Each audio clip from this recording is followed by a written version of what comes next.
it's not quite working. Now Gragas is getting Eternal, but look at that turn of damage as the good Chile G-Strike eliminate 2 members, and the Cataclysm continues to get 2 more picks locked up. My god, Ace flashes forward and just executes Alvard's Pro, where he stabs What the a cask! going to interrupt the blast cone over the wall, and he's going to follow through again.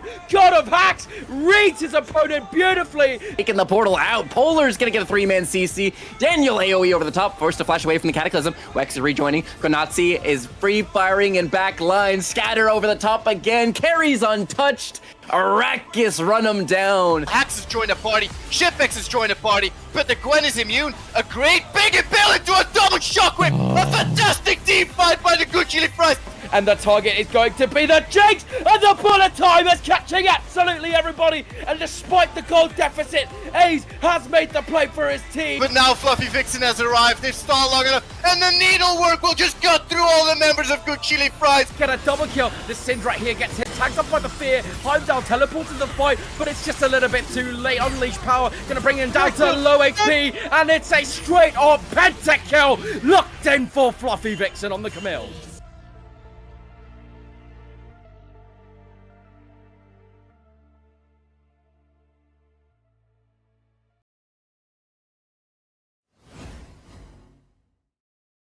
Welcome, everybody, to the CWL. It is me and Scopes here for the analyst desk. Of course, it's Arrakis versus Good Chili Fries. Both of these teams have had such a fantastic run to get here. They've had 9 weeks in towards these qualifiers in their brackets, and then also had 6 more games in towards the playoffs. And now they are one best of 5 series away from getting themselves through and being classed as the CWL Grand Finals winners. Scopes, how are we feeling today? Yeah, I mean, I feel pretty excited about those games, right? I feel like Good Chili Fries have a pretty good chance at winning, which I like because I'm friend with quite a few players on that squad. But yeah, I'm certainly excited to watch and see how the new meta comes, right? Because this is also the first game on the new patch 14.19. So yeah, pretty excited. Plenty of different changes coming up forwards, but you said you're a big fan of the Good Chili Fries, a team that I've had the benefit of playing a little bit of God of Hacks. We had a chance to get into UKL, didn't work out, but not enough about that. Do you want to talk us how Good Chili Fries have got themselves here and what you're expecting from the team? Yeah, I feel like team mostly works through bot side, right? Because they have probably the best bot lane in the entire league, right? Shipex and Luke Bingo are basically 2 really good players. I saw a lot of like tier lists, right, that Logic created, and at that tier list, like Shipex is like regarded as a really good AD carry, right? At the same time, like Luke is kinda forgotten, I would say, right, because he is rated as 7th best support in the league. But as I said earlier, right, I actually think that Luke is the best support in the league, and I'm pretty excited to see what he will do in this series. At the same time, right, I also think that like the Skarner flick pick like works really good for that team. They can flex it top, they can probably flex it jungle to ace if needed, and Skarner works really good on support, right? Shipex and Luke basically play double comment bot, like especially if they play something like Varus Skarner combination. So I'm pretty excited if we will see it in the bot lane. Another like good thing I would say is that in the semifinals, so like in the game for like lower bracket finals, Wobblebonk like had a really good series, right? He performed really good on Orianna, which is also one of the most important mid laners on this patch. And I think that we will see a lot of Syndra Orianna matchups in the mid lane. So I think good performance of Wobblebonk will basically be needed in this series to actually come on top. In the top lane, I expect God of Hacks to be probably slightly on backhand or like playing slightly weak-sided. He can play like the Skarner, he will probably bring out Xante, or like if needed he can still go on something like Jax or Camille. But as we saw like in semifinals and as we saw like in the entirety of the league, I would expect the Arrakis top laner to be slightly in ahead, or let's say like slightly better in top lane. And yeah, in the jungle, Ace is just like really solid jungler. He knows when he needs to play for himself, he knows when he needs to play for his team. So I expect that he will basically just remain a solid, stable jungler that the team needs. Yeah, of course. J4, Sejuani, plenty of different options in this current meta. And you talked about the meta and the way that Decided Good Chili Fries want to have. They want to have a good bot lane matchup, tops they say, and this mid lane play one of those control mages. Oriana, you talked about even the famous Sigs from Wobblebonk. Hopefully you can see that today. But Arrakis, a team that people have been kind of sleeping on a little bit more. This team came out second out of Group B, where both of these teams came out of.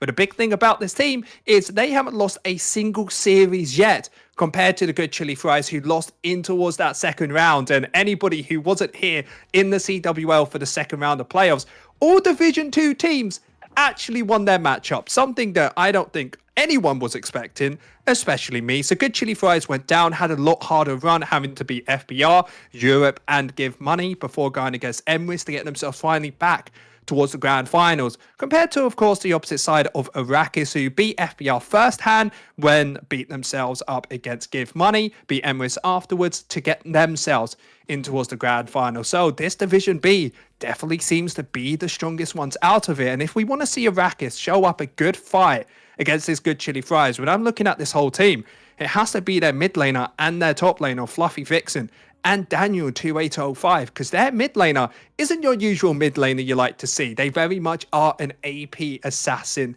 style players. They like to play the Silas, the Ari, anything to really get into your faith. And this is a perfect matchup with their jungler Polar, who can play that volley bear and some early game ganking junglers. So if Arrakis want to find a lead, has to be towards this top side. At least that's what I think, Scopes.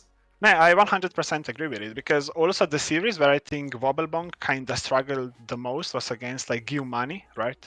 And Rubin, right? He's the jungler of like Give Money team. Like he played a lot of volleyball, right? So I definitely agree that if Wobblebonk is to suffer in this game, right?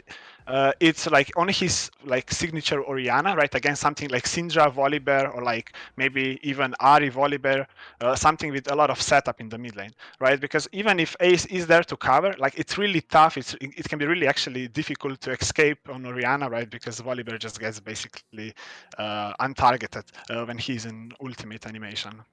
I mean, I still feel like I prefer the J4O for that, or the Sejuani for that easier lockdown CC, as of course Volibear has to run in, while Rihanna, if they go for that phase rush, plenty of safety in that certain time. But one thing I do want to look at is Yumi talked about the challenges and the things we think are the strongest about these teams, but we all know that the Logic tier list is the magical place.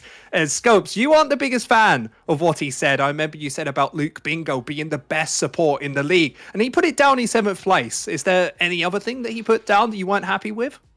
I think in general, all of the good chili fries players are kind of low, right? For acceptance of Shipex, right? Because Shipex is like well known, or like one of the best AD carries in league, right? He was in finals 2 times in a row, right? Last year he lost, I believe. So this year, like it's kind of his redemption arc. God of Hex, like I believe at the beginning of the season he played slightly worse than he's playing now. Like we can actually see his improvement of the game, right? He's actually trying to become better. He's playing a lot. He's trying to learn as much as possible, and we can see these improvements like throughout the league. I think Ace is also kind of turbo underrated, to be honest. Like I don't know how he can be sixth in the league, but like at the same time I didn't really watch all the games, right? Like all the other teams, so I could be mistaken, but at least in my eyes I believe that Ace is also like 100% one of the best junglers in the league. So yeah, I'm not entirely sure who made this tier list, if it was like only the Logic, right? No, it was just Logic, but Scopes, quickly before that, we are going to be getting ourselves into Champ Select. And as we're going into that, before we get to see any of the picks, who do you think's winning it today? I feel like I'm slightly biased, right? But I do believe like Good Chili Fries is going to straight up 3-0 this series. Maybe I can give Arrakis like one game if like Draven comes out and Konati like has a really good game or like really strong performance, right? And they just win through it. But other than that, I really don't think that Arrakis has a chance. What about you? Well, I'd like to be a little bit different. I think that Arrakis can pull up a little bit better because above you here, you see 15-1 and 13-3. That's what they had in the regular season. The last time they matched up, it was 1-1 apiece. So very difficult to try and call it in this situation. So as we get ourselves through those pick and bans, you talked about that Orianna side, the Good Chili Fries Wobble Bonk absolutely loves to play. Going to get that off the board, and Good Chili Fries banning away that J4 makes me think they might have Prio onto one of these immobile AD carries like Jinx. Yeah, or maybe the Varus, right? But definitely I can see why they're banning the Jarvan, right? It also makes the life of someone like Ziggs in the mid lane a little bit easier, even though he has like the W ability, right? It still makes the game a lot easier to play. But yeah, I'm actually pretty interested, like, what about the Draven? Like, is Good Chili Fries actually worried about that pick or not? Because Konati performed on it really well. Well, the thing is, you have to build a comp around this Draven. You need to make sure you have a strong engaged support, make sure that you have a good jungle matchup so you win that 3 versus 3, find that lead. Draven can carry you the game, but if that doesn't happen, then you scale up against it quite nicely. The Draven starts becoming a little bit more difficult. As you said, Arrakis banning away that Skarner. Very scared that flex pick, Orianna as well. So now Good Chili Fries, 2 very big AD carries are up, or maybe even 3. Got the Ashe, got, of course, the Jinx as well, but instead, the Volibear will get locked in and chase for Sejuani Ashe on the Arrakis side. I must say that I really like the Arrakis bans. I think this is kind of how you need to approach the game, right? There is too many AD carries to really ban out the Shipex, right? But at the same time, like, Wobblebonk, he's known for his Ziggs Orianna. He doesn't really play AD mid laners, right? So you kind of narrow down the AP pool pretty hard already, especially because like Syndra is banned as well. And yeah, Skarner is 100% a must ban. Like, if you don't ban the Skarner, like, you don't really have a chance. But yeah, I was expecting something like Victor coming out from the Wobblebank, right? It's like another safe, stable mid laner that can basically just be okay in the lane and basically scale up to the team fights, like, which is how the team likes to play. But yeah, I'm surprised about the Gragas, right? Because now you already have quite a lot of AP in the team. So maybe we can see something like Senna support, but I'm not 100% sure, right? Because the team is at the moment pretty like AP heavy. Yeah, Luke Bingo very confident on towards those engaged supports. So a lot of people in the CWL are very much one play style. The reason that Greg has got through it is God of Hacks loves to pick up that champion whenever he can. Still flexible towards the jungle if they want to maybe put the Volibear up top. But that Gragas is mostly a neutralizer, making sure that wherever Arrakis pick up in the top side, they have a counteraction for us. That Ari will get locked in for the mid lane of Arrakis, something that we know the mid laner is very comfortable on, that Daniel player. So with this second ban rotation, I expect Good Chili Fries to be banning away mostly top laners that do well against that Gragas. The Gwen is most likely going to be coming up in my head. And then for the side of Arrakis, most likely AD carries you could pinch a little bit more. Jinx, the Varus, I think could be very good bans here. Yeah, I would say at the moment, from what we see, like from the Good Chili Fries, right, is probably... They're probably looking against like poke AD carries, right? So Varus is, I think, the best ban in this situation, like with the Victor. But yeah, probably we can also still look at maybe Senna. Maybe they will play something with Senna in the bot lane. I know that Chipex likes to play the champion. I think he values it pretty high. So we will just have to see. At the same time, right, I still think that the right team, right, the Arrakis team has like a really good setup, a really good like pick situation. So I think they will just go with something like Nautilus, just like make a further grip on basically getting a pick and like snowballing the game from there.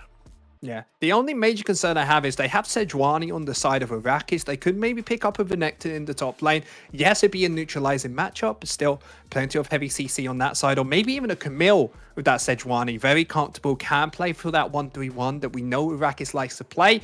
Got very good parts of that. But instead, they will be banning away the Braum, making me think the Good Chili Fries want more engaging towards the spot lane. Yeah, we can very likely see something like Leona or Rail coming in, right?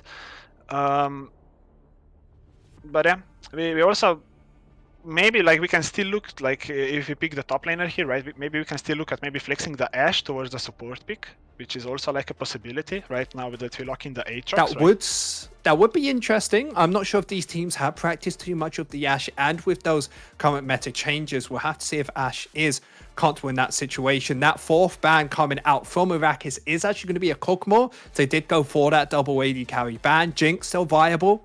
They want to. Is kind of difficult into that Ashe though. If one crystal arrow lands, already gets rid of that CC. Sejuani on top. Ari, very hard to beat this immobile carry solution. Going to become a dude, trying to get a little bit more early game aggression towards this bot lane. A good Chili Fries have done exactly what we wanted. An aggressive jungler, play for this bot lane and have mid lane scale up quite comfortably. So we'll see if Arrakis has any counteraction towards it. And I think you should just be right here. Engage bot, try to get fighting yourself in. Yeah, I feel like both teams, right, kind of drafted what they want or like what they like, right? Good Chili Fries, they're just basically throwing all their eggs towards the bot lane, right? There is not really much to do top. Like you can definitely gank the Gragas, but like it's Aatrox matchup, so realistically speaking, like it shouldn't really be your target, right? Mid lane doesn't really have like a lot of setup, right? Especially after level 6, Ari can basically just escape. So there goes that. So we can probably just expect Volibear like starting on the blue. And basically patting down to the bot lane. While on the Arrakis side, right, I feel they're completely comfortable going late game, even though they might slightly be lower in the damage profile, right, compared like to the Victor, because they don't really have like one turbo carry champion, right? They just have so much setup that the team fight should be like pretty self-explanatory on how they want to play them out. And I feel like as long as the Nautilus ults the Lucian, there is not much the team like Good Chili Fries can do like in extended team fights, right? Because there is like Ashe ult, Sejuani ult, Nautilus CC, Ari that can basically just go over the wall, pressure the Lucian and Victor from the behind. So I feel like if Good Chili Fries don't like kinda get ahead in bot lane, the game can become pretty hard for them to play. And now's the one thing I was thinking about as well. Good Chili Fries could have easily gone for an AD carry that scales up a little bit easier into the game. Zeri, a possibility. Even the Smolder side that we've seen Shipex pick up earlier. Yes, it does bad in the early game, but if you get towards that late, we know how good they are then. Good Chili Fries could completely wipe the Arrakis roster. And the big thing I'm kind of concerned of, and I want to know your opinion on, it doesn't really feel like Good Chili Fries have too many go buttons. They got maybe the Gragas ultimate, Nami ult, Volibear is secondary engaged. They got some things, but they don't have a Nautilus, for example, even a Sejuani ult. Yeah, basically the way I see it, right, is they 100% need to win the bot lane, right? If they don't win the bot lane, right, then the game becomes really hard to play because they will rely on being on the objectives first, right? If they need to walk into the Arrakis esports, right, it's gonna be really tough. But if actually Arrakis needs to face check, right, then even if though they have like Ashe ult, Sejuani ult, Nautilus ult, right, you need to deal with these tanky Gragas in front of the team. So Good Chili Fries can actually play out the team fight that way. But if Good Chili Fries needs to walk into the Arrakis team, right, I would just expect them to basically say, okay, we are not contesting this, we are just going to try and do something on the other side and like out-rotate them. So yeah, I think a lot will come down to the bot lane, and I think that like picking Lucian Nami in this situation just kind of shows how comfortable Shipex and Luke are, and I actually think that they can scale out, like they can actually outperform enemy bot lane and basically just win on their own, like in 2v2 with a little bit of like Volibear assistance, and carry the game themselves. You definitely have to favor them in the bot lane 3 versus 3. You got the combination of the Nami Lucian to burst someone through with that Volibear. Really difficult to try and get on top of. Compared to Arrakis, very good and maybe trying to find these pokes and getting these disengages. But remember, everybody, we are going to be having Savonix and Capsy as the main casters for today. Super excited to be heading over towards them in just a second. Just going to hear from Savonix if we're going to be a couple minutes or a little bit longer. Okay, it's looking like we will be heading over to them right now. Anything you want to say? Who do you think's won this so far, Scopes, before we head over? I would say I actually like Arrakis draft slightly better. But I really believe like if Good Chili Fries manages to win this first game, like if Shipex and Luke win the bot lane really hard, it's such a big like mental issue for Arrakis, right? That I think the Good Chili Fries will just roll over the series. We have to see, right? I think the Arrakis draft is pretty solid. So, and they're still like they're undefeated team, right? They actually were like in the upper final, right? They're actually the team to challenge, right? So, yeah, they should be favorites coming in if we gotta be I honest. So we'll head over towards Savonix and Capsy. We'll see you guys right in a second over there.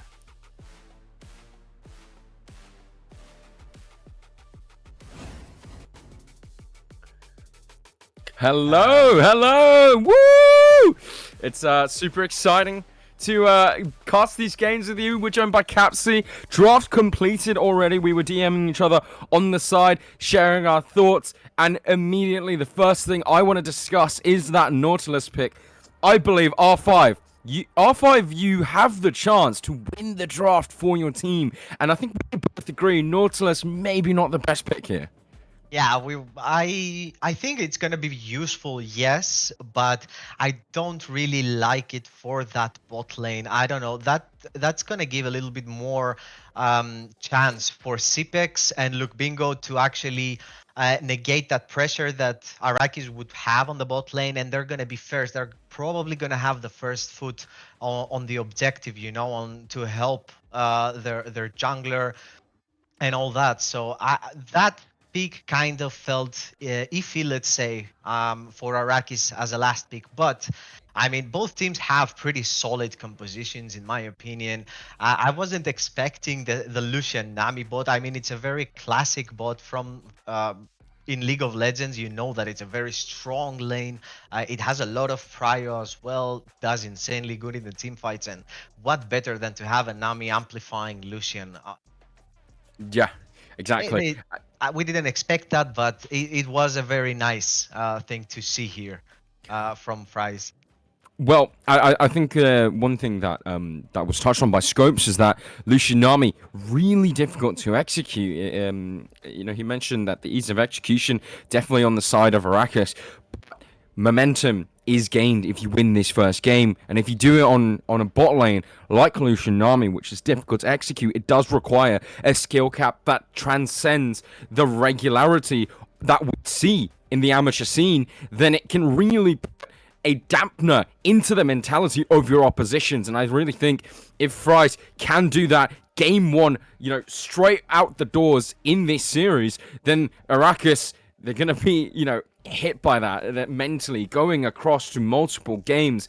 And it can really make a big impact. But I think, we're on the new patch, 14.19. Yeah. 14.19. What is your takeaways from the current state of the meta? Well, I think they made ADCs a little bit more difficult because everything is so expensive right now. So you're lacking that damage, and you can feel that damage early on because you don't have those items that you did before. Everything is just a little bit expensive. There weren't many changes as in champs. I think only Vladimir was perhaps nerfed, as we all know what he did in 14.18. That was some crazy gameplays from Vladimir's all around the world just because of that stupid W. But with those changes, I think the ADCs have been affected a lot just because of that gold differential that you need right now. But other than that, there aren't a lot, and there's not like so many changes in to what players pick as well. We've seen as well in pro play, in every scene, you kind of have the same champs over and over again. Let's talk about our lovely teams, and Good Chili Fries have locked in a pretty solid composition, in my opinion. I don't like Arrakis' top side. It feels a little bit weird. The Atrox is not gonna have a lot of impact, perhaps, let's say here, because he needs to reach the Victor, the Lucian, and they have a lot. They have a Volibear and a Gragas in front of them. So this Atrox is gonna probably have a hard time. Now we're talking about Fluffy Vixen, perhaps the best top laner in the league right now. So he knows what he's doing, and we've seen how his Atrox can pop off. I am a little bit skeptical about the pick, but based on the compositions, I do really love Chili Fries there. They have the Volibear that matches so good that the 2 versus 2 power with the Gragas. The Victor not so much, I guess, because it's a scaling champ. But once that Victor manages to get that that upgrade in his passive, he is pretty strong, can clear waves, can follow with his jungler. So that their duo is also pretty good. They have a lot of CC, a lot of damage as well, and Volibear is so good at just keep fighting and fighting with that W. So I cannot wait to get this game started. I'm extremely excited, and I'm gonna go for the good chili fries. Yeah, well, super excited as well. I mean, I think I'm going to be called out for being biased if I say my opinion, so I'm going to refrain from doing that. But based off draft in the first game, I really do believe having an easy to execute team composition does really make a difference. And whilst the Good Chili Fries comp isn't exactly complex to pull off, you have to say, Nami Lucian, you are on a slim win condition. You need to get out of the laning phase ahead. Otherwise, it's going to be really difficult. And so I think putting yourself on a timer, I think out the gates in game one, it's not that bad to do it because, you know, you're feeling confident into your opponents. If you do win, you do get that mental damage onto them. But it is difficult. So it's a tough ask for the bot lane of Good Chili Fries. Yeah, well, I cannot wait for this matchup because I feel like Cipex and Konachi are two of the best ADCs in the league. They both are followed with really good supports as well. So I am very excited to see how they're gonna pull off because Nami and Lucian, yes, they're not very easy to pull off. You need a lot of practice on those champs, even though you think that they're easy with all the damage that they have. When you have a good bot lane against you, it's not that easy to pull off. And as you said, well, you need to have a lot of practice on that duo. Now, Ash is not that easy on the other side as well. She's a very hard ADC to pull off, and she's paired with a Nautilus here. She doesn't really have. Ooh, they are going pretty aggressive here, level 1. Yeah, Dredgeline gonna land onto ship. Level 1, having to use both summoner spells, heal and flash down. Cleanse still available for Shipex, but deciding that the flash was a bit more important to use in that scenario. So early first, not necessarily first blood, but a draw of summoners coming out from Wexic in the bot lane. Yeah, I mean, you need to be very careful and aware of your level 1. You're very low damage on level 1 with the Nami Lucian. You at least need to have that Nami passive on level 2 in order to be able to trade down. So you should give your opponents the right to just take your minions in front of your face and wait until they crash under your tower. Because if you lose anything in that bot lane, the CC from Nautilus, the slow from the Ash, that can be very, very hard to deal with without a flash yourself as a Lucian. So Snipex overplaying their hand a little bit here, but we see a little Volibear sneaky. Ace did not get spotted on any vision. He's in the side stun. It's going to land onto Wexic, and now Kanatsu has to lose his flash himself. So that summoner spell is eventually traded thanks to the jungler of Good Chili Fries, but no first blood just yet.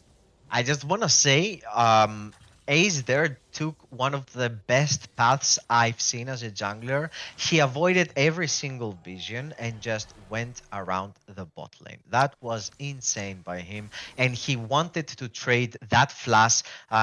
Now, an ashless and flashless ashless, means actually that you need to play very safe. While we have some trades here happening, Volibear might be in trouble. Yeah, he does get attacked by the charm, and Daniel Brun got the first move in the mid lane. Polar flashing forward onto Wobblebong, still holding onto the flash. The stun is going to land. The flash over the wall eventually comes out, but the charm flash comes through for Daniel Brun. Wexic now chugged down to a low amount of HP. Shipek's going to land one more shot to finish off that kill, but it might be a double kill for the Lucian. The bot lane of Good Chili Fries have roamed up into the middle of the map to slay down its targets, dodging away from the queue. 3 kills locked in for the bot lane of Good Chili Fries, and that fight has blown wide open in favor of Good Chili Fries. Insane there from their bot lane to just roam, as we can see in the replay. You know, Volibear here gets caught, but he calls immediately for his bot lane and they follow up. They have their bot lane push, so they come here and they just wipe everyone out. It was a pretty easy wipe here as Nautilus was trying to reach his team and he was getting chunked, while at the end it was a little bit harder to kill him.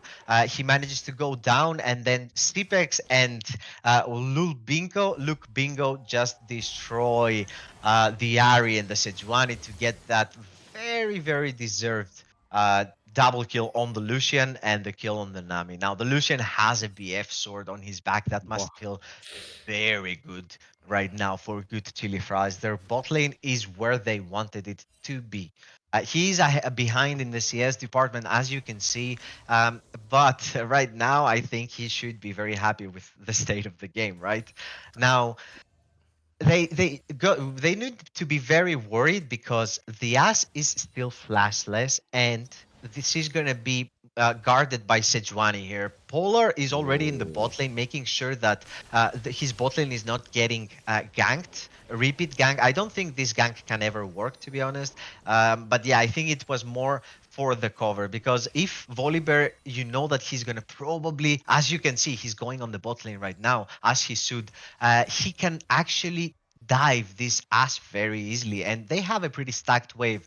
So that was probably the idea that Arrakis knew that was happening. So very good cover there, and it seems like they want to start the Drake now. I think the mistake for Sejuani. Their bot lane is pushed right now. They're gonna probably miss the CS, and they have to walk into the Stados right now. Well, Daniel Brunt did get the first move from the mid lane, and already Wexic and Kanatsi force underneath the turret. But Polar and Daniel Brunt have started to move. Wobblebonk is still in the middle of the lane, not picking out the wave. Polar might be the first one to drop in this fight. Ace has to follow through. Bubble gonna land on top of the Ori, and Shipex and Luke Bingo are completely outplaying their opponents in this 3 versus 4. Eventually, the numbers advantage are too powerful for them to outplay that one. It is a kill score. Look at that scoreboard, 5 kills to 4, so an even trade for now, considering the numbers advantage that Arrakis had. We have to say, free recall for Wobblebonk, and well, he didn't really get the push out, so lack of presence from the mid laner of Gucci. Yeah, that's what I wanted to say. Like, look at Victor. He doesn't have a lot of mana, I guess, so he couldn't really follow up. So that's okay. And you see the power of Nami Lucian here. Cipex and Luke Bingo just destroying their opposition with that pick. With those picks, and well, I'd say the winners here would be good chili fries, because they had a very good wave, as you can see here in the bot lane. They had a very good wave setup. They got 2 for 2, and their mid laner had some time alone. So he's ahead in XP right now. He's level 7, next to the level 6 Ari, and he's 15 CS ahead. Now the Ari has the Malignancy on her back already, a very cheap item to get, but they have right now lost a little bit control of the map because of all this sequence that happened. Volibear and Sejuani, I think they need a camp right now, probably to level up. And both teams are looking to make sure that the Drake doesn't get taken by their oppositions. They both want this Drake, and for good reason. It's a Hex tech. It's a very good Drake to have on the beginning, and never hurts. Yeah, well, fight gonna break out here. Wextick immediately gets one shot to start this one. Enchanted Arrow does land onto Ace as a blinking health bar, and he is actually just going to walk away with his life, as Shipex is gonna finish off Daniel Brunt for a double kill. Here comes the culling. Didn't quite finish off any other targets. Wobblebonk has arrived to the scene. Not quite enough damage as the Chaos Storm might finish off Canucks in the barrier. Gonna keep him alive, but Luke Bingo has found his way around the side of this one. Polar is gonna have to watch his comrade die right in front of him, as Luke Bingo does have to drop himself, and a trade, a massive amount of kills being dropped, but it's good chili fries once again getting the benefit of this one. Insane. I just have to say how well played this was by Cipex. They managed to do so much damage. They just destroy. I hope we're going to see a replay. Yes, look how they destroyed the Nautilus within a couple of seconds, if I'm not even a couple of seconds. And then they have all the time in the world to just trade. Volibear here, this was so unlucky. He's on 1 HP, if I'm not mistaken. That gives Cipex the time to kill the Ari. He gets the level 6, does a very good culling, instantly leveled up the culling. But well, unfortunately for him, It was Oh my stopped god, we're by... back again. Ooh, but We're back again for that dragon contest. This is the first dragon of the game, and the fight already picking up. Polar about to finish off the Nova, but looping this thing a lot for now. Chipik DPSing on the back line as Kanati firing arrow after arrow into the heart of the Lucian, but staying alive for now. Bubble's gonna land onto Wexit, keeping that Lucian alive for an even longer time as Wexit does manage to finish off that kill, but the team fight already over. 12 kills to 7, a double kill for Wobblebug, and that dragon belongs to Good Chili Fries. What the hell is happening? Bro, what are they doing? It's fight after fight for a Hextech Drake. Please, I love this game. Look at this. So they immediately, both teams just go into the Drake and they're at it. Sejuani here, I don't know why she went out of the pit, and the Volibear just destroyed. Well, he was destroying her. He went on the backline. He beat the Ari while Cipex and Nami were kiting so good and managed to take the Ash and the Nautilus there on the back end of the team fight. But I just want to say, so much patience from Cipex. He didn't have the flash, but he just stood toe to toe with the Ash and the Nautilus fighting, because he knew he can actually survive with the heal of the Nami, and there the flash from the Victor was actually clutch to take down the Ash there before she very good. I'm just Whoa. I'm not gonna talk. They have Yeah, another well, fight A's here. hanging around. There's no summoner spells on Kanatsu. The teleport, way too late. Luke already going to claim that first kill of the fight, but Daniel Brun trying to see what he can do. If he can clean up any remaining targets, he's going to get the reset on the Spirit Rush after slaying down Luke Pingo, but the E-Flash from God of Axe is going to find them all as there's members dropping one by one. And Good Chili Fries, they find once again a fight on the bot side of the map, and it's just going to be a ruckus in the face of this team in the grand finals of game 1. I mean, look, let's see the replay, because this is fighting after fighting. They managed to get Ash very quickly here. And on the backline, I don't know how Nami, well, with that heal, she survived so long and she took so much time. So Gragas manages to just come here, TP here, and just body slam both both Nautilus and Sejuani to secure that. Well, 3-4-2 for the side of Good Chili Fries. Now, they didn't really lose anything around the map. The mid lane was even. Top lane, I think it was kind of frozen toward Aatrox, so they actually lost nothing and they gained everything. And they're looking to just get the red on in his face. They're looking for more fights. They're feeling confident with their gold lead. A's did take a chunk of his HP, but level above, feeling confident to play this one out. Wextick now hanging around. Shipek to get spotted as he hung out of that bush, but just going to go over of the grub pit. But Daniel Brun spotting that. Might make a move towards A's here, seeing there's a very big lack of vision for Arrakis, and maybe that's kind of why it's so difficult to play out a lot of these fights. I love this. They moved Victor immediately to the side of the map because Lucian and Nami are so strong, and so they move them up and they secure those very easy void crabs. Very good macro for the side of Good Chili Fries to just make this beautiful up here, and they're gonna secure those void grabs, and this is not so good for Arrakis. I mean, they had so much time, alone time on the top side, and the tower still has a couple of plates on it. So not having those traps to help you at least get something else more, or at least get one moment. I think my mic is acting up. All right. Yeah, I just fixed it. There it is. Thank you, producer. Okay, so as I was saying, my mic is a little bit effed up, and sometimes it does that. I apologize to everyone. On the top lane, Vixen hasn't had so much impact for his team. And he's like slightly ahead. He has one item in his back, but that tower is still up. And without those void grabs to get it a little bit faster, I mean, that hurts your team a little bit. Now, we're gonna have some fights probably bursting out here. Nah, they cannot contest. They know they cannot contest, so they're just calling for the mid lane tower to get that push through. Victor can now push the bot lane very hard as well, so they might get the bot lane tower for this Herald. They need to be a little bit careful here because Ari has the first step to the fight, and they know no, Cipex is going Oh, a and little bit too Chance aggressive Crosara is here. going to land right on top of Hayes. Ace, sorry, Wexic half HP. The Culling does so much damage to Daniel Brun. Has to use the Spirit Rush to get away Herald spawn into the mid lane. And Polar's going to enter that Herald to get that I charge off. think he In needs to get fact, out. it's just going to go for some knockups here. Gets one into Ace. Uh, Where are you going, brother? I think he's gonna go to the bot lane, but this was unfortunately a this is wasted the- Herald. oh my god. He What? misused right there. He really misused the Herald. Hmm. Click on Yeah, his ward. I think misusing Herald is one way to phrase that. But I yeah, don't want to. I don't want to flame, brother. I don't want to flame. So I'm gonna say he yeah. misused the I Herald mean, right there. the thing is right. I think they did trade the Herald for the Dragon, so actually utilizing this Herald effectively was massive because getting a trade off in any shape or form at this stage of the game, considering this game state, is going to be difficult or like it's huge for them. But Yeah, fortunately, bad they use. missed a lot.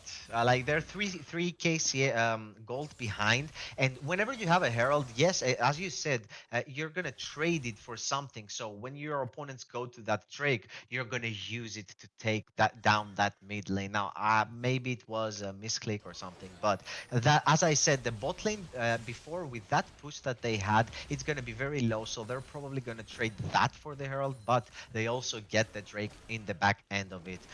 I'm not sure if Victor has both of all three of his. Yes, he has all three of his upgrades. So that he is a pretty big boy right now. He's 50 Yeah, CS well, ahead. in the top side, God of Hacks, he was the underdog coming into this match. Yeah, I've almost taken that Fluffy Victor, he's no like death. 50 CS ahead. This Victor is a very buffy Victor. So you need to be very careful because we haven't really seen him pop off Wobble Bonk until now, and I'm pretty sure that this is the game for him. Oh, Now we're oh, gonna have Fluffy Vixen. Fluffy It's actually Vixen in getting trouble dove. here. The He might culling get solo started killed. out. Ace is going to switch off that turret to avoid any incoming turret shots. Fluffy Vixen doesn't have the flash as it's moments away from coming up, but too late. Meaning Shipex will get his 7th kill of the game. 7 kills, Capsy, on this Lucian. Yeah. What a game! As one getting jumped on, Hassie's flash, but what a game from the bot lane. It was what the analyst desk was talking about. You pop off in this game, put that mental damage on your opponents, and you have so much momentum in the series. Bro, that was exactly what I was thinking. As our analysts pointed out, they said that if you get that mental, it's gonna be so hard. And Stipex and Luke Bingo did exactly that. That little roam they did, I think, kind of won them the game and the mental game on minute 5 or minute 6. What was it? Maybe a little bit more. So that is insane how they pulled the Nami Lucian here on this.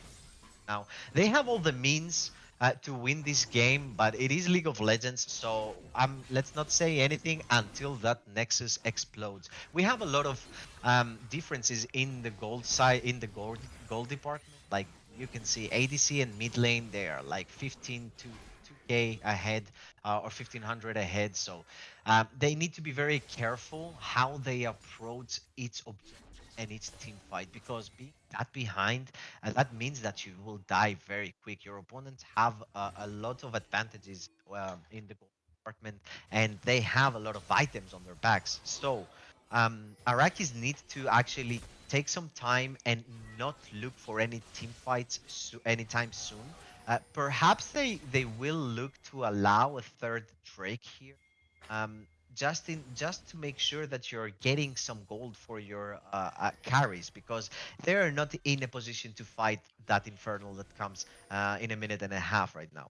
Stipex is gonna get mid lane prio all the time. You see bot lane Gragas, and on the top side you have the Victor with the TP, and right now Victor cannot really be faced.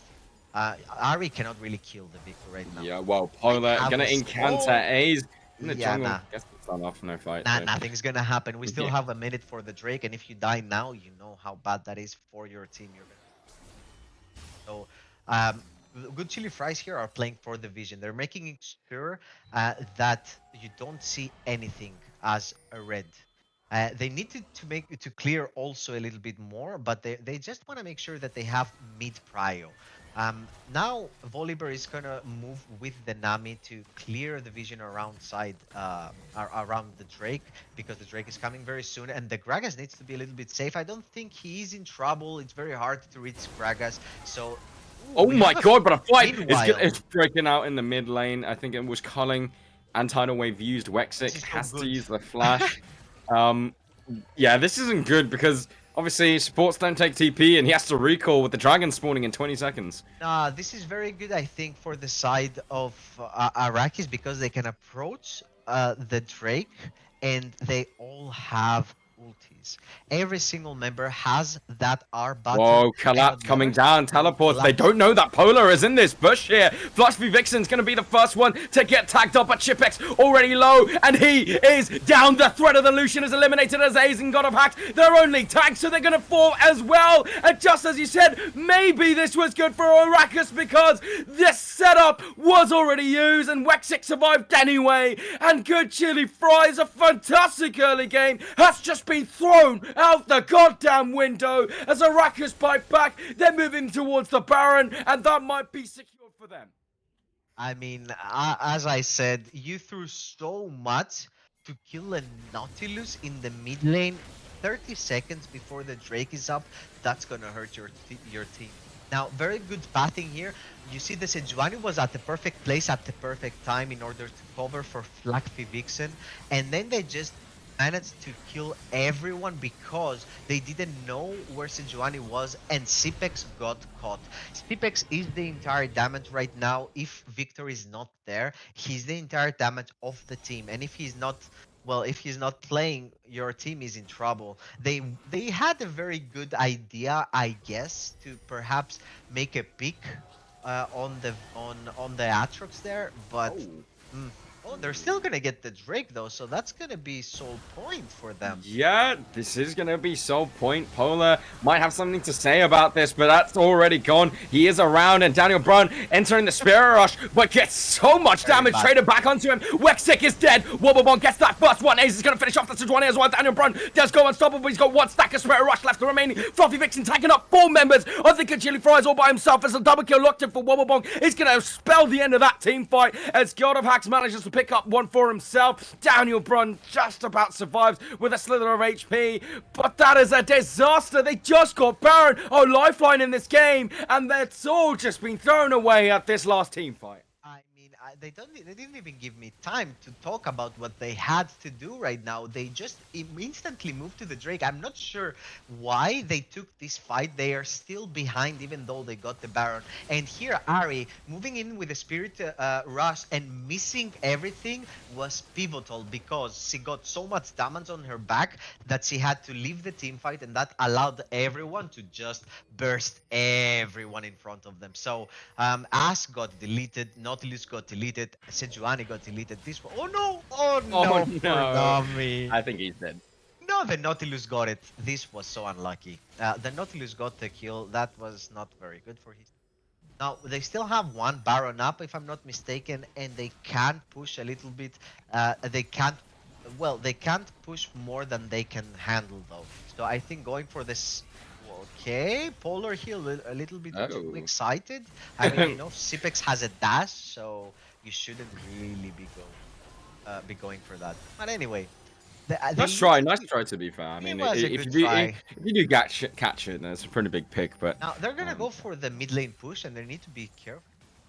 Aatrox, yes, he can TP, but you have here 5 people in your face until he TPs. Oh my god! Chipex goes a little bit too far forward, and Kanati's gonna finish him off. Polar is just taking so much damage because guess what? Wobblebonk has now scaled up to be a carry himself, but he steps a little bit far forward. Here comes a teleport from Fluffy Vixen, but so much damage from the Victor means he is gonna falter where he stands. And now God of Hack steps forward aggressively. There's no damage coming out of the Ari right now, and what looks like a disastrous team fight with Chipex falling down first ends in a success. Because guess what? The Machine Herald of Wobblebonk has come online, and he's starting to do the DPS. Yeah, remember when I said Wobblebonk, this is his game that he's gonna be remembered. This is the game that he's gonna pop off. Look at him. He just destroys everyone with his ult. He just uses that laser to burst through every single member of the Arrakis lineup. Here, Fluffy Vixen tried to TP maybe to salvage something, but he gets instantly stunned, CC'd, and he goes down alongside with his 4 TP. So that's not going to be on for 5 more minutes. That's very unlucky, but very well played from Wobblebong. You know, you don't have Sipex, but you still have a laser just beaming everyone. So Yeah. right now, the game state, I think both teams have a Drake coming up on 1 minute and 40 seconds. For the side of Good Chili Fries, please, let's try not to use everything on a, well, flash up also Nautilus. So let's not do that 30 seconds before the Drake is up. They're gonna look to take some prior here on the mid lane. No Both TP teams are very on Ezra. close to each other because they really to Whoa. have vision of this. Whoa. There's a bit of a convergence happening here as Polar has found a flank onto Wobblebong. That's a really good Mikhail's cleansing out the stun. Daniel Brun steps forward. The Storm Surge going to finish off the kill onto Shipex. Ace doing what he can in the back line, and 1 versus 3 does manage to trade 1 for 1, but the numbers advantage was too strong. Polar, what a beautiful flank to start this fight off. Fluffy Vixen lands the W onto Luke Bingo, pulling him back, and once again it's the same thing. They start a fight way too early, right before the dragon spawns, and it's 4 members of the Fries dead, and Arrakis, they find the play in the mid lane. Like, is this caster curse or I'm not sure, but they just walked in the bear there, the Polar managed to find an insane flank, and well, they get taken down very easy because they were missing the Gragas. The Gragas here would be very important, and he didn't have TP yet. If you see, his TP was just a few seconds away, so they go very hard without having vision on either side. Neither on the top side, neither on the bot side, and they just walk into and trap themselves. Now the Drake here is up for contest, but it's very hard for Good Chili Fries to walk into the team of Daniel Brun way too early on the Spirit Rush as a shutdown for Chipex has already come through. That's a 1 for 1 for now. Kanatsi still firing arrows on the back line, but Ace staying healthy is going to get some shield. Doesn't have the Stormbringer for a few seconds. Chipex is going to step forward, flashes away from the Glacial Prison, but is going to be slain where he stands. Wobblebong eyes on him for the Good Chili Fries, but Ace is going to get eliminated by Fluffy Vixen, and it looks like the scaling has started to come through. Luke Bingo now going to be the target. The bubble is going to land, but he's dead where he stands. Polar goes onto a killing spree, and once again, it's way too rushed in the team fight. Initially, it looked good because Daniel Brun started it way too quickly, but then Shipex borderline loses his mind, flashes melee range into the action of Sejuani, and gets picked off, and that's going to be another consecutive team fight won by Arrakis. As we're gonna see in the replay here, we didn't see the beginning of the fight where Ari goes in and gets so much from. Well, they didn't even spend so much, but look at how beefy the side of Arrakis are. And I'm not sure, I haven't checked the items yet, but there is no penetration or at least damage per HP on the side of Good Chili Fries. Like, the Sejuani here was untouched. Like, yes, there is nothing that can actually take down the beefy players. We have a Baron fight here. Yeah, Baron is started, but Fluffy Vixen, he's playing decoy as he's held back the Fries, which means they cannot come in for the contest.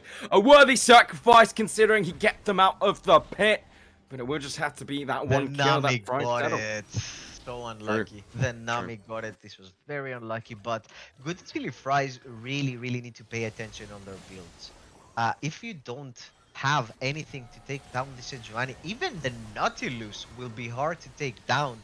Atrox is building some HP as well. God of Hacks going really aggressive. He just find the cast got to Kanatsi, and that might be a massive kill for the side of the Fries. If this is underneath the turret, the Stormbringer has timed out, so the turret is starting to hit again. Shipex in a 1v1 wins out against Daniel Brun, and then it's back over the wall with the blast cone as Polar going to be the focus, but he's so tanky. Wobblebong stun manages to catch us too. Shipex still trying to finish off any targets he can. Ace is going to survive with a slither HP, but Wobblebonk is not. Polar does go on some of these. He's moving away around the side, finding a flank because Fluffy Vixen has respawned from the depths, and Polar now stepping forward, gets the stun onto the Shipex as he goes dominating. Lupinko on the run as Wexic not going to quite find the hook, but a decent attempt at the push. They did manage to get the inhibitor turret. Luke Bingo now has to run all by himself. This Nami has to be confirmed as a dead unit. I think it's just about buying time for now. Hook not going to quite find its target. A really nice bubble. Really nice dodge away from the chains as well. He might have found his way out as Luke Bingo is just going to salute style in his opponents and walk away. Oh my god, this was very, very well played from the side of Arrakis. Actually, I love how Polar just went around with that Wormux healing and just took everyone down. Very good initial fight there. God of Hacks found a very good pick onto Konarty. But unfortunately, as I said, if you do not have anything to kill those beefy targets, it's gonna be very hard to actually win those team fights. You see how long those team fights take, right? I mean, in that time, you do have those tanks, not just tanking, but also dealing damage, and they deal quite a lot of damage. So you need to be very careful of how you itemize. I actually want to point something out about Wobblebonk's build is. I don't know if people realize, but they added so much Magic Pen to Shadow Flame and Storm Surge. I'm not saying necessarily you need Storm Surge, but you know, Shadow Flame is quite a regular item. Oh, actually, fight starting in the mid lane. This time around, no teleports on this Aria because Wobblebonk is arriving to the scene, but Daniel Brun did manage to just make his walk over. And yes, beautiful disengage because that was a 4 versus 5. They drew that teleport out, and now they're just pushing through the mid lane. Good Chili Fries, they're on the other side of this one, and they're gonna lack control on the minion wave. Wexic trying to decoy and play and guard any members that's trying to enter this defense. Inhibitor turret gonna be taken down, and the rest of Arrakis playing this one so well. Just moving away, drawn out that TP of Wobblebonk and stepping out. No fight in the numbers disadvantage. Yeah, but they have that bot side coverage. They like right now, Good Chili Fries cannot walk to their bot side. But they're just gonna go for the mid lane push here. You have the Drake coming in 50 seconds, so both teams might look to get some vision around this objective and not go straight. Okay, I'm not gonna stop talking right now because we're gonna have. Oh no, Polar has found another flank, but this time he chooses Ace as his target. Not sure it's the best one. That's a really massive cast from God of Hacks to disengage this one. Daniel Brun, oh my god, close your windows because Polar's Sejuani ultimate has just completely whiffed. But look who's behind! Fluffy Vixen has found the flank. Wexic gets a dredge line. He's healing back. Shipex is still alive as the culling is gonna finish off the Aatrox 1-for-1 for now. Polar very low as God of Hacks. The tank in this one dodges away from the charm. Aze is dead. One team has smite, the other doesn't. And that's going to be the key factor for this one. Yep, Polar does have Warmux, and the regeneration is going to start coming through. God of Hacks feeling confident to step forward. Very healthy in this one. Both carries from both teams still alive. But God of Hacks is going to go forward. Shipex is going to finish off the Ari. Wexic next on the menu. They might not even need to play the dragon because they're just winning out on the team fight. Konarty very far forward, but Wexic lands the dredge like Shipex isn't gonna die for now. Konarty gets hit with the belly pop, and that's a double kill for Wobblebonk. Polar's the only one left remaining. 33 minutes into this late game skirmish, and it's won by the Fries. They might be able to head towards this Infernal Soul and claim that for them. I don't think they can take it. Victor doesn't have any mana. I don't know. I think Polar can perhaps sneak into here. Nah, never mind. You have the Volibear already here. So they're gonna secure the soul point, but this was some crazy fighting as we're gonna go to a replay perhaps very soon. But insanely here from Good Chili Fries, as we're gonna see here Shipex doing so much damage to his opponents. A beautiful dredge line here from the Nautilus here to find Shipex, but he still doesn't die very quick and he gets so much damage down. And then Victor one pops. Look at this Ash, boom, dead. So they need to be very careful of this Victor, because if he manages to get just a single E or a single Q, just a combo. He doesn't even need his ult. On the Sass, she's dead. Oh, Wow, yeah, we well, have a Flight's fight gonna here. break out. Ace gets hit with the Again. dredge line. Stormbringer has to be used super no. early into the team fight. They do have that Infernal Soul, so a lot more damage amplification for them. But Ace ultimate already down. Polar did use his in return. It seems like no one is going to drop for now, as it was just a trade of health and a trade of ultimates for Polar, starting up that Baron buff, and the contest comes through. Here comes the Fries, and Fluffy Vixen very far away from the rest of his team right now. Daniel Brunt has to retreat towards that top side of his own jungle, as God of Hacked steps forward with the belly bot, but doesn't find any targets. He has to enter the stasis. The Enchanter Crystal Arrow has found its mark onto Wobblebonk. Daniel Brunt tights away beautifully from God of Hacks, as Ace is going to die as well. This could be the game-ending team fight. Shipex hasn't been able to hit anyone in this team fight. Loot Bingo gonna drop as well. Wobblebog gets caught. Go in the game. Don't do Baron, you absolute plonkers. As this could be the end of the game. One last push is going to do it. God of Hack's going to try and interrupt the wave. They should be able to end here. Teleport coming through. The minion wave is very, very small as Polar steps forward onto Shipex, taking so much damage. And in the face of an Infernal Soul, it didn't do diddly squat because the late game scaling came through. Arrakis claimed game one, and it wasn't an easy one, but nonetheless, it is them. It is Arrakis. What just happened? You know what? I'm gonna blame everything on the items. That's it. Yep.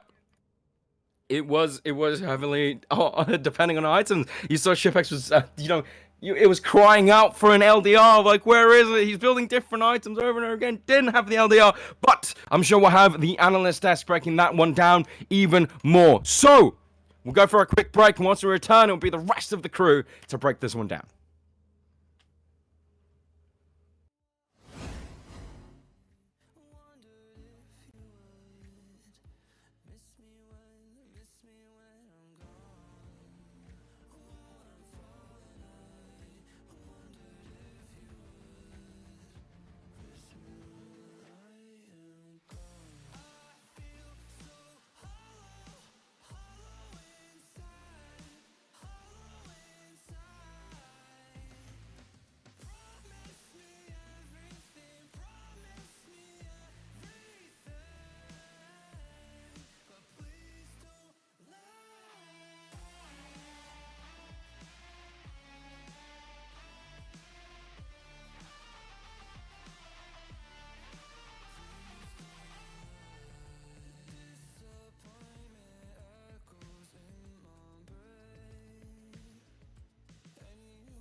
3 versus 5. All eyes on ShipX. Wiki's going in now for a little bit of an engage on the Rel, but running out of HP very, very rapidly. Here comes ShipX, though, with the massive Void Caller.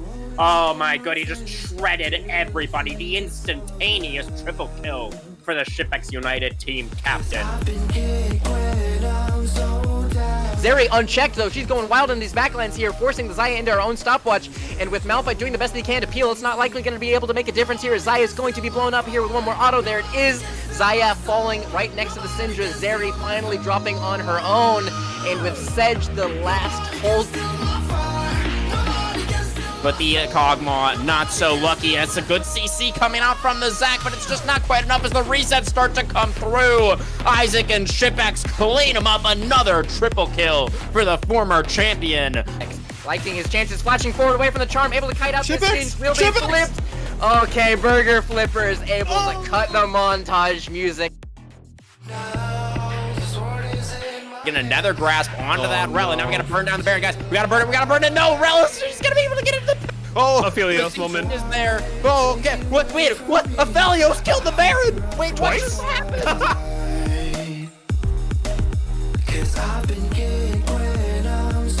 Game, set, match. Rebel Lynx are your Season 8 CWL champions. Roki going in, gets the kill with the Spirit Rush. Isaac now on the way out, already utilized the Cyclone. Another charm going to land for Roki. It's gonna be Rebel Lynx cleaning up the fight as the mid laner teleports in and just takes over. And now the stolen Nautilus is gonna root up the Lucian. It's a double kill over to 741. No power in this world can stop me. Deal with me first. She's such a loser. I like it here. I just might stay. Here comes the World Ender. Aatrox flashing forward, looking for the sweet spot.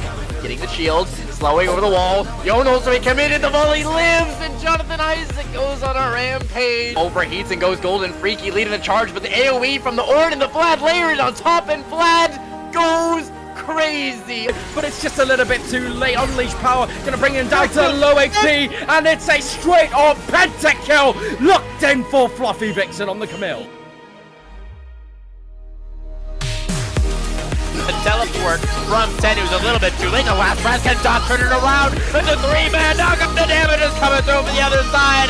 Zolara's turn around. Absolutely everything. He does get excited, but is brought down. Massive shutdown for Bumble. But the WAP is finding absolutely everybody.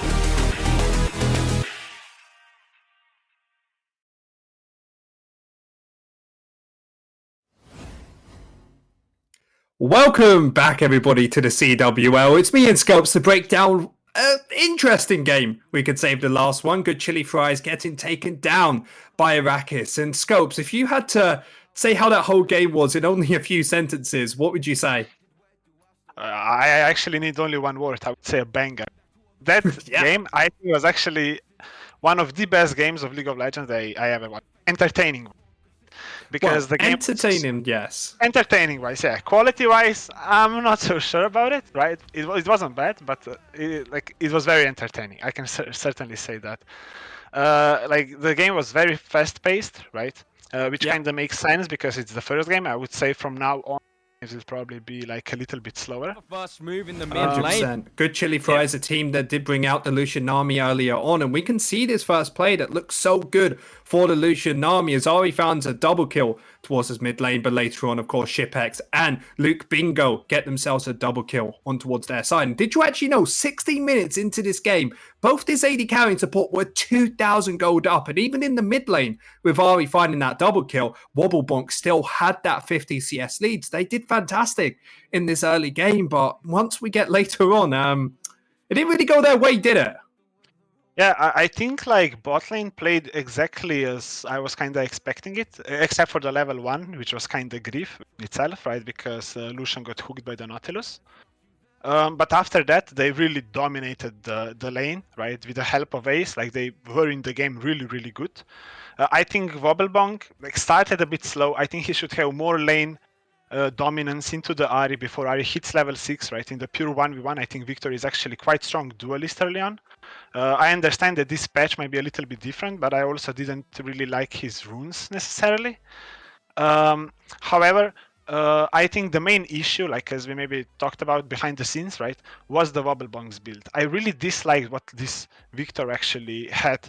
I think that Zonias is very questionable, and not having Leandris, like finishing Void very late, not going at all towards the death cap, right? It makes game really, really hard because you have so many tanks. Like Sejuani is basically HP bot. You have Nautilus, right? Also kind of HP bot in itself. You have Aatrox. Maybe he doesn't seem that tanky, but he's healing, right? Like he has 6, 7, 8k HP every single team fight. Like you need to actually have those percent HP burns to get him down. So I'm not entirely sure why he built the way he did, but I think it definitely made game a lot harder, right?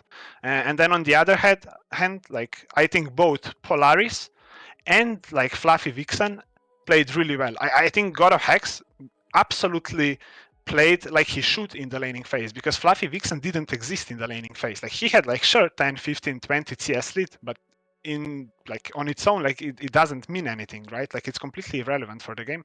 And then in the later stages, right, Fluffy Vixen with Polaris, they actually made a lot of things done. Like Sejuani played really, really well. Like her flank that we will see later on, like her patience in the bot bush at 20 minutes, that kind of basically was the play that turned the game around. Was really big. So yeah. I mean, this all comes back down to the first conversations that we had earlier on. We were saying that Lucian Army needed to find a lead early and push it through to the end. If they don't, there'll be a point where they just get outscaled. And more importantly, once they made a few mistakes where they overextend on these plays, where you can even see here, Daniel finding a double kill at the end of play. And some small mistakes like that allowed them to get back into the game, and the lead they built gets completely negated. Because when you look at both of these two teams later into the game, of course you would favor the side of Arrakis. They got easy engage ways of getting towards this backline, and it always felt later the game went, this Lucian just didn't have a way to defend himself, because you had an Ari coming on from a flank teleports coming out from Fluffy Vixen, then you have a Sejuani on you, same as well with the Asher, and even the Nautilus on top. It just felt almost impossible to play in this late game.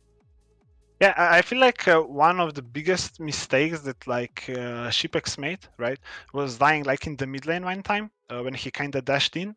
But I don't know, like mechanically wise, right?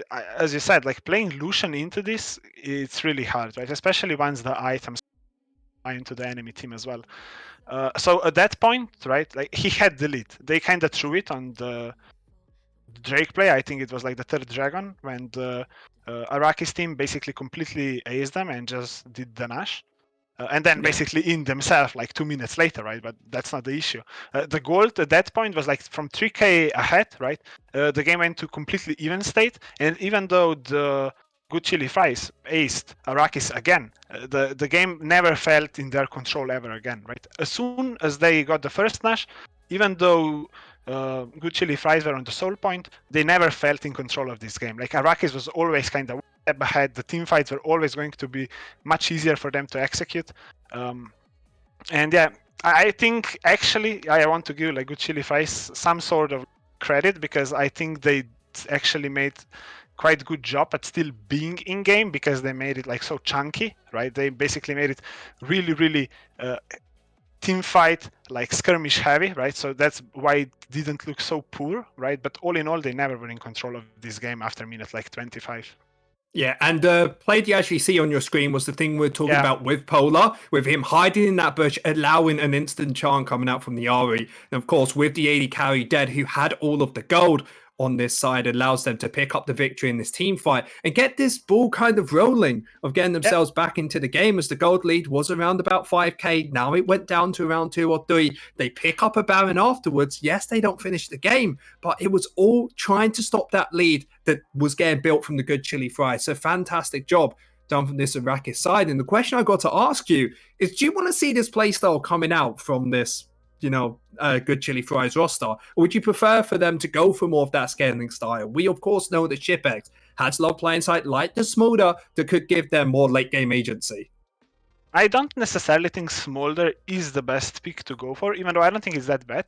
I 100% think that they shouldn't feel forced into having these like weird team comps that basically need to be super ahead to actually work, right? Because I see Wobblemonk as like much more stable mid laner, right? We can see that in the first game as well, right? Even though Ari, like she finds herself in quite okay spot, right? She tried to fight a lot. She went outside of the lane, right? Wobblemong was still completely okay. Like he built a CS lead, like he didn't panic. He was on the lane, right? He was 50 CS up. He picked up few kills when he needed. He TP'd when he needed, right?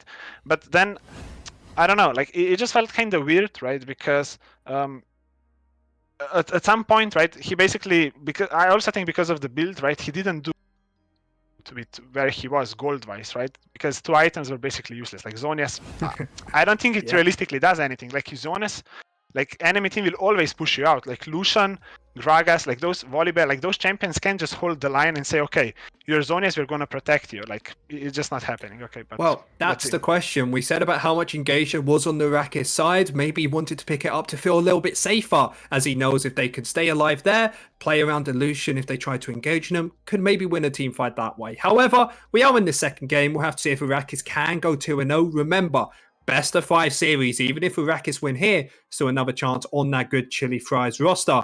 As the pick and bans come flying through, Rakis will be picking up that volley bear early, something the good Chili Fries had on their last game. Yeah, I also like that bans basically stayed the same. I feel like both team feels okay. I would like to point out the Skarner, right? I feel like Good Chili Fries basically decided to ban the Skarner since they don't want enemy team to just first pick it and flex it basically in 3 roles. Which I think is pretty good for the Arrakis, right? Because basically means that they just didn't have to ban it. I don't really know what the third ban is on the... Okay, it's the Gragas, yeah. I just wanted to say, like from game 1, I feel like even though we didn't see God of Hex at all, kind of, first 15 minutes, right?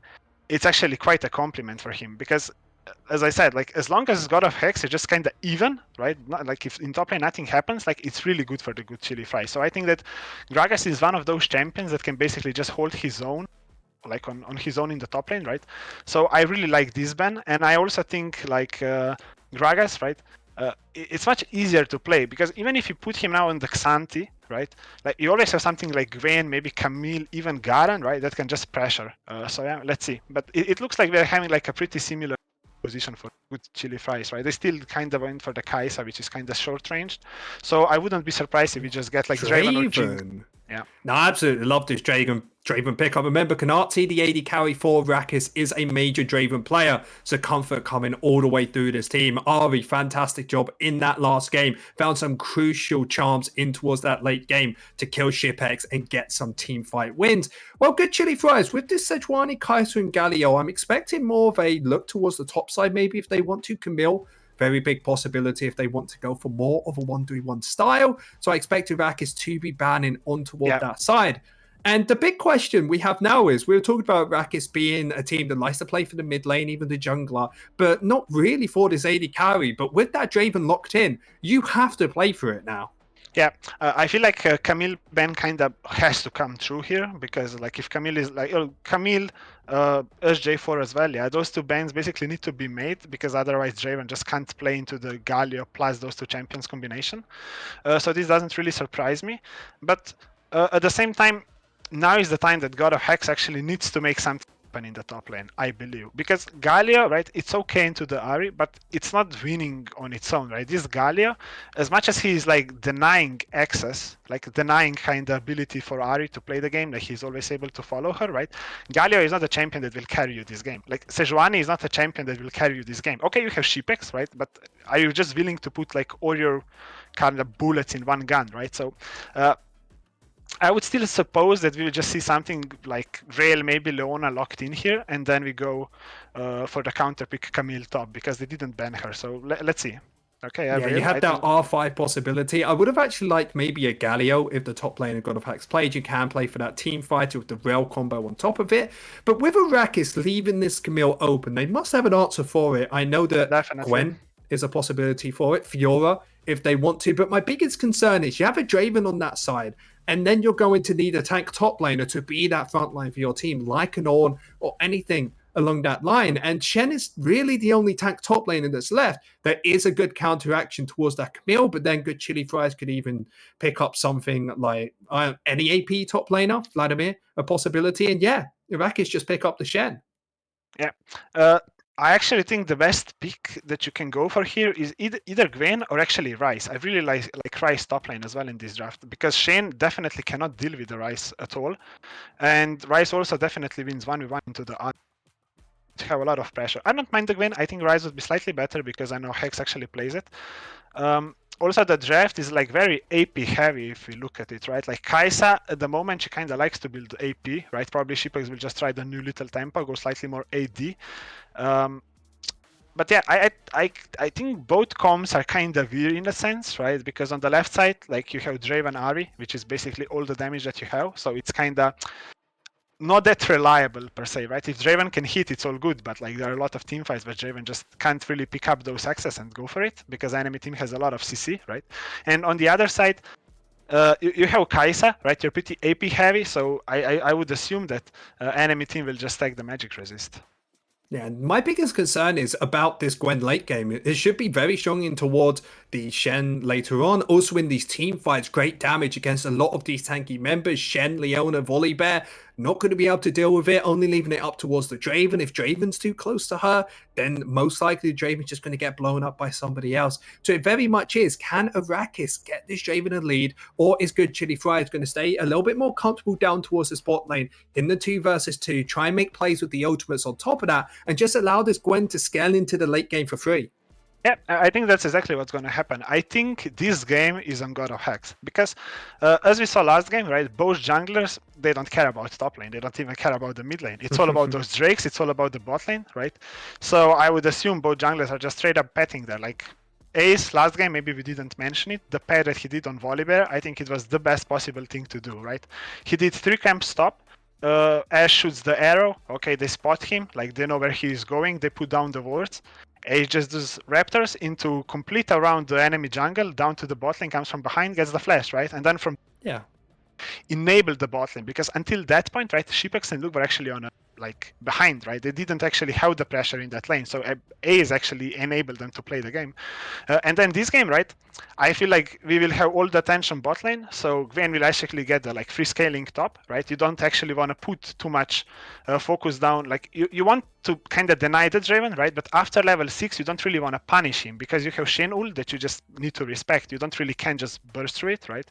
So it really comes down to Gwen being able to lane on her own into the Shen, get an advantage, and actually take the first turret top when Shen goes for those ultimates bot. Because I would assume on the second Drake we will have a big 5v4 for Arrakis on this Drake, and Gwen will just stay in the top lane. And I think it mostly comes up to God of Hex being able to use the gold that he will get in that fight.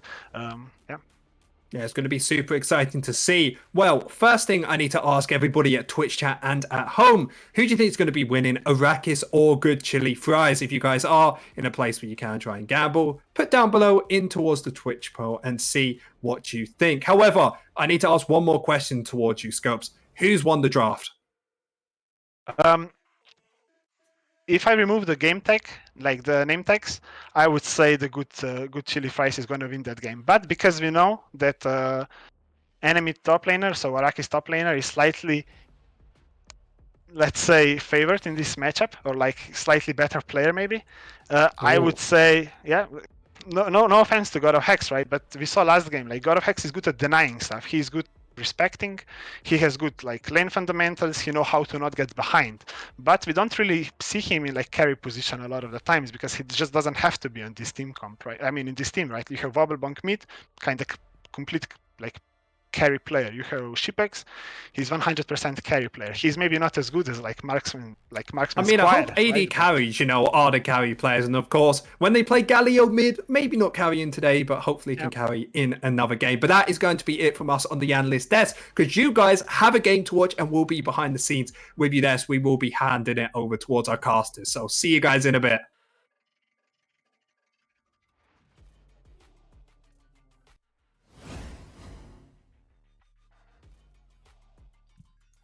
Hello! We're on stream. We're back. Yeah, let's go. Yeah, draft finished. Obviously, very different look over team composition. Arrakis, I think they are going to be the ones picking the Volibear. I was actually coming into this series thinking that Volibear would be a highly contested pick, knowing that Polar and A's like this champion a lot. And so this time it's going to go over to Arrakis. And yeah, what do you think of the draft? Galio, I haven't seen this champion in a while, so yeah. Yeah. I mean, Galio was a little bit of a surprise because he's a very passive mid laner. I mean, he is a very good pair with his teammates. Like, he can follow up with the Gwen as well. He follows up really good, the Rel. So he will provide a lot in the team fights, but I am very skeptical about how the laning phase in the 2 versus 2 will go because he's not going to really have a lot of first foot, on the path with the jungler to go to the to any objective or anything. So that I'm a bit skeptical towards that. Now, if you take the name tags off, as our lovely analysts did, I'm gonna go for the side of Arrakis just because of how strong their bot lane is. I cannot imagine facing a Draven as a facing a Draven Leona as a Kai'Sa. Yeah, I mean, Kai'Sa, really short range AD carry. Draven punishes that extremely well. Leona. Let alone the fact that it is Konatsi's Draven. I think a lot of the times in these Exactly. amateur leagues, when an individual can play the Draven, it is feared. I'm actually surprised it wasn't banned away, but of course, with that Draven comes this aspect of maybe a risky kind of gameplay. Draven doesn't scale the best, of course. He does rely on snowballing, and if you don't get ahead, kind of similar to that Lucian last game, except the Lucian did get ahead. Now, one thing I do want to ask you is, based off last game, I'm assuming games this series are going to go the distance. They are going to head into the late game. I don't see a single game this series ending in the mid game. So, in that sense, is the Draven still a good pick? You know what? I'm gonna say yes, just because of how much protection he has. He has the bear in front of him. He has the Galio. He has the Scent. Like, in this comp, the Draven is the one that not the Galio. Sorry, he has the bear and the Scent in front of him. So in this composition, like, he is the one that is going to be able to deal a lot of damage, that needs to take down those heavy frontliners from the side of good chili fries. So I think he will be able to do it just because he has the opportunity with this team composition that Arrakis have chosen. I don't know. The sense seems to be so good here because he's gonna be able to actually negate a lot of things with his E. Like, he's gonna make sure that no one reaches the Draven. You have a Leona that, they're probably going to look to engage a lot, but they also have a lot of disengage power and making sure that the Draven has the space to be able to hit. Now, if they don't do that and the Draven doesn't have any uptime in those team fights, that's going to hurt a lot for his team because he's going to be the only one that's going to be doing damage. And on the other side, you have the Kai'Sa. Now, I want to see the Kai'Sa if he's going to go AP or AD. With this, you know, we'll say AD, right? You have the new lethal tempo as well on play. It is really good on hit amps at the moment. So if he picks lethal tempo, I guess he's gonna go AD. And Gwen and Kai'Sa, they can actually destroy the front line of Arrakis. They have so much damage and so much protection. You have the pig and Galio, while Rel is in there just trying to engage. You have those two champs to be able to give you some space, and they do so much HP damage and so much true damage that Arrakis, if they play well, I think it's gonna be very, very good for their composition. Yeah, well, we have loaded onto the Rift, and I mean, really good breakdown. It is indeed the lethal tempo for Shipek, so what you said is true, but it's also the lethal tempo for Kanatsu. Think that's not too bad. However, I personally think press the attack is like Yes. ridiculously OP for Draven, so Yeah. not sure about the decision there. Yeah, I'm very as you said, the press the attack is so strong, and as well with the Leona, like, you have that passive from her that it can pop all the time, and that's how you actually one shot someone. If you get that third hit on him, he's just like 80% HP gone with the Leona passive. So let's see how it works out. Now Konazi is he knows what he's doing on Draven. Let's say he's a main Draven. His Draven is feared, and as you mentioned as well, I'm very skeptical on why they didn't ban it if they were going to go for the Kaisa, or at least pick something else, because there's a Gene Open which is insanely good at the moment. That champion does so much damage that you can pick it at almost any composition, and it's good. Now we'll see how the laning phase goes. I'm sure that Cipex is gonna drop a lot of CS, and they're not gonna try and fight level 1 as they did on the last game, because they just cannot face this Draven. On the top side, God of Hacks.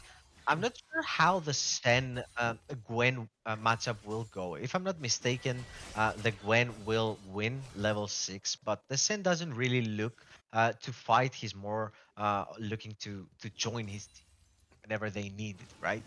So top side is going to be pretty even for the first few minutes of the game. We need to focus on the bot side, because look at the both junglers. Both junglers are pathing towards this side, and I want the polar. I want Ace. Sorry, I want Ace to not try and contest anything. Yeah, I mean, I think one thing about this top lane matchup, and it was broken down really nicely on the analyst desk, is, God of Hacks, he's a neutralizer as a player. He's not necessarily the carry, but on a champion like Gwen, you are kind of picking this to carry. So very interested to see if he can really step up to a player of the caliber of Fluffy Vixen. Yeah, I'm so eager to see how this will go after minute 10. Until then, we're not gonna see minute 10, 15. We're not gonna see a lot now. Both top laners will look to join their teams, but Gwen has a lot of pushing power as well. So if they manage to just get the Sen out of the lane and he doesn't do anything, that's gonna be very, very bad for their side. So jungle things happening right now. Ace has full information that this is happening. Wobblebonk does get caught with the Zen's Blade. Kanatsu gonna step forward to try and do some damage, but he's way too close to the turret. Polar gets taunted underneath the turret, and Wobblebonk is just going to massively outplay that one, as Polar is gonna have to drop the first blood. Fight does continue indeed. Ace gets tagged up by the Zenith Blade, takes a lot of damage, but it's going to survive for now. Kanatsu does land that final auto attack, but Shipex is getting the kills. But look at the Draven, he's starting to get activated. He will at least be able to get another kill onto Luke Bingo here, unless the taunt does come in. He dodges everything as Kanatsu, untagged and untouched. Shipex does manage to pick up another one, but that's 2 kills locked in for the Draven. Wobblebonk waiting on some cooldowns. Ari decided to walk back to the lane. He's not even here. Oh my god, Shipex, what on earth are you doing, man? That kill was secured. All he had to do was walk away, but instead, it's a double kill for the Draven. Wobblebonk gets tagged by the Charm. They overextend, and they're going to have to drop another kill. The taunt is good, buying himself some time. He is surviving for now, but I do believe he is going to die. And double buffs going to the Ari as well. That's going to be very, very good for her laning phase. And we might see the pig here in trouble. Nah, he's going to just walk away. Yes, well, the first Drake is up. Now, about this team fight, look at the itemization. You have the Draven right now on 3-1-0 with a BF. Stipex really played it very well here to try and path in order not to die to the Draven, but at the end, this Draven, I'm not sure how he managed to kill with that damage, I guess, that he has.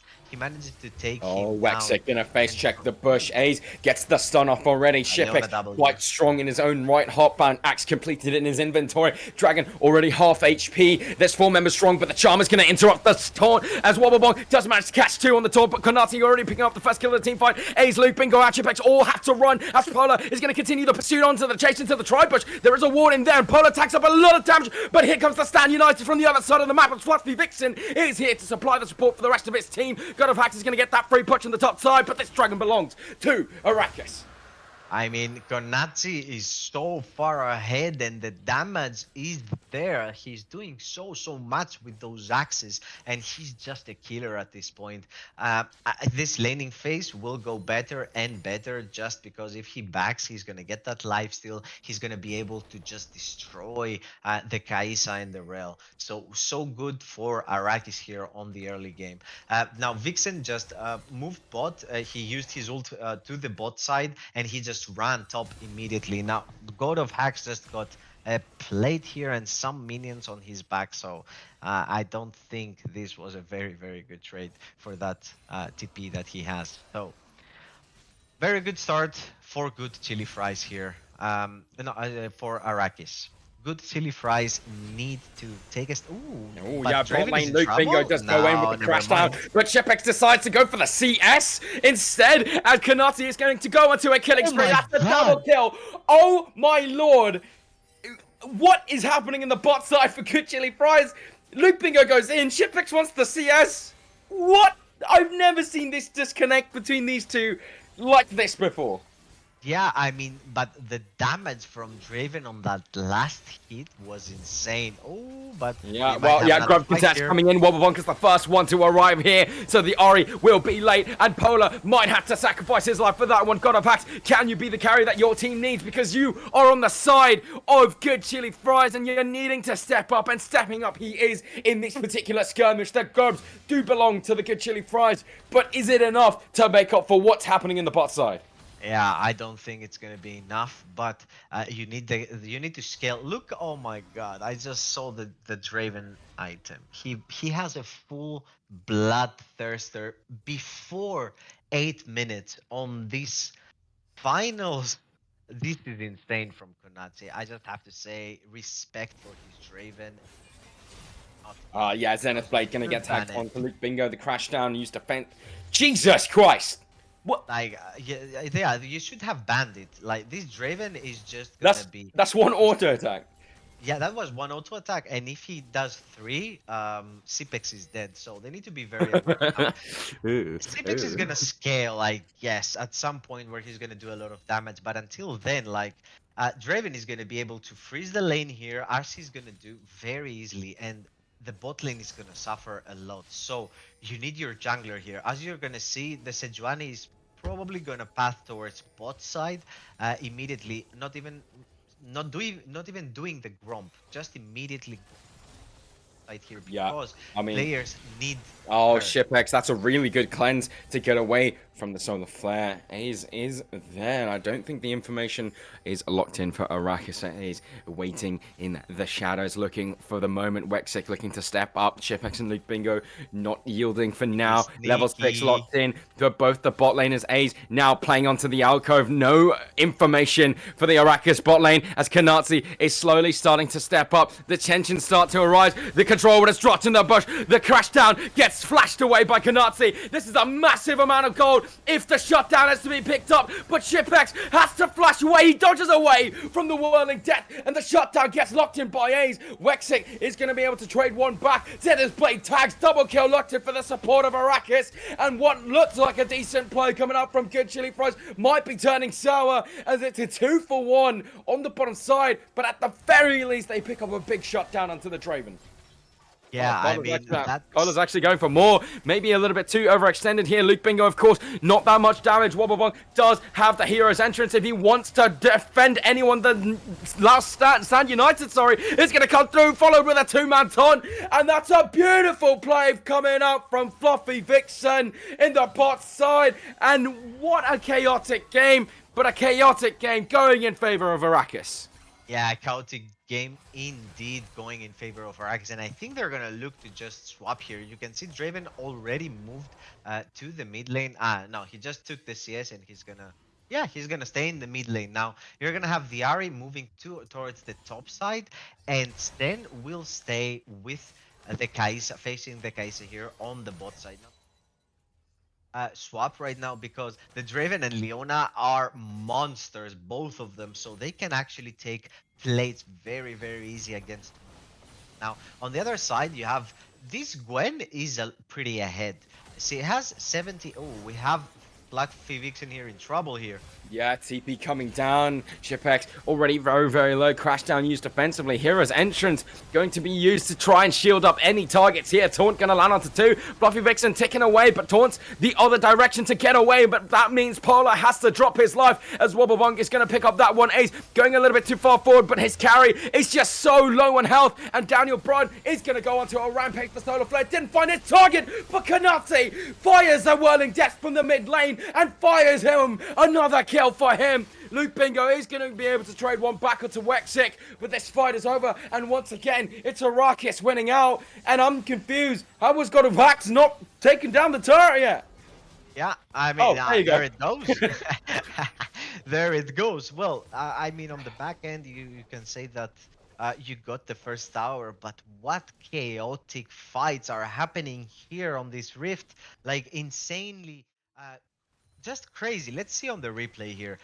You have first fighting, the Fluffy Vixen almost goes down, but does a beautiful E here to just negate both of the carries here. You have Vixen, Cipex very low on the back end, and he's just getting killed from the other side, from the mid lane. This was insane. From mid lane, from Konatsi, that was a very good snipe. They were so low, but they were still going at it. And I'm not sure why. I'm not sure if Wobblebonk was calling it. Ace was a little bit there inside fighting while his team was trying to back away. So a little bit of miscommunication from the side of Good Chili Fries in that team fight to just allow their opponents to get so much out of, well, basically what seemed to be nothing for nothing, you know? Yeah, it's a lot of fighting happening, and this is really good for the Draven. Seeing Daniel Brun, kind of 1 HP, God of Hacks decided to take a duel, but now might be getting punished himself. Polar gonna land that stun. Wexstick doesn't quite land the sweet spot on the Solar Flare. Polar is gonna survive, shut down into the pocket of Daniel Brun, and, well... Capsy, I'm not going to lie, first game looked quite contested. This one looking pretty dominant from Arrakis. It's looking pretty dominant, but let's not forget the gold diff right now. Yeah, exactly. Yeah, but so the gold diff isn't big, but I am seeing 7 kills on a Draven. Yeah, actually, and 6 kills on the Arrow. Okay, Wexic is just going to decide to make this finals interesting, and he's going to drop a kill over to Shipex, and that's going to close that gold deficit even more. Polar, despite all these ganks happening, he's a very squishy volley bear, deciding to step forward. Brother, you just made a play with your ultimate on the bottom side. You can't be making another play in the mid lane, and it's going to be the jungle support for Arrakis that are going to have to drop. I just realized the team logo is on the wrong side, by the way. Yeah, if our beautiful producer could make a flip there, it would be lovely. But they just beat off more than they could chew right there. I'm not sure what Leona and Volibear were doing there. Maybe they just got caught. But they knew that Good Chili Fries were there and they were pushing for that tower. So a little bit of a misstep from both of them. Now, the gold is almost dead even. A very small difference, 800, 900 gold difference. And it actually changed. It's for the side of Good Chili Fries. So even though the Draven is that much ahead, the team fights should be quite even. Yeah, well, Glacial Prison onto Daniel Brun, forcing the Spirit Rush out of the eye. That's just going to be it for now. Herald started by Polar. There is no dragon on the other side of the map, and it looks like Good Chili Fries willing to hand this one over. They already got the grubs, admittedly, so probably not feeling like they need to contest this one. Just going to give it over, buying some time for God of Hacks to scale up. Yep, I mean, once well, both teams kind of scale pretty good. But I'd say Good Chili Fries scale a little better, and I think team fights are easier for them, you know, because they're gonna have a lot of protection for their carry. They have a lot of damage, while on the other side, the only real really good cleanse from Shiver. That was cool. Captain Jack moment. What's on the flat? Had to be traded. Hero's entrance, maybe a bit much from Wobblebonk, because that is a really big cooldown. Now, Gon Shipex step forward. Good stun from Luke Bingo to stop Polar on his engage, and that would be the end of this one. No Polar important. seems a little bit lost here. Yeah, he does, doesn't he? he's on 0-4. Like, well, 86 CS. I guess they have the same number of camps, but Well, his Herald last game was confusing. Is it uh, that's the wrong way, brother. This isn't real. Okay, we have a pause. Okay, we have Uh, an unpause. I'm not sure what is happening What is going on? here. But another. Well, it looks like Polar got my PayPal transaction because no, I'm joking. No, guys, I'm joking. Yo, you heard it here yo, first. yo. No, I'm just kidding. And everything is frozen? Well, Capsy, I want to ask you, Capsy. So Yeah. this is 2 games in a row where Arrakis has gotten Herald, and it hasn't really done anything. Last game, we were kind of just like, oh, it's probably just a small error. Well, is it an error if it happens twice in a row? I don't know, like this one seemed like easier as well. Like the This last one seemed intentional. I'm not gonna lie. Did this not it one? seemed This very this- intentional. So I'm not sure what happened there, if the bear is tilted or something. Oh my god. Yeah. Anyways, back to the game. Now you have a Drake here in 40 seconds. They have 2 Drakes. Arrakis could perhaps look to maybe steal this with the, but I don't think they are in a position to fight this. If they go for a full fight, they need to be very careful about how this Draven and this Ari are placed in those team fights, because if anyone manages to tag them, bye Birdie, they're both gonna die instantly, because Kaita will go in there as an assassin. Let's not forget that she is very strong and she still has a lot of damage. She's 3k gold behind, but let's move that out of the way and let's not show it again. Thank you. Yeah, well, a fight is looming. Look at all the summoner spells available for Arrakis, so they're going to feel confident to contest this one. Shipex still missing out on the cleanse. God of Hacks trying to look for some sort of flank, but taking a big chunk, half HP down. Wobblebong stepping forward, only catches one with a taunt, the crash down, only finding the Leona's. Polar and Wexic are on split front of the rest of the team, and 2 people are going to drop immediately. Wobblewunk with a slither of HP as Kanati's going to pick that one up, but God of Hacks does so much damage on the Gwen as it's the Ori left to retreat. He does go godlike, but at what cost? He misses out on the charm and doesn't finish off God of Hacks on that kill. He's just going to have to watch the rest of his comrades drop on the floor, and just like that, Arrakis have thrown it all away. That's still an early game for Kanati and crew. Is now in the dirt. We're gonna see on the replay how this Ace managed to actually find a way to get back to the team fight, and Draven had to flash in order to do some damage, and just because of that they lost the whole fight, just because Konachi had to flash in order to do some damage onto this Kaisa. I think he thought maybe he could kill her with 1 hit, I'm not sure, but this was very, very unfortunate, and he got tagged immediately by the Galio, if I'm not mistaken. He got taunted and died. So as I said, their team is very easy to execute because you have a very standard CC with the Sejuani, with the Galio. The Rel is so reliable. You have so much true damage with the Gwen as well. And this Polar, like Volibear, seems a little bit lost. He doesn't do so much on those team fights. He dies very, very quick. He's not providing all that power that his team needs, you know. And they first picked that. Let's not forget, they first picked the Volibear. Yep. I mean, Volibear last game was first pick too. Didn't look that bad. This time around, looks really bad. 0-5. Yeah, I mean, maybe yeah. you should change your priority, because the bear, even if it can be pulled off, as it was very good. He showed us a lot of things last game, right, on that bear. It's still not that reliable, and it can go down very easy sometimes. So perhaps you should look for something different on the next champ select. So something to think about. But in the game, we have a Baron that is up right now. Arrakis are looking here to just invade and take a red for free. They have top side vision, but they're gonna be spotted, and I think they're in a tight spot here. Yeah, they are. They're having to leave. Kanati doesn't have flash in this one, but Chili Fries just letting them get away with this. Polar going in a really risky direction and doesn't get punished for it.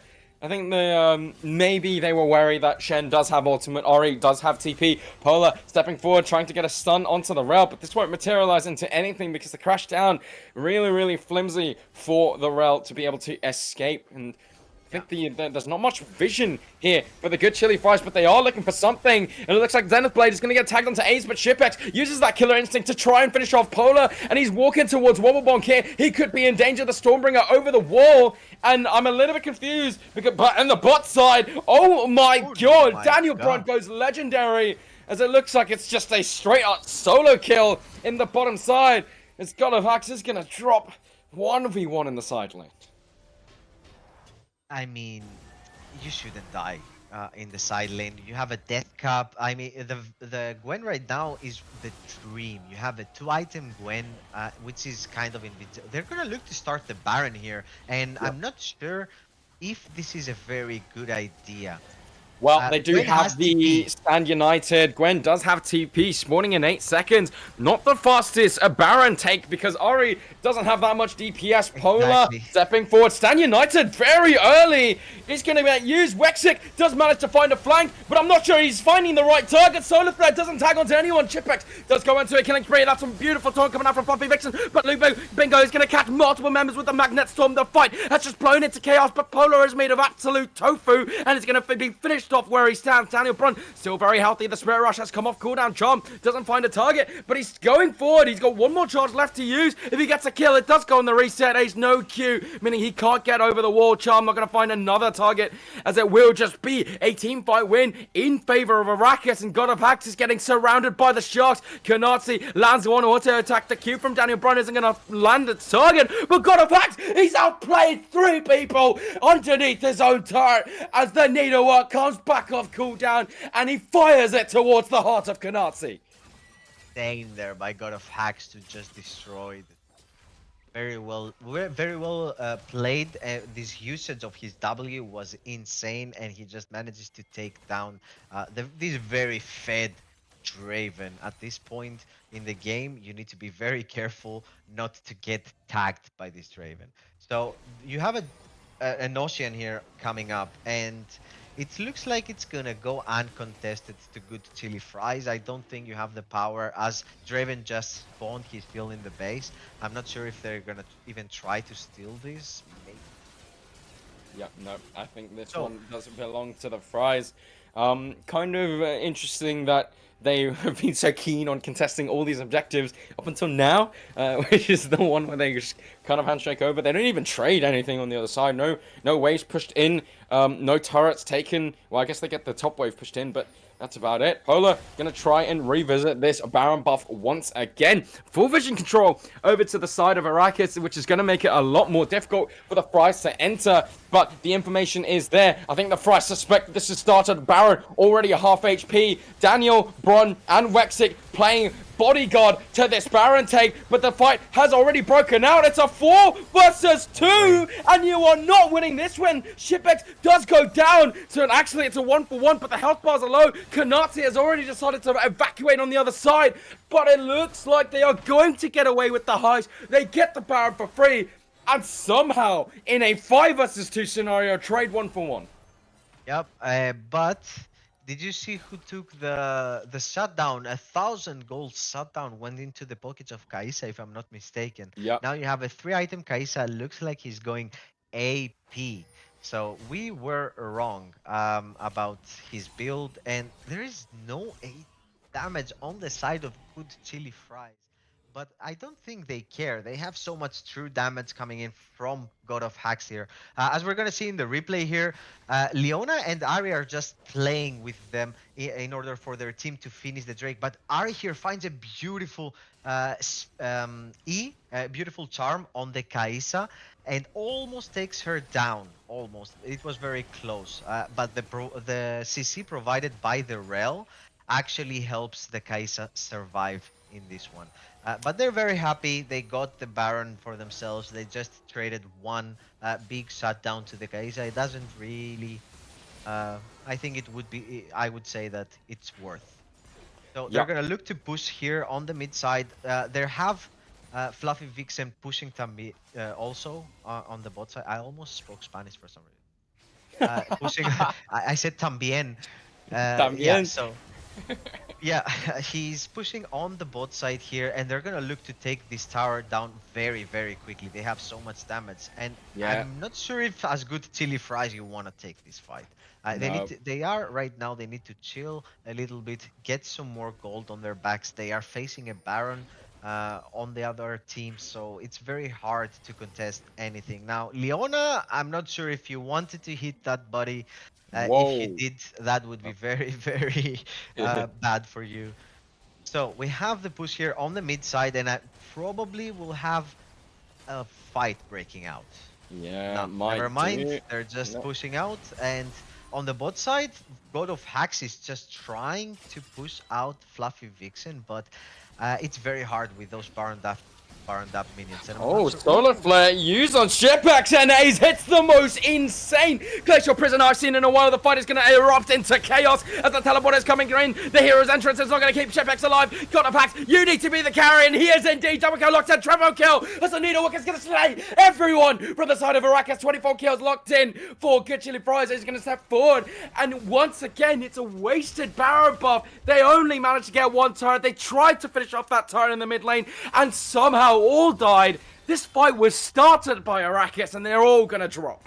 That's a big tempo for Good Chili Fries here. God of Hacks popping off, as we're gonna see in the replay. They managed to actually kill the Kaisa there, but that didn't matter. Now, beautiful cleanse by the Kaisa. Ari went a little bit too ahead, but here, as you're gonna see, they just still try to tower dive just because they think we're gonna kill the Kaisa Oh and my everything God. is fine. And God of Hacks unleashes the needlework there to just destroy everyone in his path and gets such a quick triple kill. Like it was bum bum boom. And Beautiful. I want to point out there was a narrative on the desk that Fluffy Vixen versus God of Hacks, you have a beast of a top laner up against a neutralizer. The question was, can God of Hacks step up, and is he good enough to carry against a player like Fluffy Vixen? And well, look at that kill score, 8 kills to 2. He's really answering the questions here.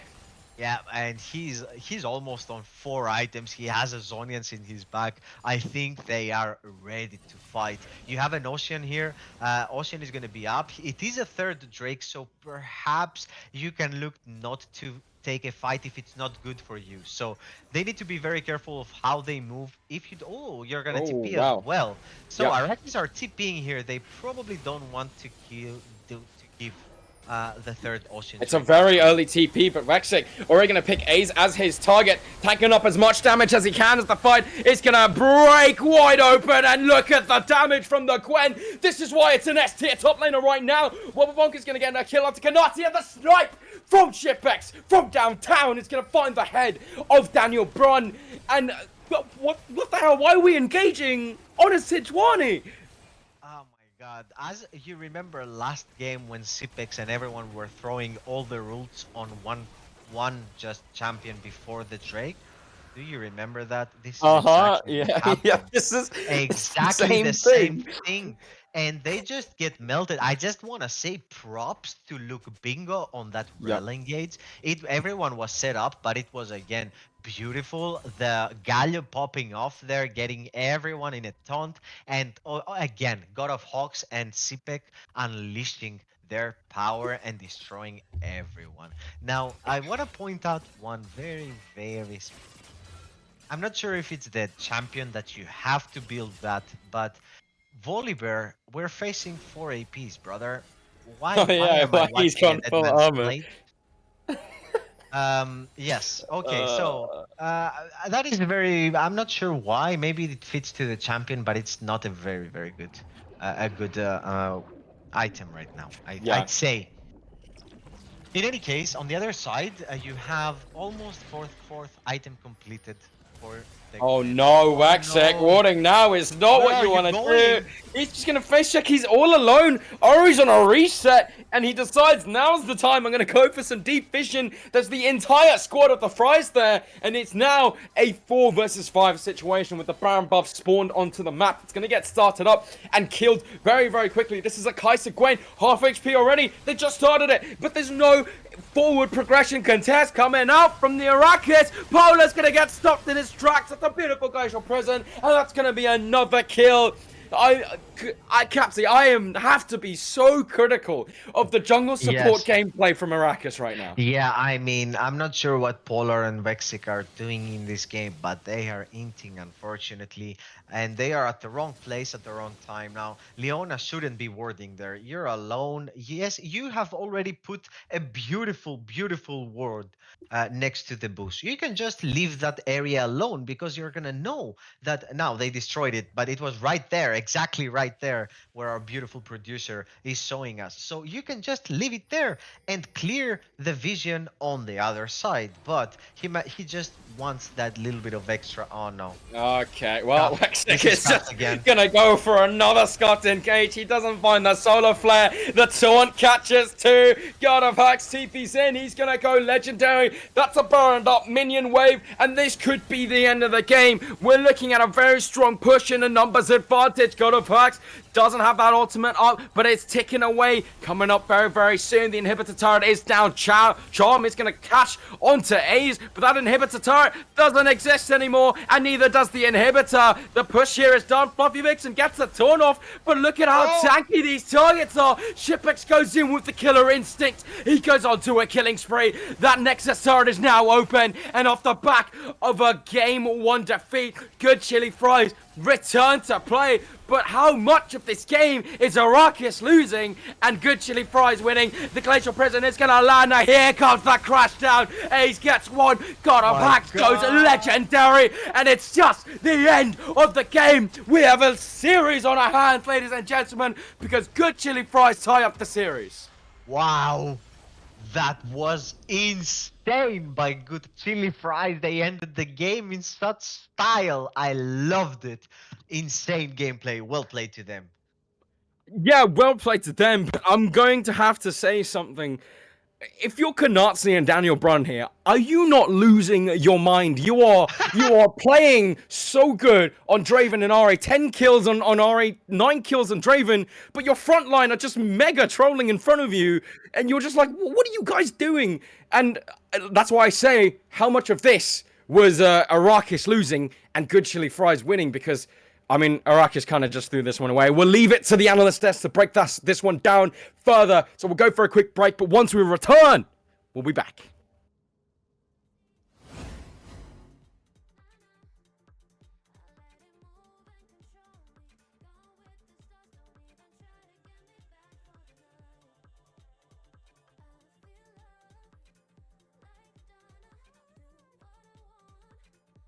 One last push is going to do it.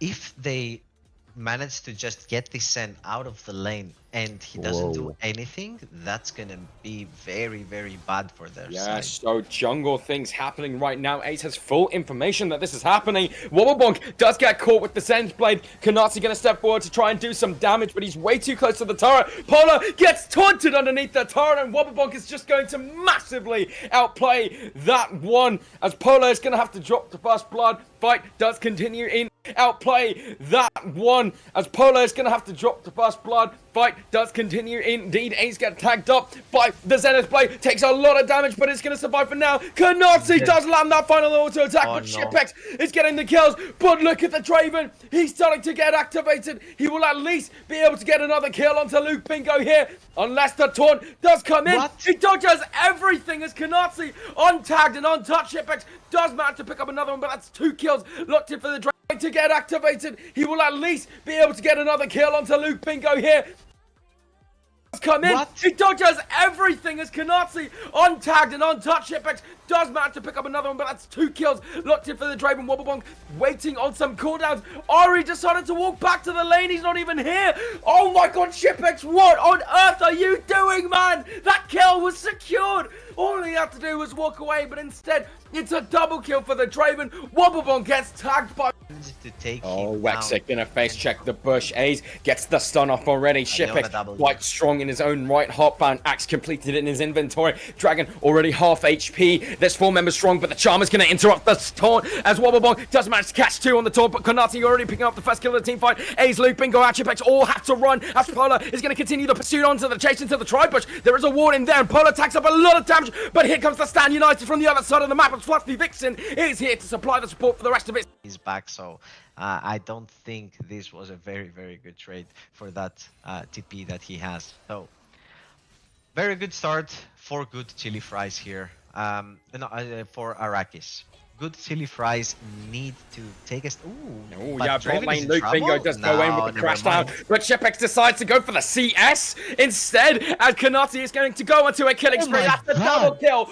Oh my lord. What is happening between these two like this before?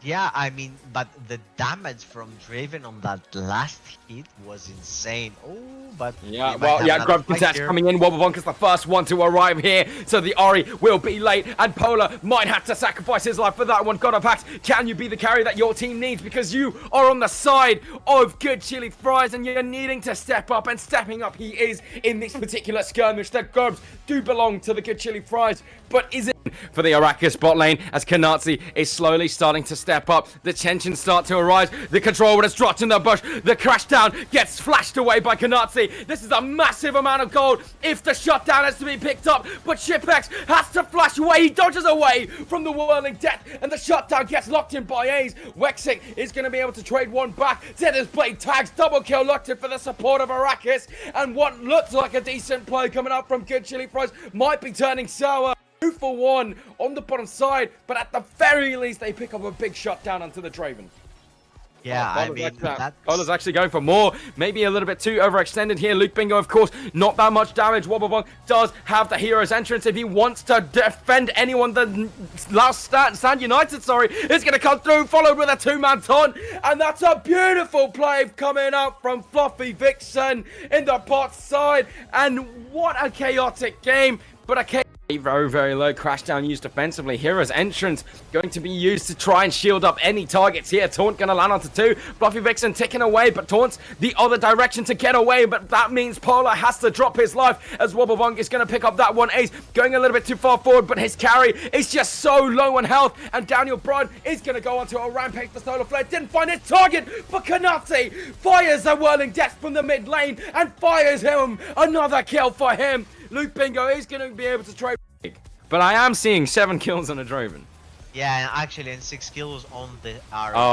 Okay, Wexic is just going to decide to make this finals interesting, and he's going to drop a kill over to Shipwrecks, and that's going to close that gold deficit even more. Polar, despite all these ganks happening, he's a very, very squishy volley bear, deciding to step forward. Brother, you just made a play with your ultimate on the bottom side. You can't be making another play in the mid lane, and it's going to be the jungle's taking a big chunk, half HP down. Wobblebonk stepping forward, only catches one with a taunt, the crash down, only finding the Leonas. Polar and Wexic are on split fronts of the rest of the team, and 2 people are going to drop immediately. Wobblebonk with a slither of HP as Kanati is going to pick that one up, but God of Hacks does so much damage on the Gwen as it's the Ori left to retreat. He does go godlike, but at what cost? He misses out on the charm and doesn't finish off God of Hacks on that kill. He's just Stand United. Gwen does have TP, spawning in 8 seconds. Not the fastest a Baron take because Ori doesn't have that much DPS. Polar stepping forward. Stand United very early. He's going to get used. Wexic does manage to find a flank, but I'm not sure he's finding the right target. Solar Flare doesn't tag onto anyone. Chipwrecks does go into a killing spree. That's some beautiful taunt coming out from Fluffy Vixen, but Luke Bingo is going to catch multiple members with the Magnet Storm. The fight has just blown into chaos, but Polar is made of absolute tofu, and it's going to be finished off where he stands. Daniel Charm doesn't find a target, but he's going forward. He's got one more charge left to use. If he gets a kill, it does go on the reset. Ace no Q, meaning he can't get over the wall. Charm not going to find another target, as it will just be a team fight win in favor of Arrakis, and God of Hacks is getting surrounded by the Sharks. Kanatsi lands one auto attack. The Q from Daniel Bryan isn't going to land its target, but God of Hacks, he's outplayed 3 people underneath his own turret as the needlework comes back off cooldown, and he fires it towards the heart of Kanatsi. To the side of Arrakis, which is going to make it a lot more difficult for the Fries to enter, but the information is there. I think the Fries suspect this has started. Baron already a half HP.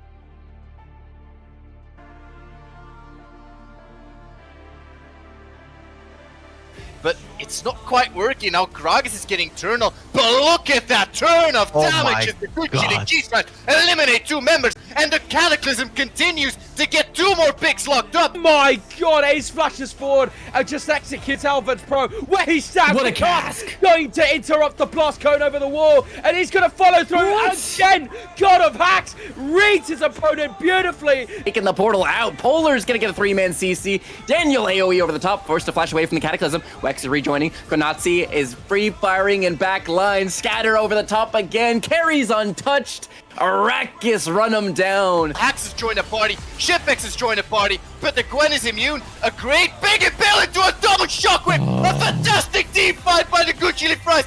And the target is going to be the Jinx, and the bullet time is catching absolutely everybody. And despite the gold deficit, Ace has made the play for his team. But now Fluffy Vixen has arrived. They've stalled long enough, and the needlework will just cut through all the members of Good Chili Fries. Get a double kill. The Syndra right here gets hit, tagged up by the fear. Heimdall teleports in the fight, but it's just a little bit too late. Unleash power, gonna bring him down to low HP, and it's a straight on pentakill. Locked in for Fluffy Vixen on the Camille.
Sure do like to share your opinions, talking big like somebody's listening. Nobody's listening. It's so fun and games until it doesn't toss me out. I'll hit the ignition. Now you listen. Hop up in the window. Smaller and smaller you fade out. Hop up in the window. Yeah. You cannot get my vibe, no, there's no way. I'm flying high above all your gravity, trying to bring me down, but I'll never stay. Hey, hey, watch me levitate. You cannot get my vibe, no, there's no way. You can say what you want, call me insane, trying to bring me down, but I'll never stay. Hey, hey, watch me levitate.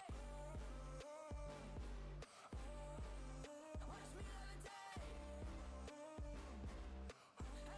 Hey, watch me levitate. Try to paint me like a no-name, so sorry, but we're not the same. No, we're not the same. Boo-hoo, poor you, please forgive me, cause I don't feel any pity. I'm fed up with lies, you wanted my demise, now you're watching me rise, rise, rise. Up in the window, smaller and smaller you fade out. Up in the window, yeah. You cannot get my vibe, no, there's no way. I'm flying high above all your gravity, trying to bring me down, but I'll never stay. Hey, hey, watch me levitate. You cannot get my vibe, no, there's no way. You can say what you want, call me insane, trying to bring me down, but I'll never stay. Hey, hey, watch me levitate. Watch me levitate.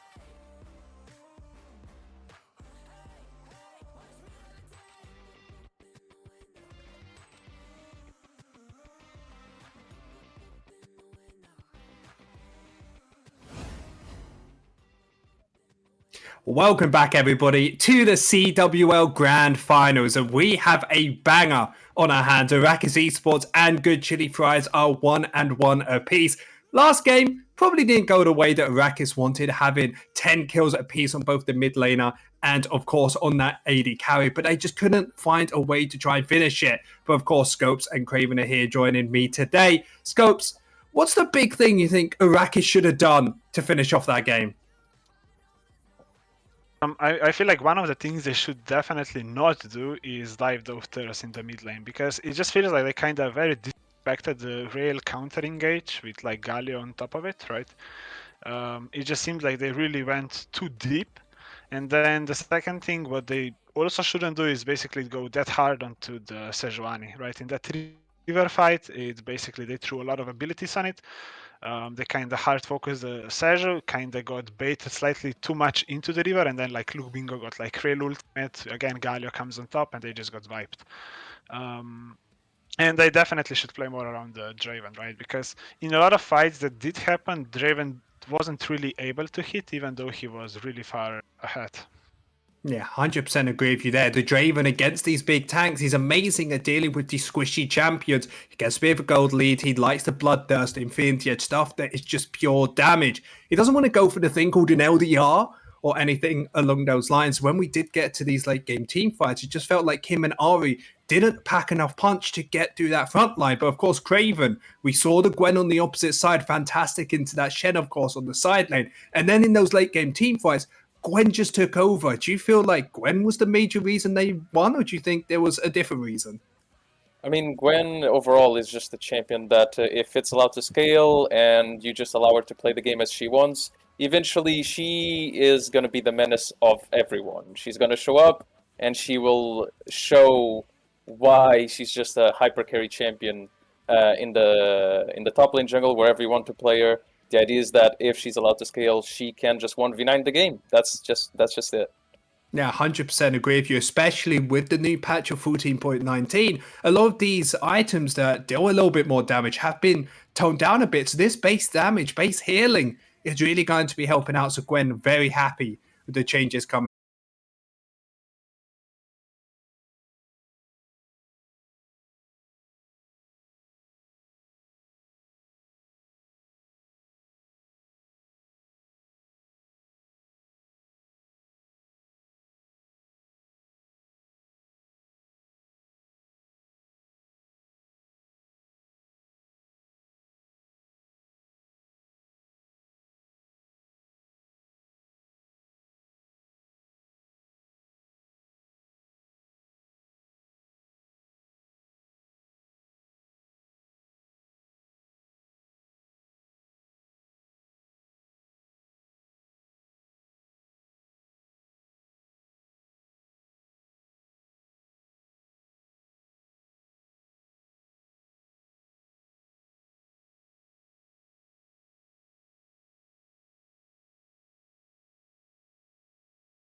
really good into this series.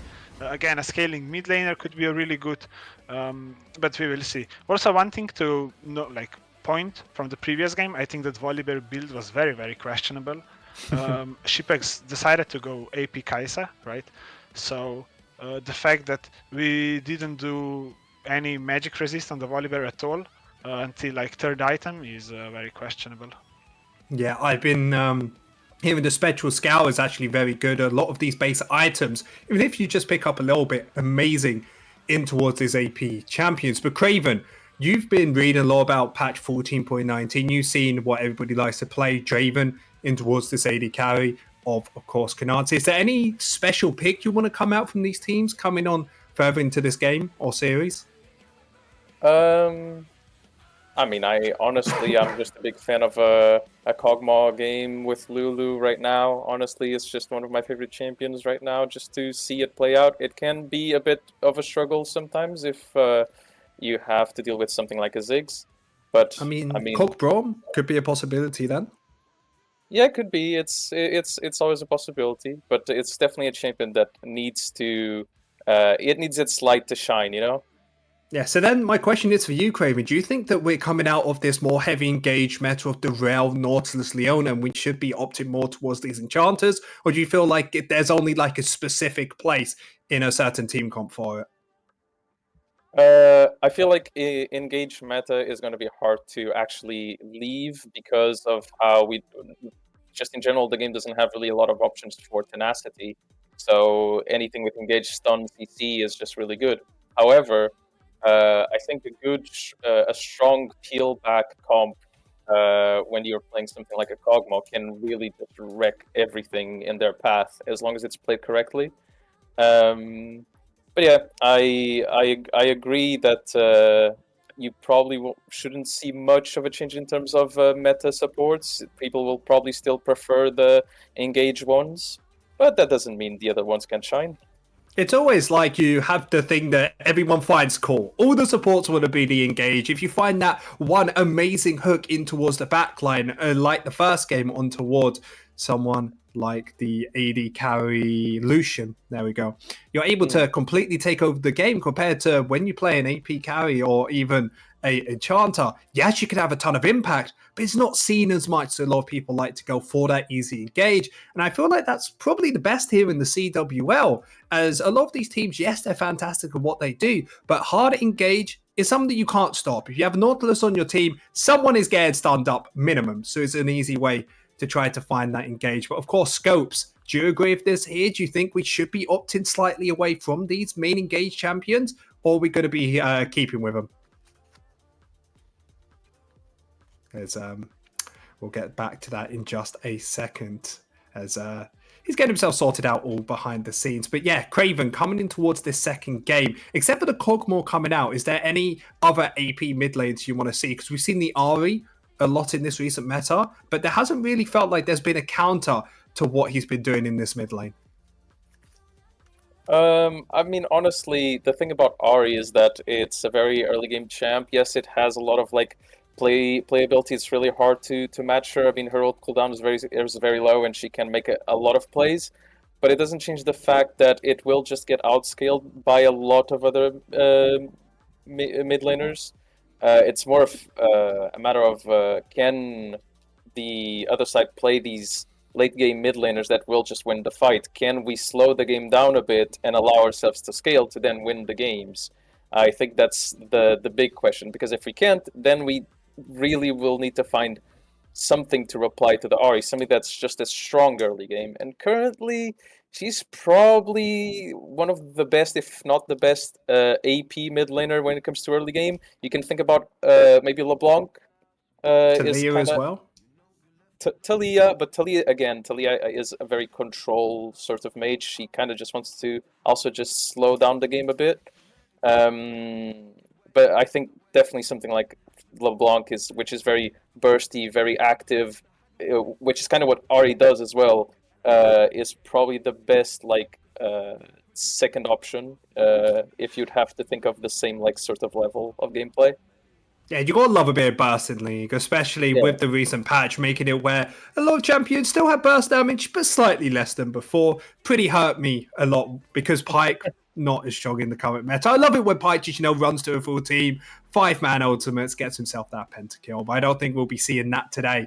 But of course, the second game coming through in a pretty short amount of time. More importantly, Rakis most likely going to be on towards that blue side now. They are, I believe red sides. They will have counterpick on towards the top side. So I don't expect a Gwen to be coming through from the good chili fries. They're going to have to win in a different way than what they did before.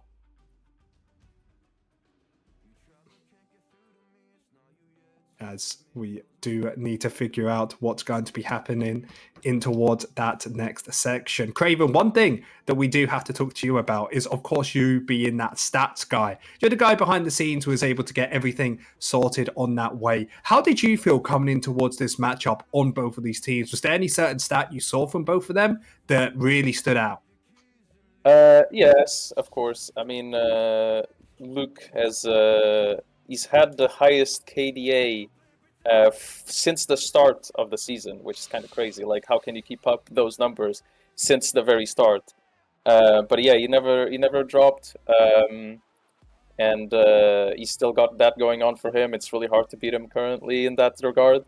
But on the other end, Daniel, even though he hasn't played as much games as other players have, he has a 9 kill per game average, which is kind of crazy if you think about it. We'll see if he can actually, bring that sort of bloodbath into his games, the next coming games. But if he does, that could be game-changing, of course. Yeah, it has to be. Well, he must be watching a lot of LPL games. He likes to try and find a kill per minute, if possible, on towards that Ari, or at least getting those assists. And that's why he loves picking up these early game champions you said about, like that Ari, because it gets prio in lane, gets to roam around the map, and gets a lot of plays going on. And then when you paired out with the Draven, you saw how powerful they were. They found 10 kills apiece on both of those two champions. Of course, weren't able to finish off the game. They'll need to fix that, but we will have to see, as now, this third game, we will be going into Champ Select to figure out what they're going to be picking. Craven, is there anything you want to see on first pick here?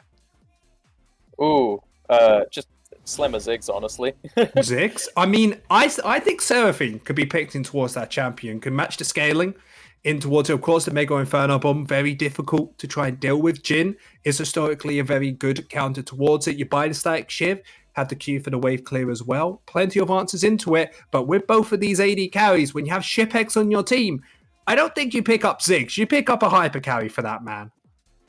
Yeah, I'm expecting him to go something else for sure. I'm expecting him to... I mean, he enjoys his Zeri, he enjoys his Ezreal. Ezreal can also be flexed if they do wish to do that, but regardless, it will always be a safe champion. Maybe he could show us a little bit of Varus. That would be interesting. So this is one thing that a lot of analysts and people behind the scenes want to see. They want to see the Varus getting picked up. Hasn't been as high in priority as a lot of people wanted. Of course, the Ashe, the Jinx, Ziggs, all of them are a lot more popular. Even the Jhin, which has fallen down a little bit due towards those damage nerfs. The Ziggs getting banned away, very smartly said. It's good Chili Fries picking up that Sejuani, most likely leaving Arrakis to be able to pick up that Volibear. Remember, this is the best pickup for their jungler. However, last game had a few difficulties, wasn't able to find those major engages they need to, and it felt like everything just slipped through their hands the longer the game went. So we'll have to see if they want to keep the Volibear or try and change it up here. I mean, I personally am not a really big fan of Volibear, I'm not going to lie. I think the champion really struggles to provide anything for the team. But there it is. There's the Volibear. I mean, maybe he can, go top lane and have some side lane pressure, but outside of that, he doesn't really provide that much. So I'm not a big fan. Well, he stops the towers if you want to go for a tower dive. He's great at finding that secondary engage with the Q. Of course, has decent burst damage against a few different champions. Cross W healing him as well. Very good at these bruisery fights earlier on. So if Rakis does pair it up in towards the Sejuani, it's actually a pretty decent matchup. And one thing I'm very curious about is that Rakis just slammed this Galio. Galio, yeah. They think that there's no champion left open that has a counteraction towards it. Historically, AD champions are the best into Galio. Yone, possibility into it, but they also know the good Chili Fries mid laner only picks up these AP champions. So gonna pick up that Orianna, scales quite well, and it's starting to seem like good Chili Fries are starting to understand if we scale better than later, we should be able to win this game. It's very well thought on that side, knowing that the Galio can just counter most of his the champions he wants to play. That being said, he's not really a champion that is a difference maker a lot of the times. It needs to be paired well with other champions. As we watch the Kai'Sa being locked in, I think Kai'Sa's pretty strong. It's a bit too much AP right now, potentially. And most importantly, with this Kai'Sa, with the new changes, has to get towards that third item before she finds their evolution, unless they go for that EP Kai'Sa build you talked about a little bit earlier. But with this Dragon Span coming through, maybe a Camille here might be a little bit early. It will be that R3. Oh my god. They want that possibility, and instead, got to be that Kokomo. And Craven, you seem excited about this. I mean, I wasn't expecting it to happen, but I'm glad it happened. I mean, the thing is, Kai'Sa doesn't really have as much pressure as other ADCs, so Kog'Maw should be fine here. He shouldn't ever feel threatened, so he can actually just scale. The question is going to be, who's going to scale harder, Kai'Sa or Kog'Maw? Kog'Maw, right? Well, has to be. If he has the right front line, it will be Kog'Maw. But he needs to get enough front line, because Kai'Sa is still sort of an assassin, or can be played like one. So if she finds the right angle, she can just pop this Kog'Maw. Yes, of course, Galio and Volibear can be played as tanks, but need to get a little bit of damage before they go towards that side. So I'm expecting side of Arrakis to be banning away champions to get on towards this Kog'Maw, Nautilus, maybe even a Leona on top of that. While good Chili Fries, you have to just expect the Braum and the Lulu on top of that. Two of the champions that either can keep him safe or just get him to dump out massive amounts of damage. Yeah, I would definitely get the Lulu ban going through. I feel like she is one of the best enchanters that can also peel this Kog'Maw. They don't just pair well because of the damage they do, they pair well because of the survivability it gives to Kog'Maw. There's no other enchanter that gives this amount of survivability. It's a knock-up, it's HP, it's so much things going on. So you have the Lulu and Soroka. They do parts of what Lulu does. One of them heals the Kog'Maw, and then the other one is able to deal more damage for the Kog'Maw, and Lulu has both of them, so of course most likely going to get taken away here. We will figure out what the two bans are for you in a second, but coming through this second ban rotation, where one of them is going to be that Nautilus and the other one is going to be, we'll find out in a sec, but Arrakis having to pick up their mid laner, most likely trying to get Prio in towards that Orianna. And my question is, with this way locked in, I think that's a Galio support. I'm very confused right now, because if there's a champion Kai'Sa loves is Nautilus, and if there's a champion that Kog'Maw loves is Lulu. So I'm confused why we bend the Nautilus, and when we can have it for ourselves and leave the Lulu open. So they banned the Pantheon on towards that last pick. The reason they banned away the Nautilus, as it is easy set up CC on towards the Kog'Maw. I would agree, Leona, a little bit more difficult. Nautilus loves going against champions to try to dash away, as the ultimate will always hit. Compared to Leona, with those stationary targets, can use that solar flare. Practically always hits, finds that slow, allows the Kai'Sa to find the CC on top of that. So very much good Chili Fries, gone for a very nice engaged composition. You got the Leona, you got the Sejuani raising towards the backline. Of course, Orianna ultimate right on top of that. While the Arrakis have the Kog'Maw for that wave clear, can play around it, but they absolutely slam in that Fiora late game, going for a little bit more of a unique comp, as they have a very good 4 versus 5 team. But when you pick a Kog'Maw, don't you just want to go for full team fighting? Yeah, I feel like, this makes me feel like it's definitely Galio support, but I feel like Galio isn't really what Kog'Maw wants most of the time, although he does pair well with Wei here, like keeping the champions in check, keeping them in position, allowing Wei to do his full damage. But it's not really what Kog'Maw wants, because Kog'Maw needs someone with him. And Galio here, he needs to kind of go forward. He's the only reliable CC. So he's kind of being left alone a bit.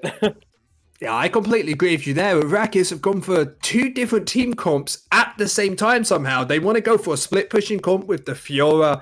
Galio have, of course, an aggressive jungle like the Volibear. Fantastic. Even have to wait for the wave clear, but then they slam in a Kog'Maw. If you pick up Sivir here, it gives you safety in bot lane. Make sure that they can't engage onto you. and you can play that style. But with that coming through, Good Chili Fries have to be the clear favorites. Easy ways of engaging, just get an Orianna ball, put it on your Leona, put it on Sejuani, and just get to diving towards the late game. And even the Renekton can match against the Fiora fine early on. And worst case, Fiora takes a few towers, but if you start scaling these dragons early, you're going to have to force Fiora in towards these fights.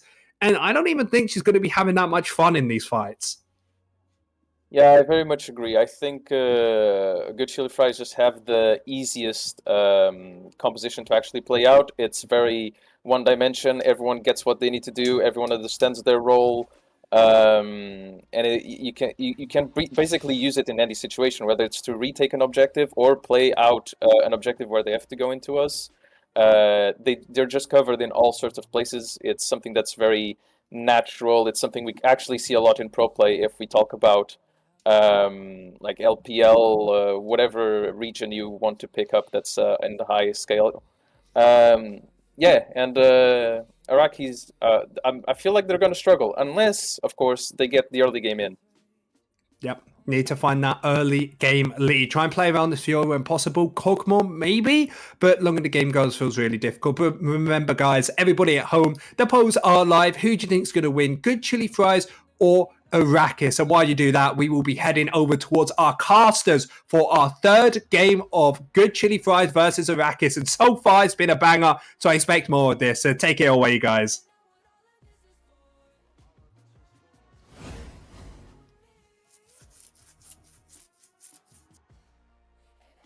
It's hello, we're muted. Hello, It's hello. been I feel like it's been a while since we've been on. I missed you, Capsy. Missed you as well, All brother. right. Well, game 3, draft already completed. God of Hacks this time on the Renekton, and I like it because narrative, again, I want to go back to the fact that God of Hacks was described as this neutralizer. He's not going to be the carry, but off the back of last game, why would you not put him on another carry? So I like the Renekton here. It was picked very, very early, so questionable on that one. Not sure if it was a bit too early, but the key thing, Orianna is, alongside Syndra, the strongest mid laner on the patch, and Wobblebonk's Orianna is damn good. So I'm curious to see how that one goes. Yeah, I'm very skeptical about why they left it open. Orianna is pretty scary, and in the hands of Wobblebonk, even scarier. So I guess maybe they're returning a favor for the Draven not being banned on last game for Konazi, I guess. I don't know, but their composition seems so well rounded.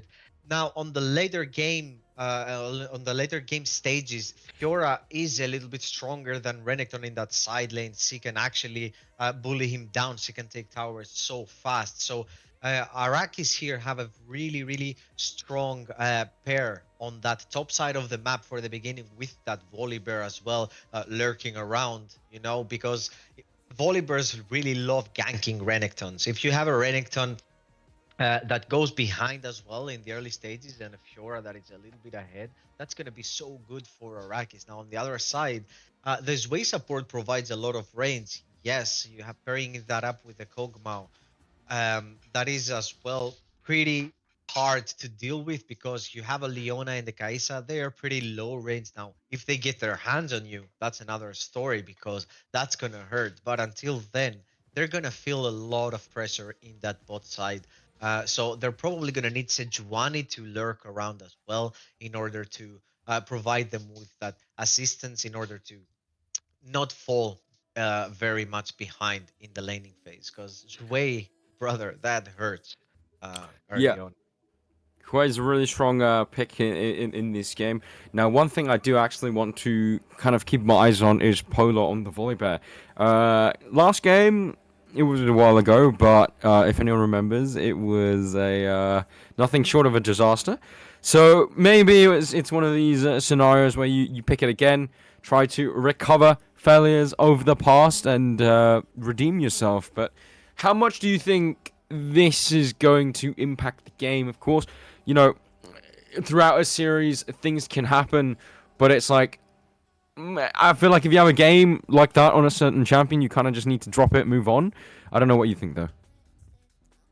Yeah, well, I'm going to start with the Volibear pick, saying I don't like it again. Araki showed something that they don't want to happen in those games. You know, that Volibear was not very useful, and the movements in the map were not so good as well. They were not very. They didn't communicate very well with the support with Vexix. In order to be able to get that vision, they always died. They got caught. So perhaps a different pick. I don't know, something a little bit more aggressive, perhaps that can. Play alongside the mid lane and forget about everything else. Because the Volibear man, he didn't show us a very good Volibear last game. So the pick itself, it's good.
And we are back. We're on the roof, ladies and gentlemen. Yeah. Yeah, so sorry everyone, a little bit of a technical issue here, but we got it fixed. Now, I would prefer like seeing a Wukong perhaps popping off here instead of the Volibear. A Jarvan would be insane as well. Jarvan is extremely strong in the jungle role. A Vi is very good at locking in those targets for your team. As you imagine, a Vi going into the Oriana, into the Kaisa, it would create a lot of room for your team in order to have some uptime, you know. So I have my thoughts on the Volibear of how it's going to go down, and let's see how the players play the game. Now here we're not going to see a lot, I guess, in the early stages. Now both junglers are going to probably path as they did on both games. They're going to path from top to bot. Now Ace has found a pretty nice. I've seen him move around vision, so he's not trying to be found, and that's very good quality to have as a jungler. So if Ace perhaps finds a good path on the bot side, then uh, he will be able to do a lot of damage to the Araki bot lane. Yep. I mean, I do think Cogmore actually want to talk about the current moment in time or the 14.19 patch benefiting a champion like Cogmore a lot. I think he's one of the few AD carries that can build like one or two straight up DPS items and then start building resistances like Randuins I see on Cogmore. And with the new update to the items, this is a durability patch that benefits Cogmore a lot. Now, the struggle, of course, is that in terms of early game fighting, it's obviously has its strengths, but it does lack a few things. And Kog'Maw often best paired with an enchanter as opposed to a Galio. So those are the two biggest things that could work against this Kog'Maw. Yeah, I mean, this Kog'Maw is gonna get dove, I guess. You're gonna look at an Assassin Cipix again. As you mentioned before to me, Cipix is gonna have probably a little bit of an easier time here in the bot lane facing a Kog'Maw. But let's not forget, he's still gonna be pushed in. Arakis are gonna have the first chance to path towards that either Drake or to their jungler or to find anything. So um, they have kind of given some pressure on the bot side, and Ace will have to look to alleviate that pressure as much as he can, because you cannot fall that much behind on a scaling Kaisa. Pairing that up against a Kog'Maw who also loves to scale, who's gonna get, as you said, those durability items. He's gonna get that Randuins and well whatnot.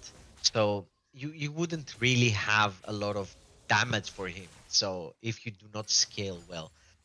So we see both junglers here kind of on the bot side. They're gonna look to actually Ace is gonna look to back. He's not even gonna go towards the bot side, and he looks for those void crabs. So we're probably gonna see oh, I'm very eager to see where he's gonna go, because we have some fighting yeah, here. Wex Galio for going a that little bit taunt. aggressive.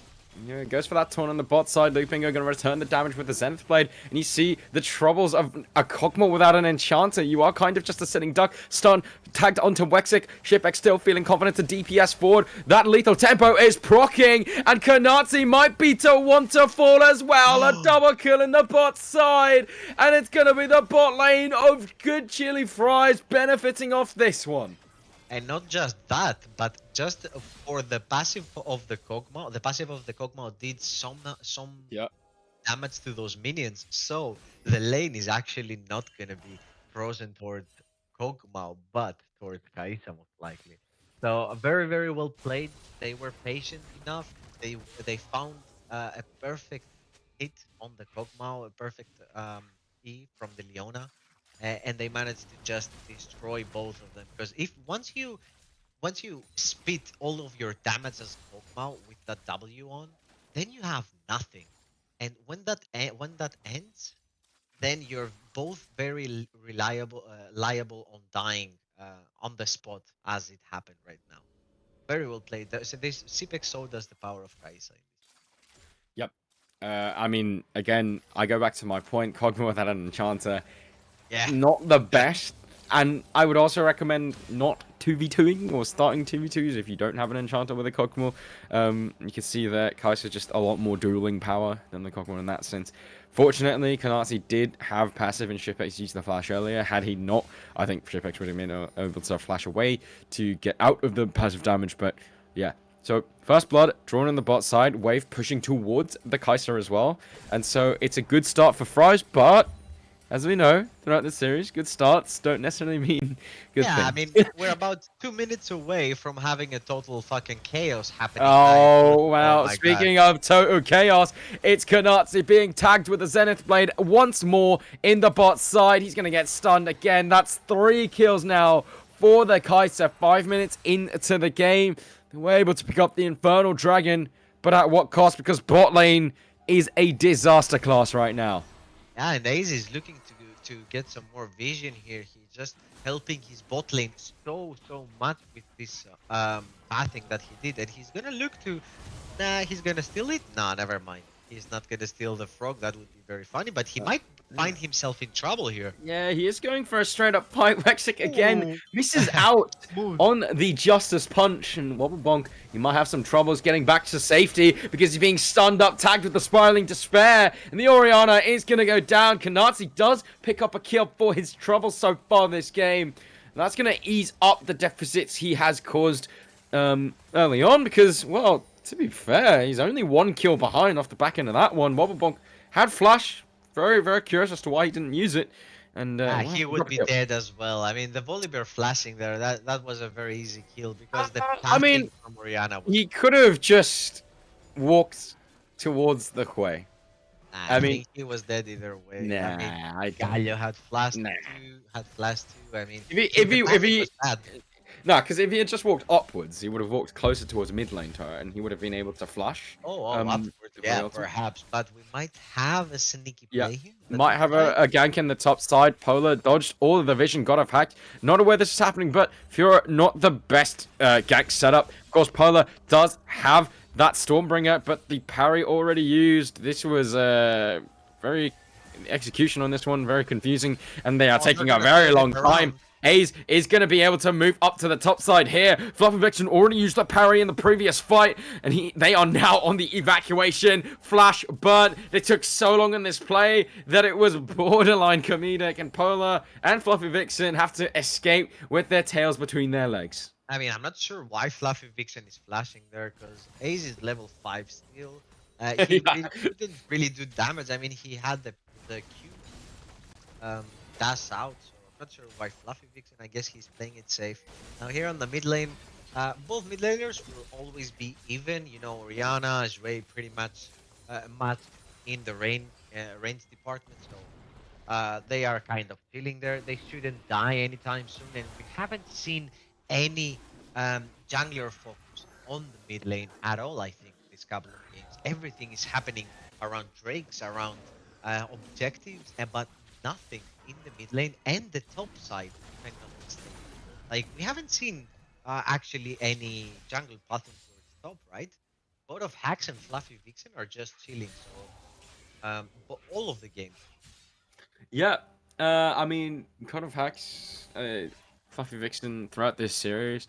Top lane has definitely been an island. I will say, in terms of who's had the most impact this series, after last game, it definitely has to be God of Hacks. And that's not a criticism towards Fluffy Vixen, because Fluffy Vixen, I think, has played pretty decently throughout this series. It's just, yeah, I mean, on the Gwen, God of Hacks just made so much more happen than Fluffy Vixen on the Shen. And so top lane will continue to be an island, I feel. They're both just even in farm, just bruiser versus bruiser action. I will say, I feel like this particular game, Fiora has a lot more tools to pressure in the late game. Yeah, this Fiora will be key for her later stages of the game, because she has a lot of pushing power. So if she finds that time to be able to take the towers down and perhaps have a 1 versus 1 or a 1 versus like bait some of it, that opens up the map so much, because her team can then go and ward easier, have some more information on the enemy team, which is very I apologize for my microphone. For the later stages of the game, so this Fiora will probably have a lot of impact later on. In the laning stages of the game, like they're gonna be even. I'm not if in any fight happens and one top laner TP, then Fiora will have her time of her life. Now, both junglers need to focus a little bit on those void grabs. If you take those void grabs for your team, it is very, very important for your side laner, in this case, Fiora, to be able to knock those towers down and be a threat for the opposing team. You know, because if she's not a threat and you like don't mind her, then that means that you will not be able to win those team fights, because well, guess what? You're going to be facing 5 people because they don't care about the Fiora. As we see here, they're going to start the Drake. It's going to be a very easy Drake for them. They shouldn't have any contest from the enemy team, because Cipex is on an item. He has a Kraken already on 11 minutes into the game. So that is very, very good for good chili fries. Oh, we have a visit here on the top side. Yeah, by could the be way. a dive in the top side. Daniel Brunn maneuvering over to do this. They got that notification that the Inferno Dragon was taken on the other side of the map, so the cross-map play isn't wrong, but Floppy Vixen might just be getting solo killed. Spiraling Despair just tag onto God of Hacks, but the flash forward with that Q, empowered Q with the rage bar is going to finish off the kill onto the Fiora. 1 versus 2, outplayed the fear, is going to land, but no ultimate for Daniel Brunn. He does have the flash. W not quite in range. Wobblemunk teleported up for cosmetic purposes, it seems, but God of Hacks with a beautiful outplay on the top side. I mean, he just keeps on giving, right?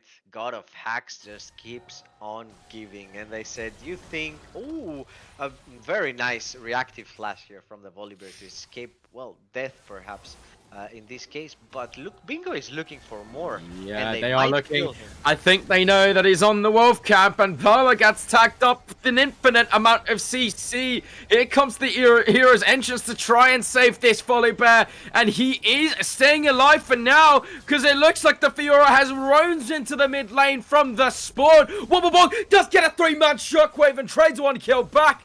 1 for 1 for now, and Wexic is gonna flash for. Okay, Wexic is just gonna die as Ace is gonna pick that one up. Kanazi now does have the flash, but is stunned up. Doesn't end up using it. I think Ace should be able to just. Oh no, he dies. That was very anticlimactic. I thought he was gonna queue over the wall. that would be very nice, but I mean, very well played. This will look so scuffed. in the Oh, beginning. Fluffy Vixen flashes forward. Oh god, I have things I want to say, but I won't say it. I won't. Nice try. Good try, guys. Good try. This is good gameplay. Good effort. I think that's the tilt talking here, because Fluffy Vixen flashing like that. Yes, it's a man-less Oriana, I guess, but I mean. Yeah, how but gonna get- maybe that Oriana was under turret. I don't know. Yeah. Also, yeah, I didn't want to say that so much about him, but damn. What can you do? So God of Hacks is going to have some time here on the top side. Both top laners have a completed item, so they are kind of matched, although Renekton is a little bit ahead in the XP as well. So that means that they have those Void grabs almost for free.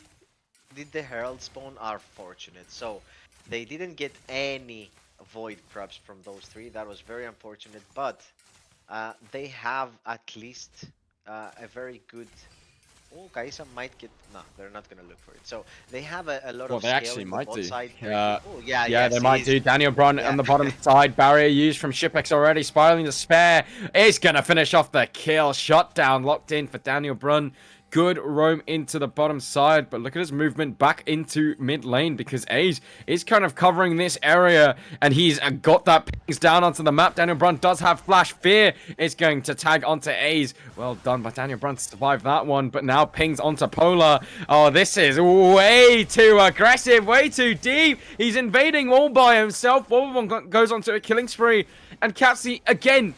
It's Polar on the volley bear making silly mistakes like this. Yeah, I am not sure what he's doing, but that's costing him the team so much. I mean, he died here. He didn't get anything. Wobblebonk is getting another kill on his legendary Oriana as well. That's not really good news for your team. Now, God of Hacks here has some problems. The tower is a little bit low, so he's trying to not allow a freeze happen. He's fighting, so I'm gonna let Yeah, it to top you. side, Duel gonna break out. Grand Challenge gets every vital proc button by Fluffy Vixen. God of Hacks in the Dominus. There's a lot of resistances that will survive. Just had TP as well, so should be fine. But hanging around right now, we'll see if anything happens. Wextick engaging on the bottom side onto Luke Bingo. Polar stepping forward. Does have the Stormbringer as well. Killer Instinct used defensively. And Polar is going to use his ultimate as well. But Solar Flare is going to tag onto the Volley Bear. Polar now in danger once again. The hero's entrance going to be tried to use to keep him alive. Wobblebong still hasn't found an entry into this fight. Shockwave, I don't think it's off cooldown right now. And it looks like Arrakis are winning this team fight. Wobblebog steps forward, does land a 2-man shockwave, but it's not lethal as so much damage comes out from Daniel Brun. God of Axe's TP was so late and it's not going to achieve anything. And finally, Polar makes a good play happen in 2 games time. No Yeah, offense. I mean, it started really scuffed, I guess, but his team arrived just in time. Actually, the Zhui arrived just in time in order to dish out all that damage. And this way on Daniel on this way looks very scary. 301 right now, 150 CS, being toe to toe with the Oriana, with Wobblebonk, and she has a lot of range to deal with good old chili fries. Now, Fiora got the first tower. As I said, she has a lot of pushing power, and she will be scary to face later on. She has a lot of gold on her back. She's very close to that. I'm not sure if she's gonna go stairs. Sterak's Cage or Black Cleaver. I'm guessing towards the Black Cleaver, just because of that damage that it can do to those team fights and to that 1 versus 2 and 2. But she's gonna be a monster to face in the laning phase, and God of Axe is gonna probably look to do something with Ace in order to fight her. Oh As we my know, god, Ace Ace with a beautiful beautiful. Glacial Prison. Vexic is going to play defense. Kanatsu has to use both summoner spells. Really nice usage with Ace's pressure there. Like Cogma was missing its summoners. I mean, it was a very good Ace ult on the Kog'Maw, but he didn't have to flash, I think. He used both summoners, but I'm not sure if he had to flash there to survive this. Now, a flashless Kog'Maw is pretty hard to pull off, so he's gonna have to play a little bit safer for the next 5 minutes of the game. Now, they're gonna get the Herald for free. Now, this is very weird, as good old Chili Fries really had a lot of power until this point of the game, but Fluffy Vixen just showing off on this Fiora, taking everything in the face of this. Oh my god, fight breaking out on the top side. Shockwave caught multiple targets. The hero's entrance is going to knock out 3 people. Shipex is going to take down Kanatsu, and it's now a 3 versus 3. Fluffy Vixen does have the teleport if he wants to use it, but he's in a duel with God of Hacks on the other side. Teleport does come through. Polar taking so much damage from Shipex. One more auto attack is going to finish him off, but it doesn't. And now it's a 4 versus 3, but Vexic is going to die. Fluffy Vixen trying to do what he can, finishes off 1 kill, takes down the next, and that was a beautiful teleport coming out from Fluffy Vixen. I have no idea how he even managed to get a TP off with God of Hacks trying to find him on the other side. Oh no, please. No. Use it properly. Oh my god! Oh my god! And Polar gets the Herald charge into the mid lane! I've never seen anything like it! Yeah, good job. What a fight from Arrakis, though. What a fight from Arrakis. Yeah, beautiful fight from Arrakis there. But also, I just want to say, Cipex was really good in that team fight. I'm not sure why we're watching a replay of the Herald. Was it that what do you mean? I love it. It's the best thing he's done all series. I love it. You have a point. After missing on 2 Heralds by now, everyone, he manages to get the job done on the 3rd. But in the team fight, Cipex was really good at changing targets and dealing so much damage to his opponents alongside the Orianna. Nah, nothing's gonna happen here. There's a lot of range on the Orianna, but Wobblebong needs to be careful because Orianna is very scary right now. I'm not sure what she's building. She has a BF sword on her items list, but that's a shot. That is a shutdown. I'm sorry for that, Vixen. I've never intended to curse you, but it happens, unfortunately, sometimes unintended. And that's a big shutdown, as you said, onto Cipex. Now, he's going AP again, if I'm not mistaken. That is the best build on Kaisa right now. It is extremely strong, can find the assassinations, has a lot of poke, like a lot of range poke, so provides a lot of utility for your team. And well, Renekton, I'm not sure how this champ is gonna be impactful right now, because Fiora is very much ahead, right? He is, yes, 20 CS in front of the Fiora, but that doesn't mean a lot. I don't think he can ever win that 1 versus 1. He has the Black Cleaver. He's 1,000 gold behind. As you remember, Fiora got the first tower, so they need to be very careful of how they handle her, because he's gonna start pushing very soon, and your towers are gonna go down before you even notice. Yep. Well, a very neck and neck game right now, but yeah. Oh my god, it was the Glacial Prison in the mid lane. Same thing, except this time Kanatsu missing some summoner spells and almost drops. Vexic did a great job to keep him alive, but is now barreled down by Shipex himself. He decides to go forward, which means Polar has to jump in with a Stormbringer, and it's an absolute disaster. And once again, it's the jungle support of Arrakis just committing crimes on the Rift. These two players, what on earth have you been doing in the last 2 games, as they are just going to drop TP on the bottom lane to defend this split push from Fluffy Vixen and Capsy? What are these guys doing? I am not sure. I am flabbergasted, brother. I am flabbergasted by what I'm watching on the riff right now from Vexix and Polar. I'm not sure if it's the pressure of the finals, but as we're gonna see again, this started way too good. The pig found a beautiful ult onto Konachi, but he manages to just survive with a slither of health. Now Vexix is fine here. Look, he's fine, and he just decides to turn around with E for some reason, and then you have the polar bear just ulting into 4 but into his tower for some reason on full Yeah. HP. Like, that's borderline. I'm not gonna say anything, but brothers, please focus, because I cannot Yo, imagine that what the is top. going on? Like, it's really really odd. Anyway, yeah, Polo once again charging forward. Very definitely confusing situation, occurrences, I whatever can't word we want to imagine what's use. happening between the team's communication. If I was Konazi, I would be crazy by now. But onto the game, they are starting the Baron here.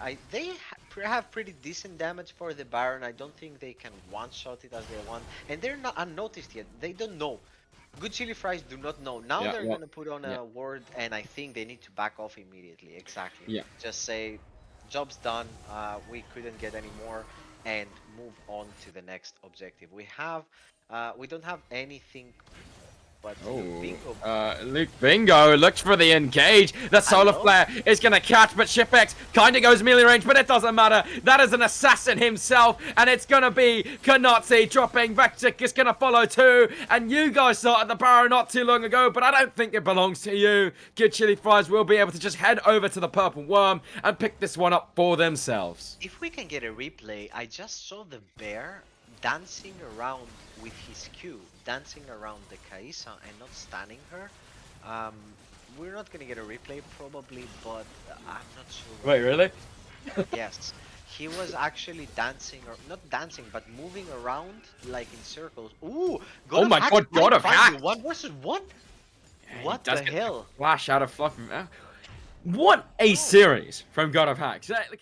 Can we just, I mean, we'll get the replay, which you can talk about, but talk about Hacks afterwards. Look at what he's doing. So you have a very good engage, but they didn't have any vision. I'm not sure why they're going for this. So the engage on Knazi. Look at the bear. Look at the bear. Did you Oh, see the move that he did? yeah.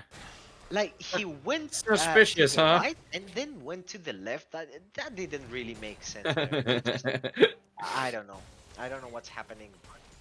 The bear needs to focus, guys. 'Cause Yo, guys, our producer just said something crazy. Anyway, so let's so talk God of Hacks, because we were discussing that if there was an oh no, pull up. Yeah, well, it's just gonna face Checker Bush, and I have he doesn't no even have words. a Tom Camp. What is going I don't really have words to describe the performance that this individual has been showing in the last two games. Apologies for the, well, what might sound like flame, everyone, but you are watching the same thing that we are watching, and we cannot hold ourselves. We cannot say. I think what's confusing about it is, like, these errors are not like unique to each other. It's kind of just all these deaths happen in the same way. You're right. It's like, how have you not learned from your previous? How many deaths did he get last? 8, 9, 8 deaths, and Yeah, it was you'll crazy. continue to make Zero the eight same five. mistakes. Yeah. Yeah, I mean, you need to learn at some point. Now, with this Baron play, they are gonna take a lot. They took the top tower down. They're probably gonna let the mid lane fall. Well, it's gonna fall very soon. And this Baron play, even though it's not gonna get a lot, they are still way ahead in gold. They are like almost 4K ahead in gold, and I think they are on a very good path to victory. Good chili fries. Now, the Drake is coming in 47, 40. Oh, Zipex has left the game, everyone. So Mhm. we have a small pause, I guess, because there is an issue with Zipex. The players are going to figure it out momentarily. But as I was saying, now we have a Drake coming up in 45 seconds. Now, both teams are pretty even, but Zipex is on a spree and he's extremely strong. Oriana, if he finds um, anything close to 2 people with her ult, she's gonna destroy them. So how do you approach this team fight? They need to be very careful because they don't have a pushing lane right now. As you can see, the top lane is being pushed. Mid lane is going to be pushed right now by the Orianna. The bot lane is at a good state. So Fiora cannot find any TPs in order to destroy, perhaps trade this Drake for an inhibitor, you know, or something. So they need to face them on 5 versus 5, and I do not think that they will be able to win this one. So let's see what happens here, as both teams are gonna be looking to get some vision around this Drake, find each other. Some poke is gonna go down, but I don't think it's gonna be a lot because there are a lot of beefy targets. You need to find some poke somehow on the Kai'Sa, but you cannot never do that while the Kai'Sa is gonna keep throwing those W's on you, and it's gonna be very annoying. They do have the vision for the Drake, so it Oh my seems like god. it might be uncontested. Yeah, if that finds the target, that Seeker's Guard finds the target, it's insanely Yeah. good. Yeah, well, Kanatsu already approaching this one with a chunk taken out of his health bar, and a really important dragon because this is the soul. If it is picked up for good chili fries, it is out of vision, half HP already. I'm waiting to see if there is an approach. This is a little bit of a bait. Luke Bingo hanging around in the bush. Teleports are coming in, but Fluffy Vixen is teleporting from very, very far away. Hero's entrance is only going to tag onto Ace. Wobblebog has teleported into the fight as well. Kanatsu, 1 HP, but surviving for now. Shipex goes unstoppable. He's got a hacks, dives into the front line. Daniel Brod keeping alive. He is going to be the carry, but Shockwave gets tagged onto him, and the way is down. Double kill for Shipex already locked in, and it looks like Good Chili Fries have written their own story. They have won this team fight in a dominating fashion. Kanatsu is the only survivor of this one, and he is having to recall with a tail between his legs. God of Hacks TPs into the base to finish off one turret, as the rest of the team are going to supply some support to push this one through, as Ace finishes off the Ocean Soul. Oh no, Kanatsu! Oh no, Kanatsu steps too far forward. That's a really good sidestep for God of Hacks. He's managed to get into range with the slicing dice. Wobblebomb goes onto a killing spree, and that is a dominant 28 minutes looking game coming up from the Good Chili Fries.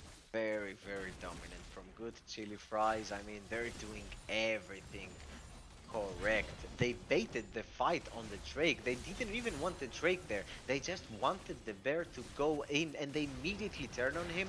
And that ult from Cipex was crazy to go on the backline as the bear is... Oh yeah, and Polar is again just dead at the start of the fight. Daniel Brun does so much damage. Fluffy Vixen does get the kill onto Luke Bingo, but look who's alive. The main character, Shipex, is standing strong and firing the bullets into the hearts of Arrakis.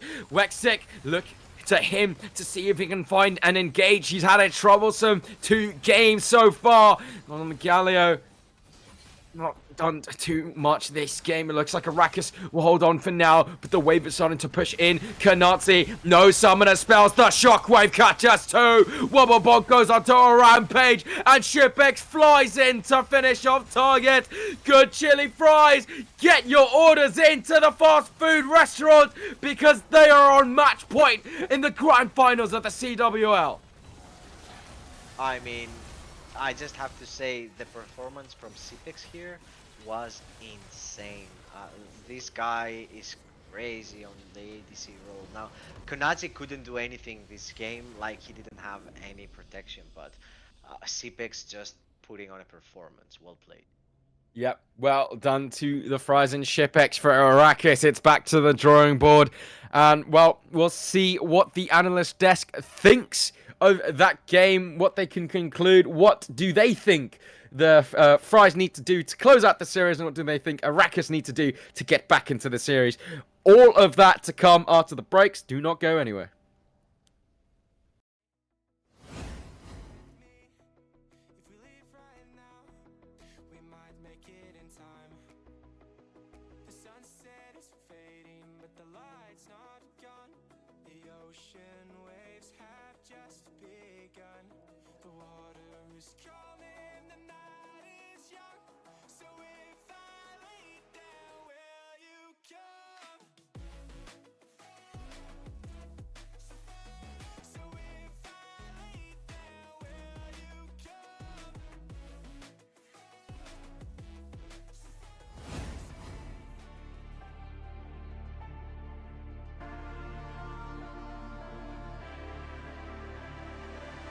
but it's not quite working. Now Gragas is getting Eternal, but look at that turn of damage as the good chilling G-Strike eliminate 2 members, and the Cataclysm continues to get 2 more picks locked up. My god, Ace flashes forward and just executes Alvin's Pro, where he stands. What a cask! Going to interrupt the blast cone over the wall, and he's going to follow through again. God of Hacks reads his opponent beautifully. Taking the portal out. Polar's gonna get a 3-man CC. Daniel AoE over the top, forced to flash away from the Cataclysm. Wex is rejoining. Konatsi is free firing in back line. Scatter over the top again. Carries untouched. Arrakis run him down. Hacks has joined the party, Shipex has joined the party, but the Gwen is immune. A great big impale into a double shockwave. A fantastic team fight by the good chili fries. And the target is going to be the Jinx, and the bullet time is catching absolutely everybody. And despite the gold deficit, Ace has made the play for his team. But now Fluffy Vixen has arrived. They've stalled long enough, and the needlework will just cut through all the members of Good Chili Fries. Get a double kill. The Sind right here gets hit, tagged up by the fear. Heimdall teleports in the fight, but it's just a little bit too late. Unleash power, gonna bring him down to low HP, and it's a straight on pentakill. Locked in for Fluffy Vixen on the Camille.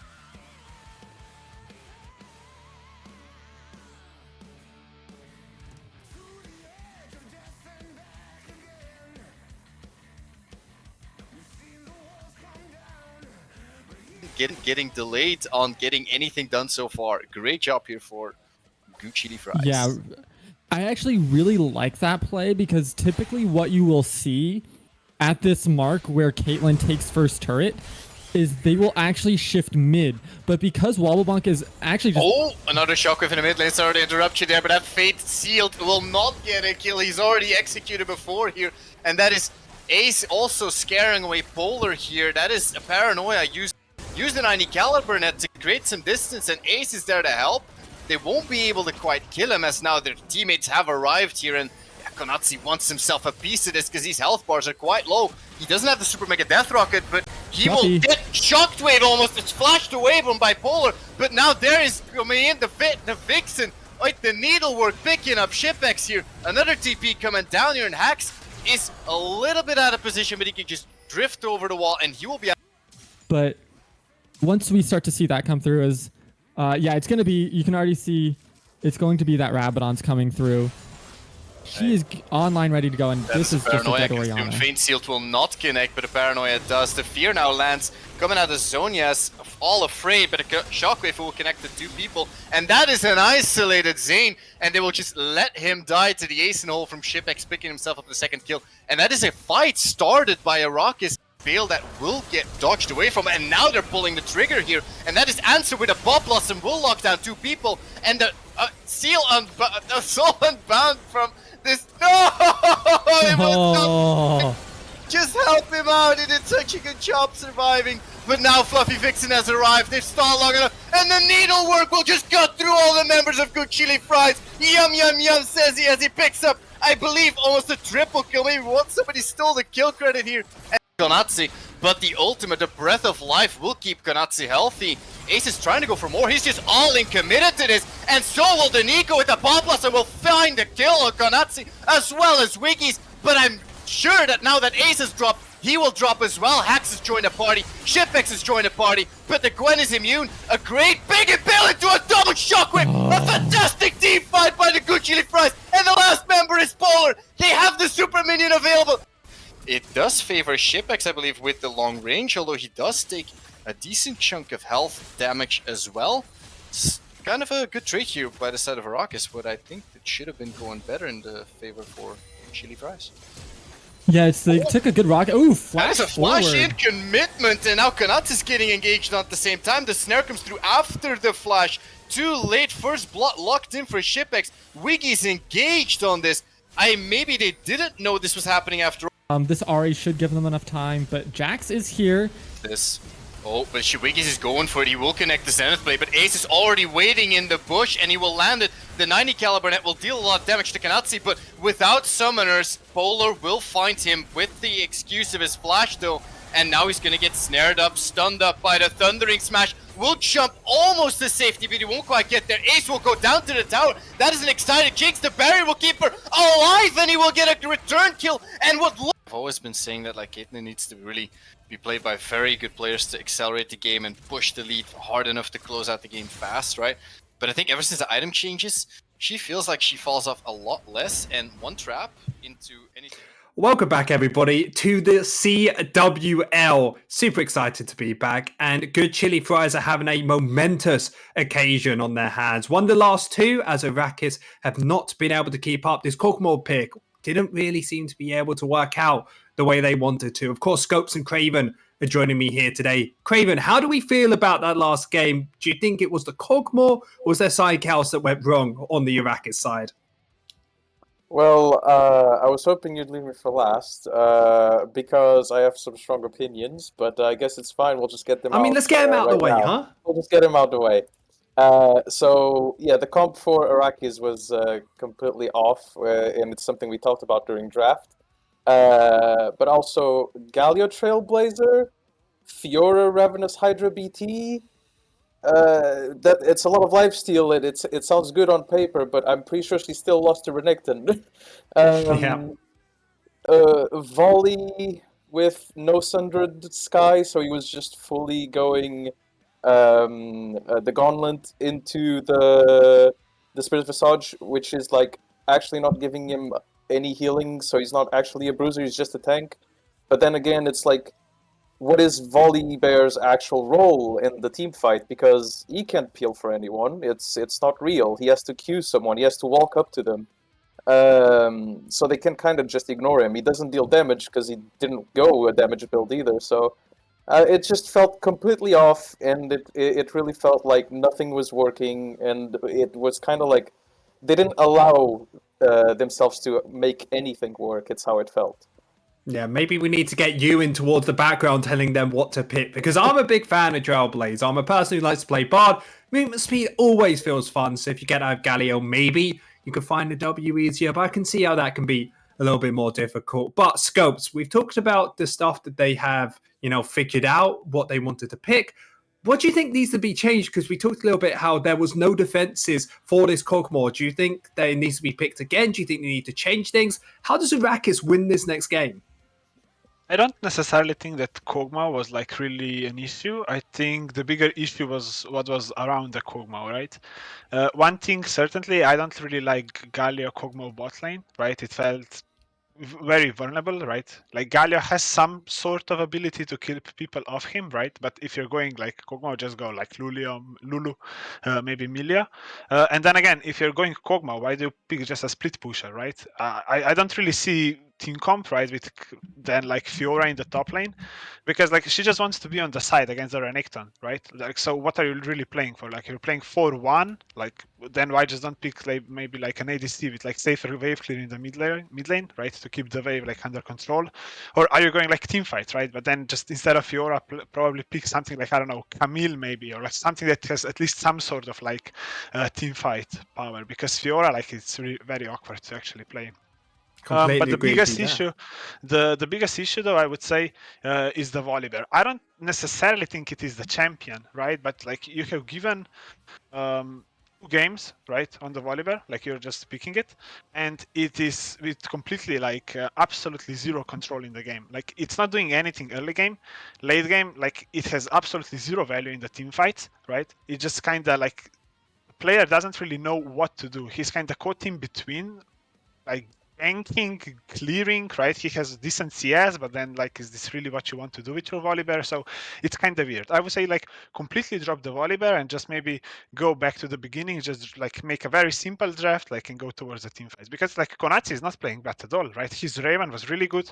Like the laning phase on the Kog'Maw wasn't even that bad as well, right? He picked up a few kills. Mid laner is having a very good series, right? Maybe just keep him on Frey again. Like, I don't think he was the problem at all.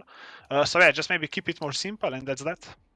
I think that's a pretty solid shout. The Volibear has been having troubles in the early game, but it isn't really all his fault. Remember, League of Legends is a full 5 versus 5 team. And the big thing is, Volibear, you said about how the team comp super weird. They wanted to go for side lane Fiora, but then they had a AD carry that they needed to play around. Nothing really matched up. So if they can get that put in, I feel like Arrakis can get themselves back into the game. But of course, good Chili Fries. Fantastic series, again themselves right back into it and winning these team comps. Now, Craven, going in towards this third game, is there anything they have to be scared of, or do they just keep doing what they're doing? Honestly, I think they played really well. I think they got the right ideas. Good chili fries, I mean. So I think they just keep their heads high and believe in what they're doing, believe in the work they've been putting out, and I think everything will work out. I don't think they need to change anything in particular right now, especially because a big change could just make it worse for them. So yeah, just keep up the good work and they should be fine. Yeah, now for everybody at home, Arrakis has decided to go for that red side. We'll have counter picks on the mid lane and the top laner if they play correctly around it. Scopes, you think this is the best idea for them to be picking up red side again? Maybe if they went blue, could have picked up that Sejuani, given over the Volibear, not really seeming like a pick that they enjoy. Yeah, I think the red side is good, right? I believe they will just go for the counter pick top again, but God of Hex is having a really good series, right? He's not like the Renekton game, very solid. The end game, very solid. First game on the Gragas, laning phase, very solid, and then like later on, right? Entire team comp didn't really find success, right? It's not necessarily him that played bad, so I still think like if they manage to find the weak link, it's probably him. But at the moment, like if he just plays another game like that, there is no chance that they can actually abuse him. Because also like they're actually looking to dive him in the top lane, right? If you look at the VOD reviews, right, or like just check like the game again, they actually put like mid lane, jungle, top like multiple times. But either like the wave is not there because he's kind of aware of what's happening, so he just clears the wave, and then enemy team is turbo late, and like Age just comes up to cover him, or he just basically has his laner low enough that he cannot force, right? They're going for some weird like lane ganks, but then the wave is slow pushing into it. Like he's out trading Fiora anyway, so Fiora can't just kind of throw herself in because he was already like 50% HP. So I'm not really sure how they should approach this, right? But I would just say like pick a solid top laner, like someone that will be able to do both. Probably Camille would be the safest, right? She can both play team fight and go for the side lane pressure as well, but mostly play around the Konatsu in the bot lane. And that's a very good point. Hopefully Arrakis can notice this, play for this bot lane. They have an amazing AD and mid laner, but we'll be getting ourselves into draft in just a second. We'll have to see if they believe in everything we want to. Now for B1, are they going to be picking up the Volibear? Are they going to be banning it away? Craven, is there any champions do you think that Arrakis have to get off the board early? Well, I mean, I'm not gonna lie, I think they need to lock down Shipix. I think the man is too good, he plays way too well, and they need to find a counter, because even if he goes slightly behind, he'll bring the game back, and you just need to be careful about that. Yes, he has a very good support with him as well, which is allowing him to actually play at the level he's playing. But I mean, you just need to lock him down somehow. That's my thing. Yeah. It definitely feels like both of you are having massive favourites on this good Chili Fries bot lane. You like Luke Bingo, you like ShipX, like Edo scale into the late game. And when you have only 3 bans at the start, yes, you can take away 3 of the hyper carries, but then he has to Smolder in the back pocket. Of course, he has that Zeri. So then even if you take away the first 3, he is going to be on that comfort as good Chili Fries picking up that Sejuani first time. We're going to have to see if Arrakis will be picking up the Volibear second. Now, Scopes, do you think they should be matching this in the bot lane with a hyper carry, or do you think they should be playing a little bit more of a defensive ADC and play more for the mid lane? Based on the picks that they just make, like Udyr and the Hwei, I think you just go scaling, right? Because Hwei, Udyr, I don't think they necessarily just wanna, like Udyr wants to farm up, Hwei kinda wants to farm up. Like it's again, if you pick Draven or something really aggressive here, like it could work, but I think it's just not really realistically what you're looking for. Like again, Sejuani, she's just here to be frontline, she's just here to be tanky. I don't know, just pick like an AD carry that can actually deal damage. Kai'Sa, I think actually solid counter pick here would just be something like maybe Jinx, with like a solid tank, and you just play front to back. Or if you already see like the support matchup, maybe just go like Enchanter. But yeah. Yeah, because there's plenty of picks still left in that AD carry position. If they did go for the support here, Good Chili Fries probably thinking about maybe a Leona. Even the Gragas something very popular for them. But one thing, and a champion we haven't talked enough about, Craven, is this Galio. It seems like both of these teams have such high priority on it. Yeah, it's an interesting champion. I mean, it can be flexed, but mostly, I believe it's strongest in the mid lane most of the time. However, paired with Kai'Sa, it can actually be just as fine of a champion as any other support. It doesn't do the job as well as Leona, Nautilus, Rel, but it still gives the lockdown. He goes in and allows Kai'Sa to play the game as she wants. So in this case, I think it's completely fine. Yeah, in towards the rail, not the best thing. Scopes? Yeah, I would like to point out, I'm pretty sure that this Galio will go mid lane, right? Because Wobblebonk, as good as he is on Orianna and Ziggs, right? I don't think he wants to really play like another mid laner, so I would assume they will just secure like a decent matchup in the bot lane and try to abuse the... Oh, it's actually Hwei carry probably, no? With these... Oh wait, it's Zaya. Okay, sorry, I misread. I thought it was Zara, so I was like the totally cooking. confused. Yeah, that's what we need.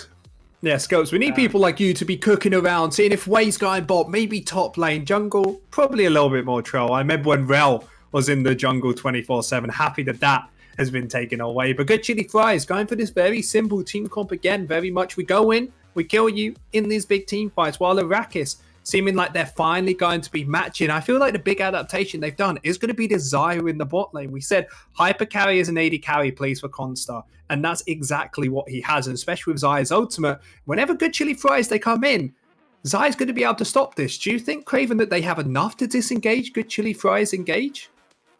We'll see what they actually pick here. Now, the Udyr could be a flex, which can change things a little bit, but I do feel like they need something extra to actually not just peel off, but also just allow them to have a little bit of a breather, because Rel wants to go in and she doesn't get out. Udyr, he can go in, he can get out, but it's based on how much damage he takes as well. If he gets CC locked down, he can't really do much. So they really need something that is not more the Kai'Sa. I was hoping for something that just allows Wei and Xayah to have a breather. Like, if they get engaged, they can... A champion like Gnar, for example, that just pushes them away from their carries. Mordekaiser, I feel like... I mean, there's a spot for him, for sure. But nobody here is really helping this engage from Good Chili Fries to just stop it completely. They kind of just have to deal with it. There's no other way around it. Well, interestingly, Mordekaiser is a very good matchup in towards that. Jax is going to be fine in that 1v1. And if Kai'Sa ever tries to ult in towards the backline, Mordekaiser could just steal her away, maybe the Jax as well, at least creating a little bit more space than that Xayah would. But Scope, so far out both of these teams, who's your favorite? I prefer the Good Chili Fries team. I think the bot lane, as much as Xayah is kind of like soft counter pick for the Kai'Sa, right? Because Kai'Sa kind of needs to go in, like she's short range, so Xayah just has like a natural ability to peel her out and then deal the damage with the E.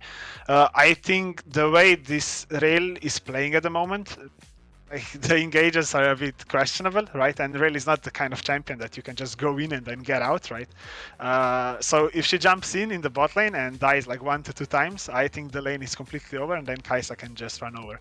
I think Mordekaiser, though, is like an interesting adaptation, right? Because he basically creates the 1v1 against the Kai'Sa. But again, if God of Hex has like a decent laning phase and he comes out even, like the top lane matchup, right? Like it will come down to the side lane, but even if Mordekaiser pushes, I don't see him actually like pressuring. Like he might have the wave control, right? He might have the push, but he will not actually pressure the turret. So in a sense, the game will again be decided like in the 5v5, and so far like the 5v5s were just like Good Chili Fries favorites, right? They just kind of outplayed them. Shipex seemed to be a little bit better AD carry in the series, right? He deals a lot of damage. Konohati had a really good Draven game, but outside of it, he didn't really show that much. So we will have to see, right? We will have to see. And I think the Galio, like the champion, he just kind of cog blocks enemies, if that's like the correct way to say it, right? That's But perfect. even if he doesn't deal damage, right, he buys so much space with his ultimate, right? He buys so much space with his W, so he just allows other players to hit, right? So I think the Kai'Sa, like, she will be the star of this team comp, and I think that God of Hex in the top lane will just have another decent game, and he will bring it home. So I was going to ask you what your favorite team is, but I don't even have to ask that question. It's clearly Good Chili Fries. And Craven, if I had to randomly guess which team you picked, most likely Good Chili Fries, right? You both just adore this bot lane, clearly. So we'll have to see if they can get more going on. But I want you guys to be Arrakis fans for just a second, especially you, Craven. If you have to tell me the way that Arrakis win this game, how's it going to be? Okay, well, they definitely have to play along the sides because they actually have some good sides. It comes to the difference here is, can we actually win on the side lanes? Do we actually end up being able to outskill these matchups? Because we do have good matchups, we just need to work around them. If we're able to do that and we're able to pressure a side, I think we can actually have a game to play. We just need to be on the objectives first, and I'll force them to come to us. So then we can play Xayah, we can play Wei as they're supposed to be played, which becomes really hard for them to actually engage or do anything. But I do believe we really need that side pressure. Well, we're going to have to see if they can do that. But, guys, remember the Twitch polls are live. Good Chili Fries versus Arrakis. If Good Chili Fries win here, they are going to be your CWL Season 9 champions. So make sure that you are getting in there. However, that is going to be it from me and the analyst desk ourselves. We'll be heading over towards the casters for maybe the final game of Good Chili Fries versus Arrakis. Trust me, this is a game you don't want to miss.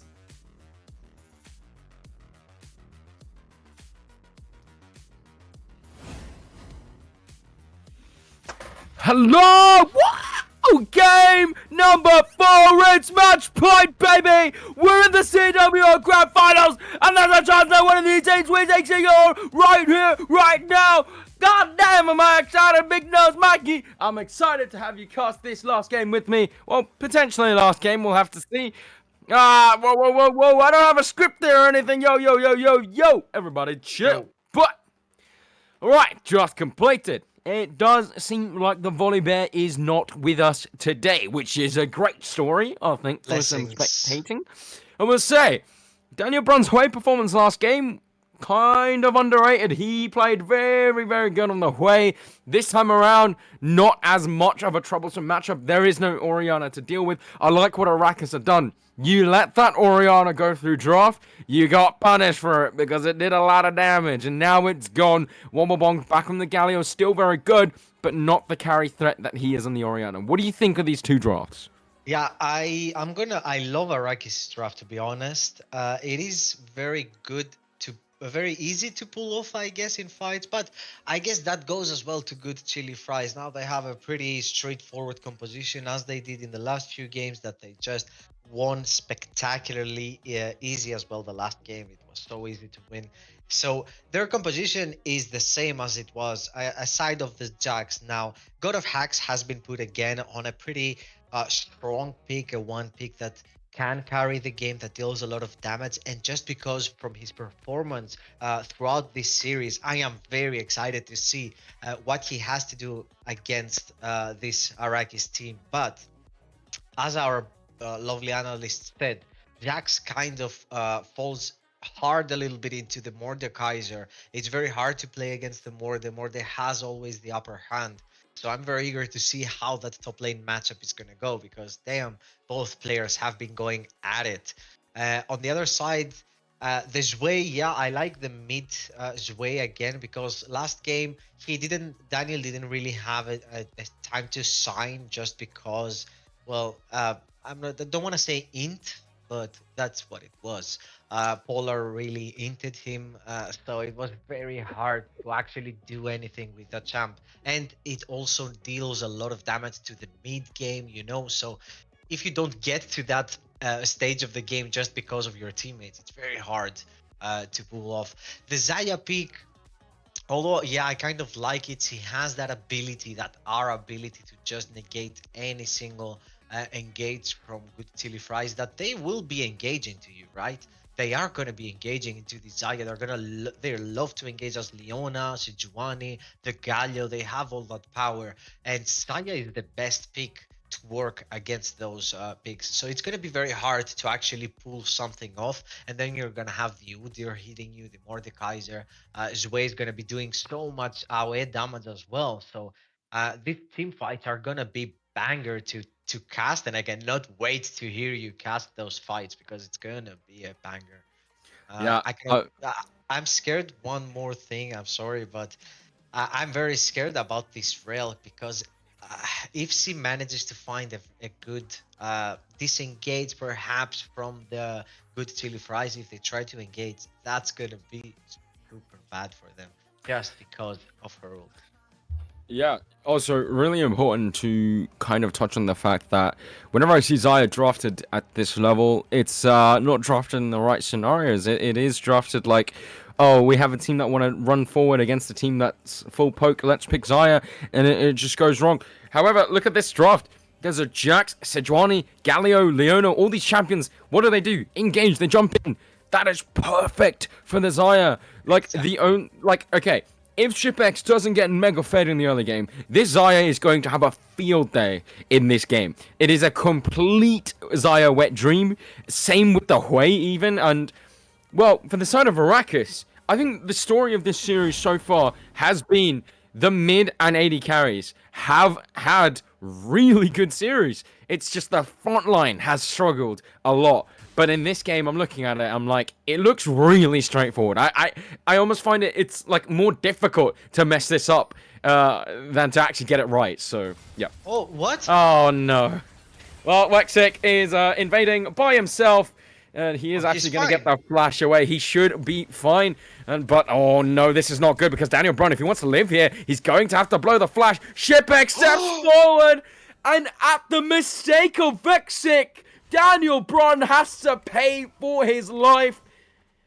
And just as I was saying, it's on these two to not mess it up. And they just go ahead and do it. Yeah, that was very, very unlucky for the side of Arrakis to start the game like that. And you have a first blood on Sipix on his Kaisa. He has been legendary the last two games on that champ, and doing this mistake early on is not very good for your team. Now, uh, Vexic here, I mean, he got the ignite. That was very well done, I guess, and he survived. I'm not sure why Daniel passed towards that way, but that costed him his life, and they just saw the chance and pulled the trigger immediately. Wobblebonk, bot lane is still going to be a little bit in favor of Arrakis just because of the Zaya pick being a little bit stronger than the Kaisa on this first few levels. Especially the Rel providing so much CC, it's a little bit difficult to find. Ooh, Konazi here missing a lot of CS actually. But anyway, it's a little bit difficult to find any engage towards Rel because he can just CC your AD and then you're alone. So you have to be very careful of how you play it out. Now, Konazi missed a lot of CS. He missed 4 CS and yeah. I mean, ShipX is not got the most CS himself, only ahead by 2, but I think that early first blood is going to make up a lot of the gold. Obviously, first blood, how much gold that gives anyone. Yeah, already. Wait, holy. Okay, he's actually quite far ahead already. So not ideal for Kunatsu in the bot lane, but then again, Zaya doesn't necessarily have to do anything, right? So probably can avoid fights with ShipX for now. yeah, exactly. I mean, we shouldn't be watching a. Oh, oh God, no, just as I was saying, surely we're avoiding fights with ShipX, but no, because Ace is in the bot lane, and look who's dead, it's going to be Wexic, a second kill into the pocket of ShipX, and just as the gold lead was looking bad already, it's gone from bad to worse. This is exactly like game 2, I think, or game 1, where he did it with the Volibear, if I'm not mistaken, where he just avoided enemy vision and ganked the bot lane as level 3. And as it was, yes. And they managed to take down the summoners from the Ash. Now he did it again, and they just take a win, while this Galio just randomly almost killing the. Yeah, almost did, but Polar into the mid lane. He is going to survive as Wobblebonk is actually forced to use the flash. It was a trade of flashes. Polar still sticking around. He does have the level advantage, but very low HP. So he's just going to back off there. Trade for flash is not too bad for Polar, but he needs to be careful. Hanging around a bit too long. Aze is tracking him. He's going to get the W off. Polar already used the flash. I can't find a way over the wall. Does have to back off this crab because of his health bar. But in the bot lane, Vexic taking the 2v2 again. But why? The Kaiser's got 2 kills, buddy. Look at Kanatsi's health bar off the back of that engage. And yeah, dot side looks really scary for Arrakis right now. Yeah, and Cipex hasn't even backed yet. So, I mean, Xayah came off a back right now and she was full HP, and right now she's 50. Oh, we yeah, have a top fight on side the top play. A's looking for this gank before Mordekaiser hits level 6, and Fluffy Vixen is going to succumb to the god of hacks. It's the god of death. He's going to drop on the floor. Ace moves around the map, man. Yeah. That guy is crazy.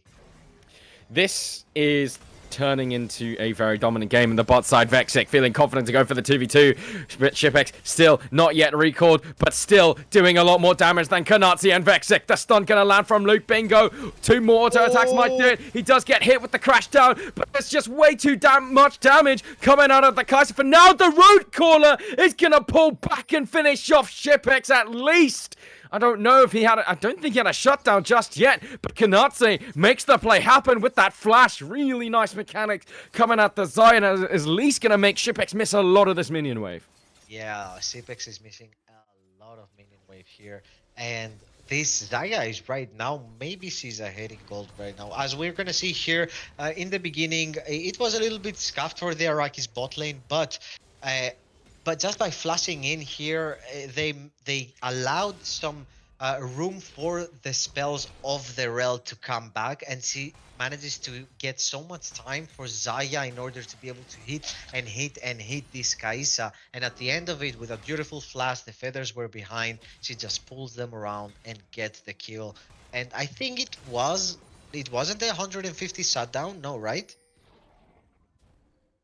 Wow, whoa. Whoa, it was a 400 shutdown. So yeah, she got a 400 shutdown. So very well played for the Xayah to at least get a little bit back into the game.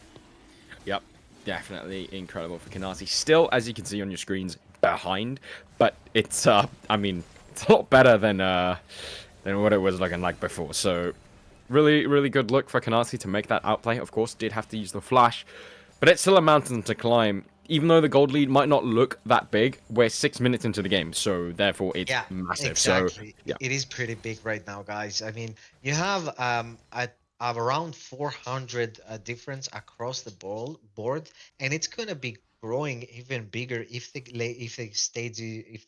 game stage stays like that. So on the bot side, Cipex has a lot of lane prior, right? So they managed to get the Drake very easy, and they're gonna look to actually dive perhaps the bot lane. I don't think it's a very good idea because Xayah is level 6, but if they manage to find a very good engage on her, I think they can waste a lot of things. So I'm not sure if Az is gonna make the move here. Let's see. Yeah, we'll see. Ace He's going around. Look at this guy. Yeah. He is going around. I think he might know where the vision is. Kanatsi is level 6 and the cleanse is coming up. But Luke Bingo has already started the engage on this one. Vexic is going to stop Ace in his tracks. But Kanatsi already finished up. Didn't even use the ultimate. And it's just going to die to Ace. And again, Katsu, you pointed it out perfectly. This guy seems to know where the vision on the map is and avoids it every possible gank he does. And it's now 5 kills to 1. This guy's vision manipulation is insane. Oh, beautiful flash there from Daniel to avoid out of vision. That. Oh no, it out of vision. Oh, no, wait, whoa! It's not on vision. Damn! Impressive. Yeah, some pretty impressive mechanics there from Daniel to avoid.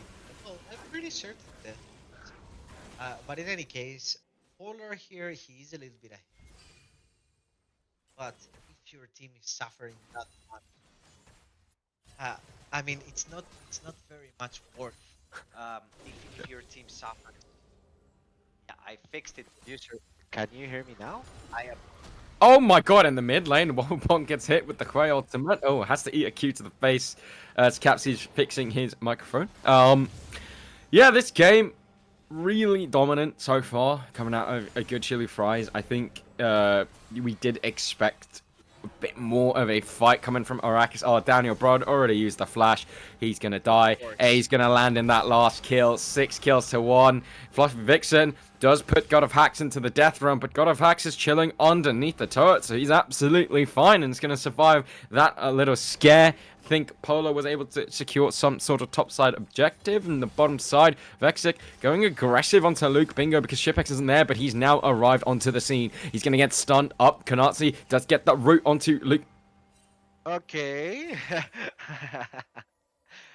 I guess he's playing with his food, or I'm not sure.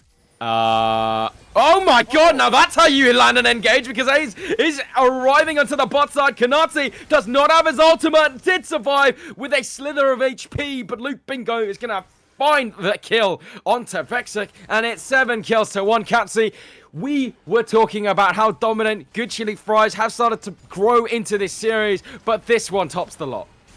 Unfortunate Wobblebonk there missed the cannon while you said that. But this Az guy, I mean, the guy is crazy. How he moves around the map, he's not letting any room for breathing for the Araki side. I mean, he's everywhere, right? He's in the mid side. Now they know Zway doesn't have flash. He follows up on the mid wave. Now here, I think maybe this was a bait from the Leona, as they know Ace is coming from behind, and they just pull the trigger immediately. Cipex ults in. They don't find the Zaya. She cleanses away, I guess, for the movement speed. I'm not sure why she manages to survive, but they get the rel on the back end of that. So very well played by the jungler of Chili Fries. But okay, I like this play coming up from Polar, looking for that gank onto God of Hacks. He is going to get the flash off, but Polar is probably going to chase this one down, uses the flash just to secure it. Well, Good Chili Fries, they actually managed to trade the kill into their mid lane. As I was saying, they finally get something going their way. It is traded back 1-for-1. Yeah, exactly. I mean, Zway here, last game, Daniel was looking very strong. Oh no. Just because of that, they are looking. Oh, Vexa cancelled his recall. He's going to get that stun onto Luke Bingo, but I don't know if he knows that Ace is right over the wall onto the Grump. I think they're not going to contest anything for now. They understand the risks with going in. Trying to see if there is a teleport on Fluffy Vixen, and there is indeed, so he can use that to defend. They cannot really dive. They cannot dive the Zaya here by any chance, so they're just gonna look to get the Drake very easily and, well, uncontested here. This way here is suffering so much in this game, and they are shutting her down. That jungle mid duo, they are shutting down this way very, very well. And look at this, he's still on the mid lane. He's always looking, is there a room that I can gank? Is there a room where I can ult, where I can force something? He's always looking for something. So an absolute performance here on perhaps the last game of this grand finals. Now, God of Hacks here on the top side, he's kind of suffering against the Morgan.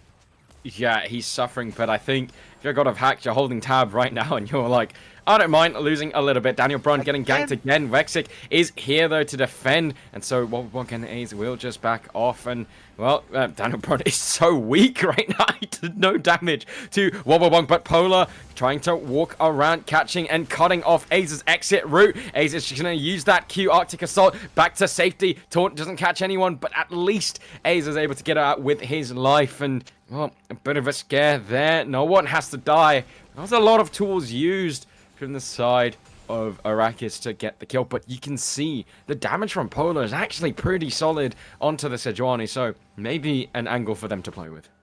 Yeah, I mean, Udyr is notoriously a pretty obnoxious champ to play against. Well, we have some... Vexic is getting caught, face checking once again, and he has to run underneath the turret. Flash blown. I'm not gonna lie, I swear this rail's flash has just not been active. I haven't seen it on because he blew flash on the invade, right? It just hasn't been on for very long. You have a point. As you said it, I thought of it. This is insane. This poor Rel always being the target, actually, because they know they can take her down, and the passive of Kaisa is so strong that it doesn't matter who they go. If it's Zaya or Rel, they are both gonna die. Whoa, Polar going really aggressive. He doesn't have the support of Fluffy Vixen here. No flash and God of Hacks. It's just going to pay dividends off that 1 second kill in the game for him. Troublesome lane, but if you get 3 kills, then why not be happy with that? Yep, and Fluffy Vixen, did he just pull them into the Udyr just to get the final shot, or is it my idea? Because I'm not sure if they were going to reach him, but Fluffy Vixen actually pulled them towards the Udyr. I'm not sure if you saw that. Let's see on the replay. Look at this. Look at this. I mean, it was a very good jump there from Jax. Look at Jax. He cannot actually reach the Udyr there, but he jumps on the Sejuani to get the stun off. Look at this. So we have here Sejuani starts the fight very good. He stuns him. The follow-up stun. And look at this. He pulls them close to him. Oh yeah, he does actually. So yeah, a little bit of an unfortunate. I guess it's automatic. Like you see an opponent, you immediately do your combo, right? That's what you get for the Heralds. That's what you get for the Herald Polar. I mean, revenge at its finest from Fluffy Vixen here, and Oh my god, yeah. that's First gonna time flies for the Herald. guarantee the Herald for good chili fries, which is the first, as you said, the first Herald of this series for them. So really good. Let's see the usage of the Herald, because by now it's been 3 games that Arakis are kind of failing on using this Herald correctly. So I'm very eager to see what's gonna happen. Now they have a Drake coming off in 120. I'm eager to see how are they gonna use the Herald, because you can use it on the top side just to make sure you can get this Jax a little bit more ahead. You can go on the bot side to get the bot tower, make sure that the bot lane is pushed away from the Drake in order to not be able to reach it as fast. So I'm very eager to see how good Chili Fries are going to use this Herald. There are so many options around the map that they have. What they can choose whatever they want, just because they are so much ahead in this game. Yep. I mean, it's a tough situation right now for Arrakis, right? You are facing a game, a series defining game, and you are currently so far behind. The enemy team's got 9 kills, 2 dragons. You yourself have only got 2 kills. Your mid laner is behind on CS and kills to a Galio, and it's looking rough. They're running out of options. But I mean, at the very least, Polar is very much in this game, still doing a lot of damage, as you can see. So I feel like it's kind of prolific to say that the jungler of Arrakis, who has been a problem this series, is potentially going to be the one to hold them into this series, as this dragon is going to be oh so important. The 3rd dragon Herald already spawned into the bottom side. A's chonked down to half HP. That could spell a very promising fight here for Arrakis, and this might just be the back off. To be fair, if you are good Chili Fries, you are under no pressure to really contest this. You already have 2 dragons yourself, but they're hanging around, still feeling confident. Wobblebonk has the hero's entrance. Fear not going to target anyone. Wexic does manage to get that stun. Ace is in the death realm, meaning that steal is denied away from him. Hero's entrance is going to go on to Shipex, and Polar is causing so many problems in the back line of good Chili Fries. God of Hacks hasn't used the TP, which means Wobblebonk is going to die. Stun onto Shipex. They do manage to get 1 kill, but 1 kill is all they will have to settle with for now. Vexic going aggressive, and he's going to try to look for more. Shipex now under threat. This is the comeback from Arrakis. Good Chili Fries, they make the mistake. They just did not have to contest this dragon, but unfortunately they do. And in the face of Polo Udyr, they are going to drop 4 kills. Oh, 3, sorry. And the Mountain Dragon. Why are you contesting? This was so scuffed in the beginning. Arrakis did such a good job to make the Drake go into the opponents, and then making sure that their opponents have no vision or room to reach that Drake. And once the position is there, you need to back off. You don't have to actually go and fight into a well, let's say the shadows because they had no vision. Now, on the start of it, Mordekaiser ulted the Sejuani, which I think it was a mistake because that gave room to the Sejuani to actually go and try and smite it at least. Uncontested, but Polar here a little bit clutch, let's say, finally, for the first time after a couple of games, secures the Drake and actually the team fight. This Udyr is a pain in the ass to deal with, actually. And notoriously, Udyr is very, very annoying with his passive, with his W. Those seals coming up, he always heals so much, and he deals a lot of damage with his ult as well. So he opts in for the Leandris build, so he's gonna go for the off tanky AP. And Kaisa, even though she's very strong right now, she doesn't really have the damage to deal with the Udyr, I think, 1 versus 1. So they need to be very careful of how they approach the fights because Udyr is very scary and the Kaisa cannot be left alone with him. Yeah, Udyr really, really strong. And I think as much as we have criticized Polar for the majority of this series, I'm going to sit here and sing his praises for this particular game. He is completely holding down the fort. So far ahead of Aze's Claire. I think Aze did a lot to get gold into the pocket of the laners of Chili Fries, but Polar right now causing such a threat. Udyr is a powerful champion in the meta and really, really shining through on the pick, doing the work, but some plays happening here. Oh my God, Polar they're- looking look for a at the gank top on the side. bottom side, whereas on the top side, it is Mordekaiser Fluffy dead. Vixen who's going to drop to God of Hacks. This could probably end up in a 1-for-1 trade, which is not that bad because that's another kill into the Yeah. pocket of Polar. Tier 2 on the top side, I'm not sure if how good of a trade Oh, this yeah, is no, because yeah. you lose the top tier 2 right now. Perhaps the tier 3, yeah, they're picking for it, so they're gonna go for it.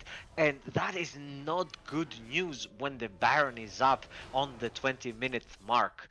So at least they get a mid lane, perhaps a bot lane as well in return. It is not that bad, but opening up your... No, I think you need to back. Run, run, run. Just run. Just good. Wow. So they can actually chase here. Yeah, they Yeah, can. they're choosing to chase. TP I from think Quay perhaps- is available if he wants to use it. Yeah. Vexic is going to keep running forward for this one, slowly chasing. He did take a... Oh my god, he's taking a lot of damage from Shipex. Damn. And he just emojis out yeah, like a boss. well, that's the thing. Whilst all this is all great for Arrakis' comeback, it's still difficult to ignore that Shipex is really, really strong right now, and he just got a lot of gold off that topside push. Yeah, exactly. And that gold is gonna go into that. Wait, AP. God of Hacks? What the hell? What happened there? What? Why is he almost 2k gold ahead of his lane opponent? 2k gold because he got that first tower, I think. That's...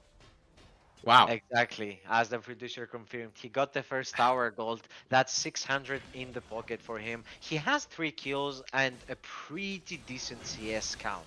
185 CS, it's not bad. So I guess it's a pretty good lead to have in those 22 first minutes of the game. What a series! What a series! Yeah, this guy is it having. has been an insane series full of chaos, you know, and I love me some chaos. I always said it like, yes, it's fun to cast those games that take some time to build up, but what about these bangers that it's just... Oh fight no, after fight? Polar takes the 1v1 with Aze He and has doesn't to care. regret that one. He has to blow his flash at the back end of this one. Fluffy Vixen going for that 1 versus 4. He does go into the death realm. Aze very low HP, dodges away from the claw and Q's over the wall. And that is a disastrous situation. Keep your eyes on God of Hacks. He's got 9,000 gold in this game and he's doing so much damage, forcing the Feather Storm out of Kanatsi. But Daniel Brown does find that kill onto Shipex. God of Hacks is out of the fight for now as he finished off Kanatsi on the bottom side. Wobblebonk is going to die as well as he managed to achieve nothing in this fight. And this looked so good for the Fries, but it's turned on his head. God of Hacks still alive. Can he be the carry? He takes one down. His next target is Polar, staying alive, and he's down. Shut down into the hands of the Udyr. That Baron buff is going to get started up. And that's good Chili Fries that are going to lose this fight despite being so far ahead. And it's Arrakis coming back. The kill score was 9-2. Fast forward a few minutes later, it's 12-10. Yeah, I mean, this Udyr is becoming a pain in the ass to deal with. He cannot die. Now, as we saw here, beautiful kill from Konachi into the Kaisa here. Kaisa didn't even have time to react with both summoners up. And then, as the fight goes on, Polar and Mordekaiser and... Oh, I Oh, apologize, as we yeah, well, have... back to life. A's over the wall. He comes in. No! Doesn't quite get the What was steal that as he smite? I think he did do the miss smite. A shutdown goes over to Wobblebonk. But, oh my god, A's died as well to the burn of Udyr. And the Liandries as well. So a chaotic scenario.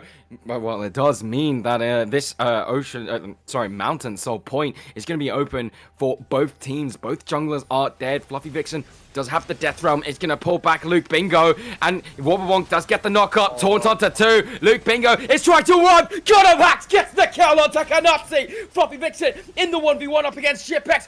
Shipex is not winning this one as he cannot kite out the Lord of Death. But it's Wobblebonk who cleans up and avenges his fallen comrade. This is a team fight that is not won by the side of Arrakis, and the comeback was looking good, but this one is a step backwards in the wrong direction.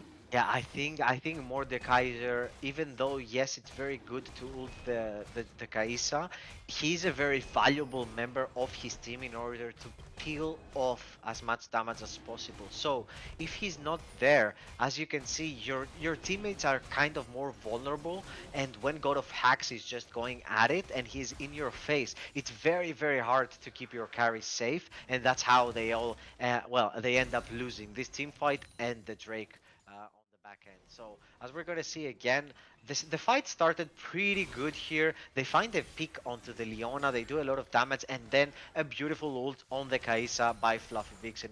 Now on the backside though, God of Hacks just unleashes onto the Zaya, just kills the Zaya and forces, I apologize, and forces Zhui and Rel out of the fight, while Cipex was fighting for his life in that realm, in the Death Realm. He manages to get Mordekaiser very, very low, and then Wobblebonk at the end of the fight just kills the Mordekaiser to avenge his teammate. But I mean, really good, really well played by the side of, both sides. But I think Arrakis need to adjust their gameplay a little bit, because if Morde is not in the team fight, God of Hacks is doing so much. So perhaps you should look to ult him and then have the rest of the team just 4 versus 4.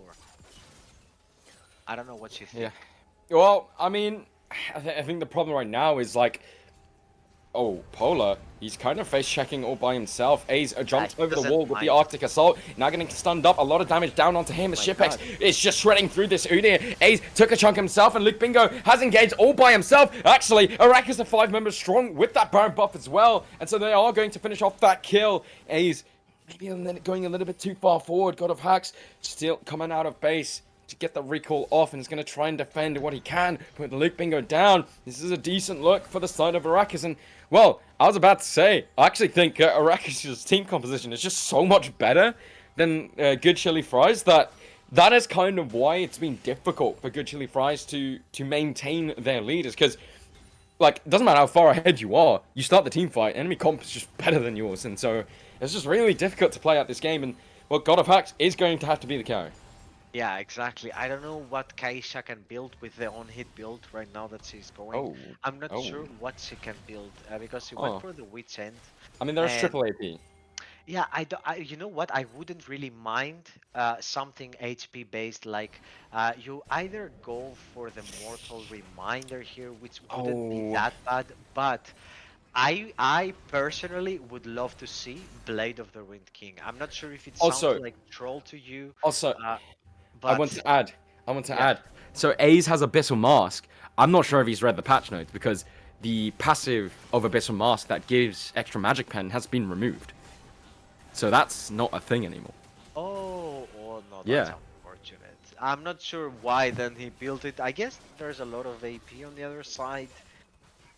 I guess it provides a lot of magic resist still, right? Yeah. I mean, there's still So- good magic resist numbers. Oh, beautiful I mean, pick. a fight is going to break out. That's a really good ultimate coming out from Kanatsi. Didn't have to use the flash, but now Shipex is tagged up by the Spiraling Despair, and he is taking so much damage. He's stepping forward into melee range, and he's eliminated where he stands. Kanatsi still standing strong, still alive. Ace just doesn't do enough and doesn't have the right resistance as God of Hacks did not win the 1v1 against Fluffy Vixen in the Death Realm, and he is left to run. That's a really good counter-strike to try to stun Fluffy Vixen, but I think this is a team fight win for Arrakis. Could we be going to game number 5? I don't know. The timers are pretty big, but Sipex and Luke Bingo are coming out in 20 seconds. I don't know if 20 seconds are enough to. They have grubs. They have a big wave. Well, I'll take over no, for now they're just gonna- to see they're if they gonna can close do it. this one out. Shipex is coming up in 5 seconds, but they're going to commit for the end. The grubs are doing so much work. Polar is going to die to that one turret, sacrificing his life. Shipex is up. Can he be the hero of the hour? He does not do enough damage as he's eliminated in the front of his face. Luke Bingo is going to die. So is Ace. The kill score of this game was 9-2, but it's not. Good chili fries that close out the finals for now as Arrakis take us to game 5. Wow. I have no words about this ending. I mean, could Chili Fries were looking so good, but Arrakis just. Oh take that my god. Insane. Well How played. did Fries lose this game? I am. This series is crazy. I'm so excited, of course. We're going to leave it to the analysts to break this one down because we've got one more game, one final one to decide the rest of this series. Don't go anywhere because when we're back from the break, the analysts will take over.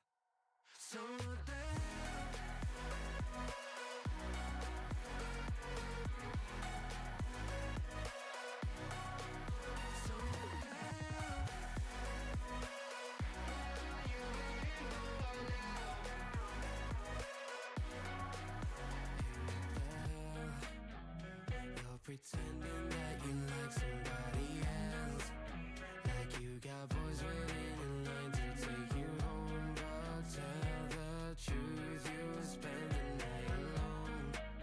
Let's be alone.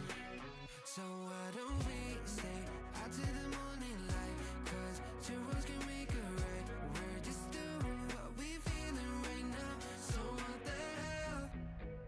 Why you hanging on the roof all by yourself?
but it's not quite working. Now Gragas is getting turnal, but look at that turn of damage as the good chilling G-Strike eliminate 2 members, and the Cataclysm continues to get 2 more picks locked up. My God, Ace flashes forward and just executes Alvord's Pro where he stands. What a the cast cask! Going to interrupt the blast cone over the wall, and he's going to follow through again. God of Hacks reads his opponent beautifully. Taking the portal out. Polar's gonna get a 3-man CC. Daniel AoE over the top, forced to flash away from the Cataclysm. Wex is rejoining. Konatsi is free firing in back line. Scatter over the top again. Carries untouched. Arrakis run him down. Hax has joined the party, Shipx has joined the party, but the Gwen is immune. A great big impale into a double shockwave. A fantastic team fight by the good chili fries.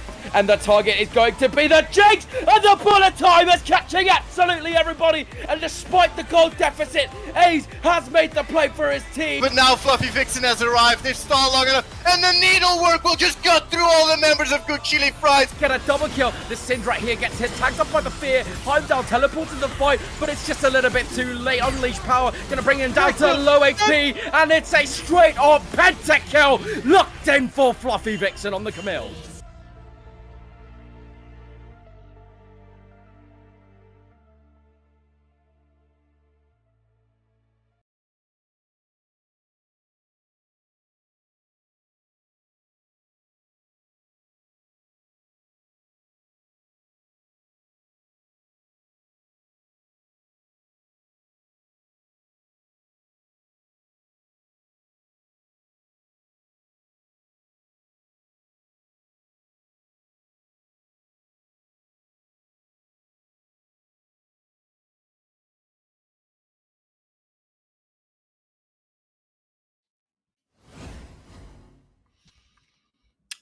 Welcome back, everybody, to the CWL. Good Chili Fries versus Arrakis. They've made it all the way to Silver Scrapes, 2-2 apiece. And this wasn't the way we expected it to go, but it's always fun to get to this 5th game. So, Scopes, do you want to say what happened last game for us to get here?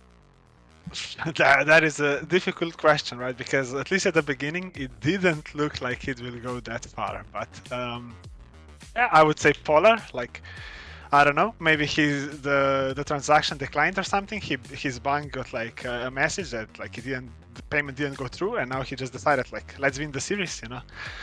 It was like a really good performance on the Udyr.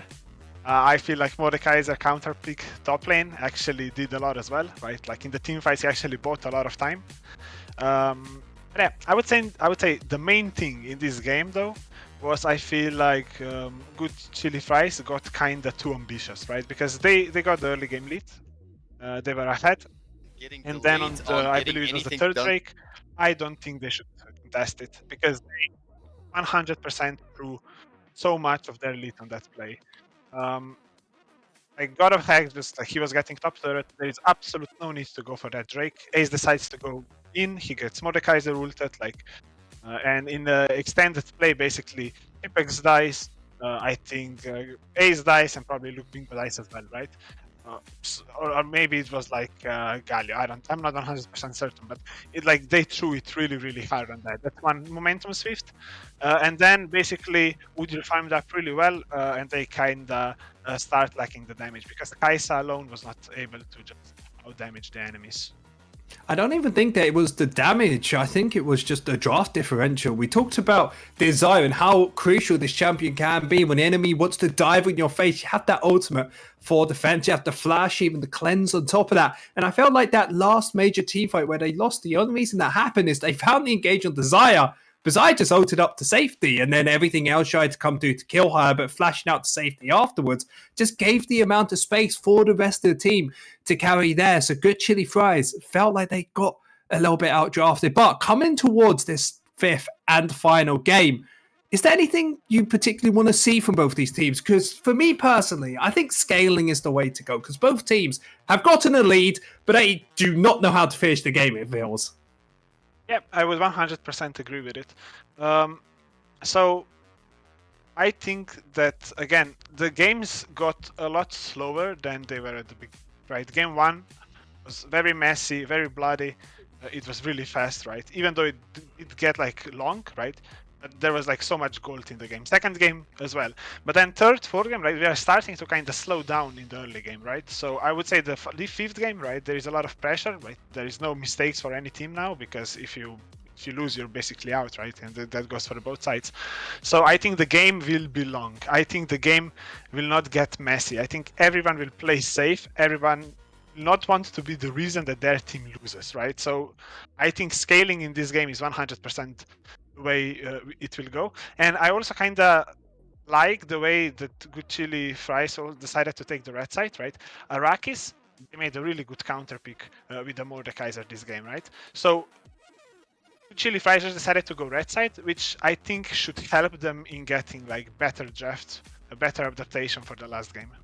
Especially for God of Hacks in the top lane. You said about the Mordekaiser being a great pick. Even before that, we saw the Schengen locked in. God of Hacks finding that counter pick with the Gwen later into the team fights, fully carrying them through towards the late game. So it feels like R5 is the way to try and win this game. So the question is there any top lane you think that either of the teams can just pick up without having to worry later on? Because I believe that Cassandre has been nerfed quite a bit. So the usual top lane a lot of these players like to play has been taken off the board. I think just going tank in the top lane might not be the case here, right? Because both top laners kind of show that they are ready to just go, like slam the counter pick and basically try to carry the game on their own, right? So I will be very surprised if we just see something like Oren locked in and then answer like Gwen, maybe Camille, Fiora. I think we will get like another fighter matchup in the top lane, because I do believe that both top laners feel like they can carry the team. Both top laners feel like they can do something in this series, right? So this is the last game, and they both will just want to try to be the one that comes on top.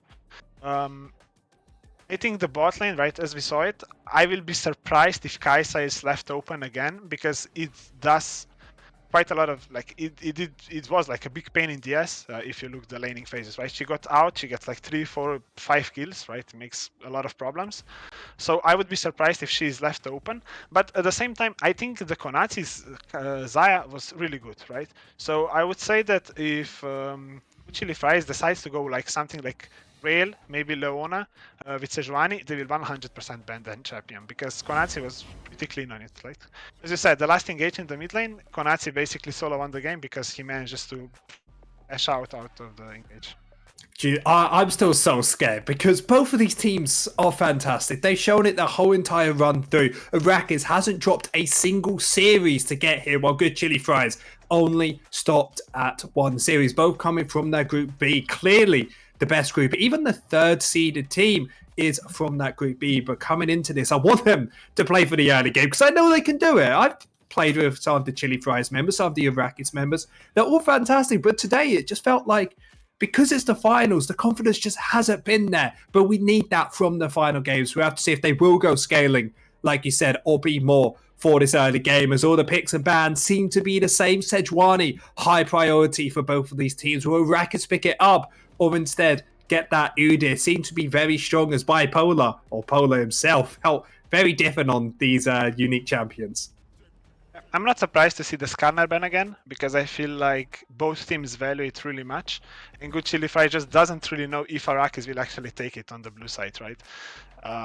So they will not leave it open by any chances. And we see the Udyr again. I think the Udyr is actually quite good adaptation, right? Because Ace, he is covering bot lane a lot, right? He is basically doing what he should be doing. I feel like when you play with AD carry like Shipex, right, you basically give up your resources in order to get resources on like your carries.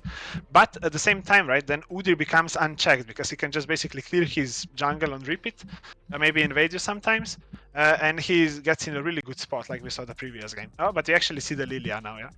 Yeah, good adaptation coming from Chili Fries. The big thing that Udyr loves is these tanky engaged champions, because they don't farm as well as him, so he could just match their engage and then just farm up and outscale them to live in hell. But Lilia, better than the Udyr at scaling, going to be very comfortable with that. Also going to get paired up the Ashe. They have the slows on their side, so Lilia doesn't have to worry about it. Now Udyr, if he ever tries to go in, nice to get through an Ashe slow and a Lilia with movement speed, starts to feel a little difficult, as Arrakis are going to be handshaking with the Kog'Maw Melio.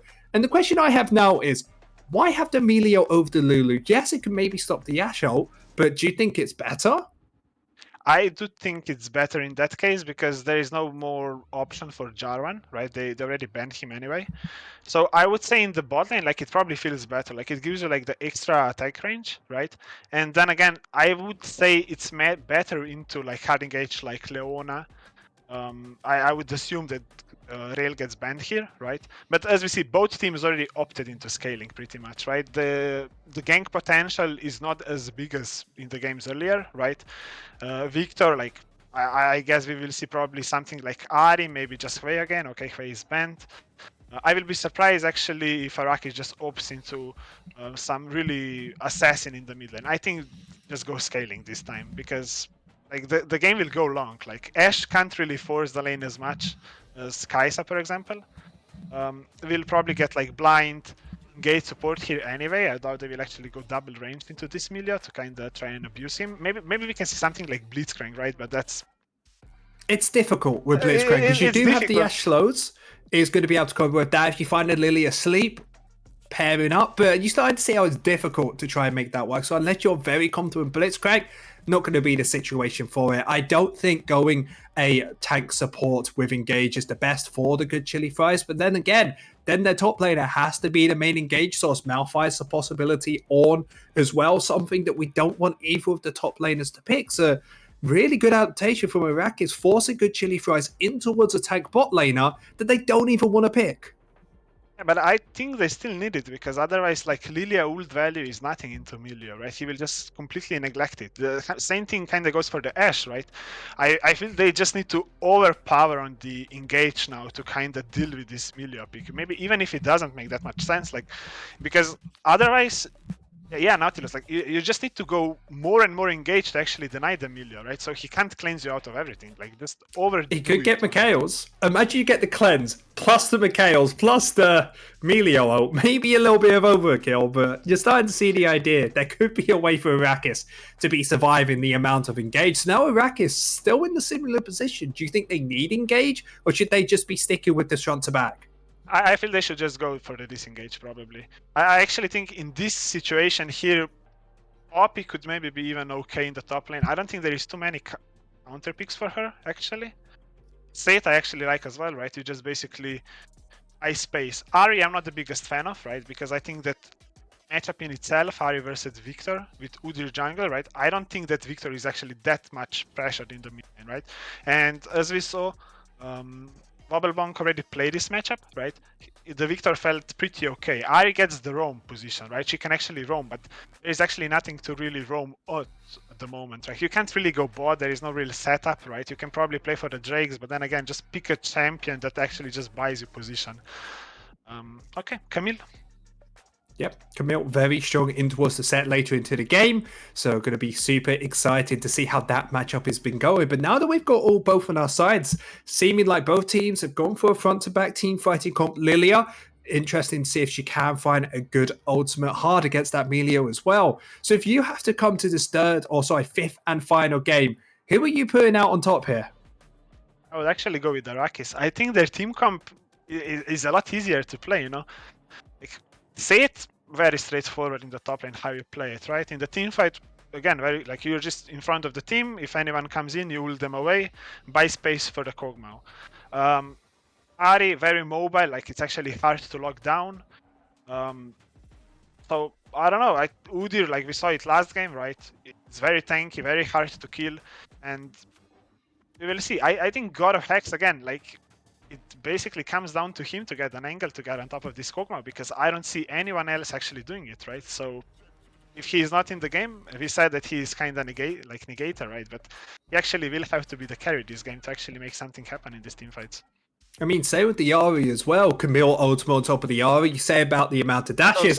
Can't get rid of that Hextech ultimatum. But the question is, what do you guys think? Arrakis versus good chili fries.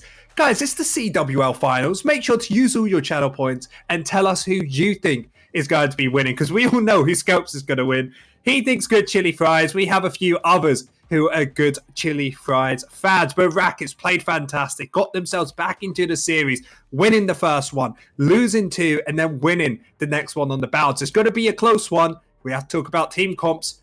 I personally think Arrakis, but we are going to be heading it over towards Savonix and Capsy in just a second. So guys, get yourselves excited. Get ready for Game 5 of Arrakis versus Good Chi. Da-da-da, da-da, Dun-dun. da-da, da-da, It'll never sound good. da-da.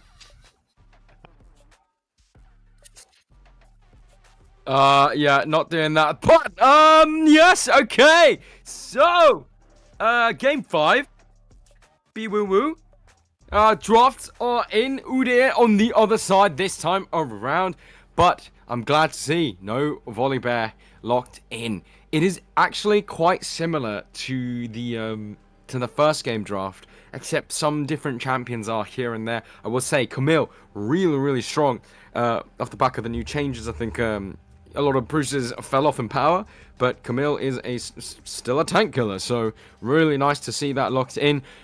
I'm concerned with the lack of frontline on the side of Arrakis, and I think that's the first thing that stands out to me. However, up against a Cogmore, I guess you have a lot of damage here to deal with that, so they have that going for them. What do you think? Yeah, I really do like Good Chili Fries comp. They have a pretty basic composition, like you're gonna keep your Kog'Maw safe. Ari, as our analyst said, she's very volatile, like she can move around, she doesn't mind, she's not gonna get locked down very easy from her opponent, so she's out of the picture. The Udyr seems a very strong pick at the moment, very annoying to deal with all the time, so I really like how their composition is very well rounded, and this Kog'Maw will have a lot of uptime. Like he's gonna be hitting the Arrakis team a lot, and Kog'Maw hurts, especially when you pair that up with a Lulu, and you have a Lulu that can just negate any single CC coming from Arrakis. So I don't know if Cipex is gonna go for the cleanse as well. You have Michaels, you have the cleanse, you have the QSS, that it's a very valuable item actually at the moment, not just because of the CC, but for the movement speed and the lifesteal that it provides. So many things for Good Chili Fries to fight, and they have so many opportunities. They can do a lot of things. Their team is very volatile, while on the other side you need to find good engages. You have to throw a lot of engages just because of this Lilio being able to dance with her ult. Like you need to be able to throw everything at them, right? In order to at least hit something and some CC, and maybe get an engage, which is going to land you a good team fight. Now, Fluffy Vixen is going to be very important here on the Camille, because he has to find a very good flank to try and reach at least this Kog'Maw or even this Milio. Personally, focusing the Milio wouldn't even be bad. If you manage to lock her down and negate all that shielding or all the heals that she provides for her team, that's going to be very good for your teammates in order to be able to dish out more and more damage. And then you have some range with the Victor, with the Ash. You can work with these things, but I feel like Arrakis roster is a little bit more I want to say it's hard to pull off, while Good Chili Fries much easier. I don't know what you think. I mean, Good Chili Fries, I have to be honest, it's not easy. You're right, it is a difficult draft to pull off. But if I'm thinking about something, it is the fact. Oh, hang on. Teams are on the wrong side. Teams were on the wrong side. We got baited at hell.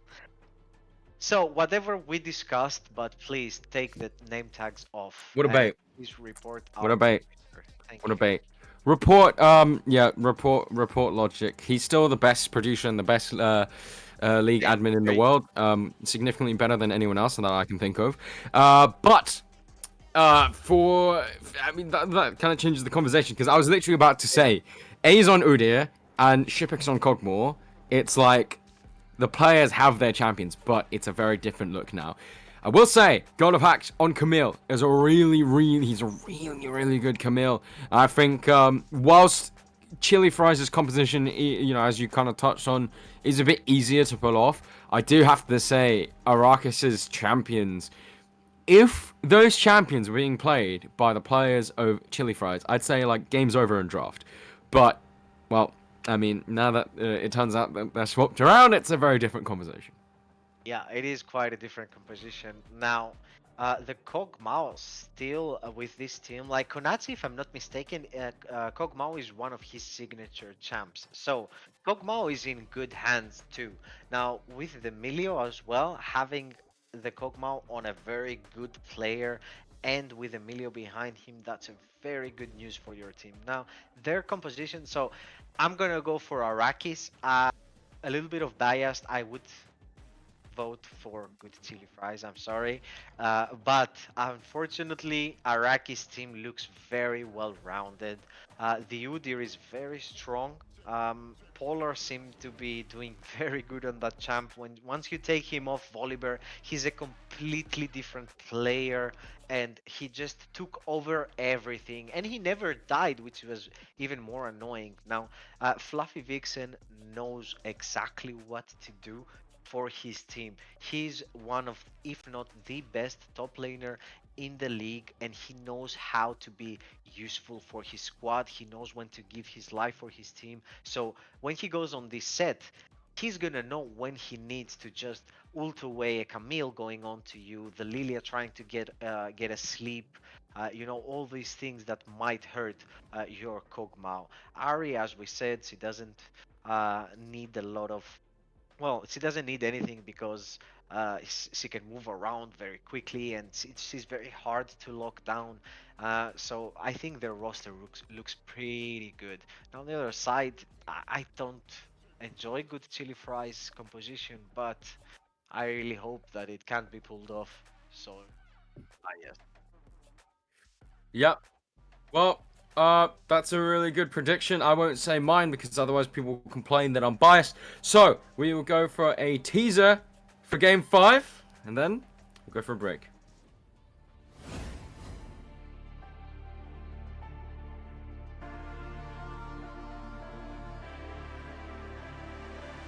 But it's not quite working now. Gragas is getting turnal, but look at that turn of damage as the good Chili Cheese Fries eliminate 2 members, and the Cataclysm continues to get 2 more picks locked up. My God, Ace flashes forward and just executes Alvord's Pro where he stands. What a the cast, cask! Going to interrupt the blast cone over the wall, and he's going to follow through again. God of Hacks reads his opponent beautifully. Taking the portal out. Polar's gonna get a 3-man CC. Daniel AoE over the top, forced to flash away from the Cataclysm. Wex is rejoining. Konatsu is free firing in back line. Scatter over the top again. Carries untouched. Arrakis run him down. Hax has joined the party, Shipvex has joined the party, but the Gwen is immune. A great big impale into a double shockwave. A fantastic team fight by the good Chili Fries.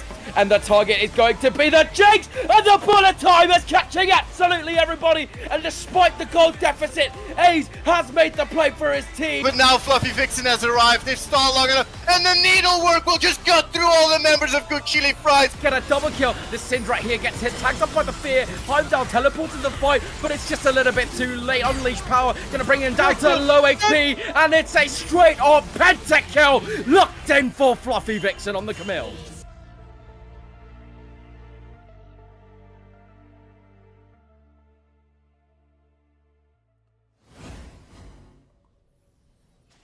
Be woo woo, ba woo woo, ba woo woo, be woo woo. Okay, guys, I was asked to do this by Logic, and because I love him, I decided to do it. Right, we're on the Rift, Game 5, Capsy. This is do or die. You lose this, you lose the title. Splits over, you're second place. You're the best loser in the league, right? You don't want to be the best loser in the league. This is do or die. This is Game 5. It's all or nothing now. Yeah, as we're gonna see, both teams. Well, good Chili Fries here are just gonna go for the standard point where they're gonna cover everything, and Arrakis here just went and stacked. They thought that maybe good Chili Fries are gonna invade, but I'm not sure that you want to do that on Game 5. Now both teams have pretty good rounded up compositions. As we said before in the Champ Select, we kind of prefer the Arrakis composition as it's very very easy to pull off, like very straightforward. Just keep your carry safe and everything will be a-okay. And now on the other side, there are a lot of skills involved. Like you need to find a very good flank with the Camille. You need to kite very good with the Ass. As we're gonna have a level 1 here, and what Milio just Oh left yeah, him. Chipex and Luke Bingo go aggressive onto Kanatsi and Wexic, just like last game, a 2v2 in the bot side. And Kanatsi had to use both summoner spells at the start of the game. And that is such an aggressive, ballsy play coming out from the bot lane of Fries. And Luke Bingo, look at his posturing, he's looking, does have flash still, so does Shipex. Don't think they'll go anything for now, but early doors. Summoner's blown on bot side. Yeah, they need to be very careful right now because Udyr might pop off for a quick hello there on the bot side, so they need to be a little bit careful as to how they approach the next few seconds. Yeah, Udyr is gonna go jungle, so bot lane is free here, and when you have an advantage like that with Ash Nautilus early on, it must feel very, very Yeah, good.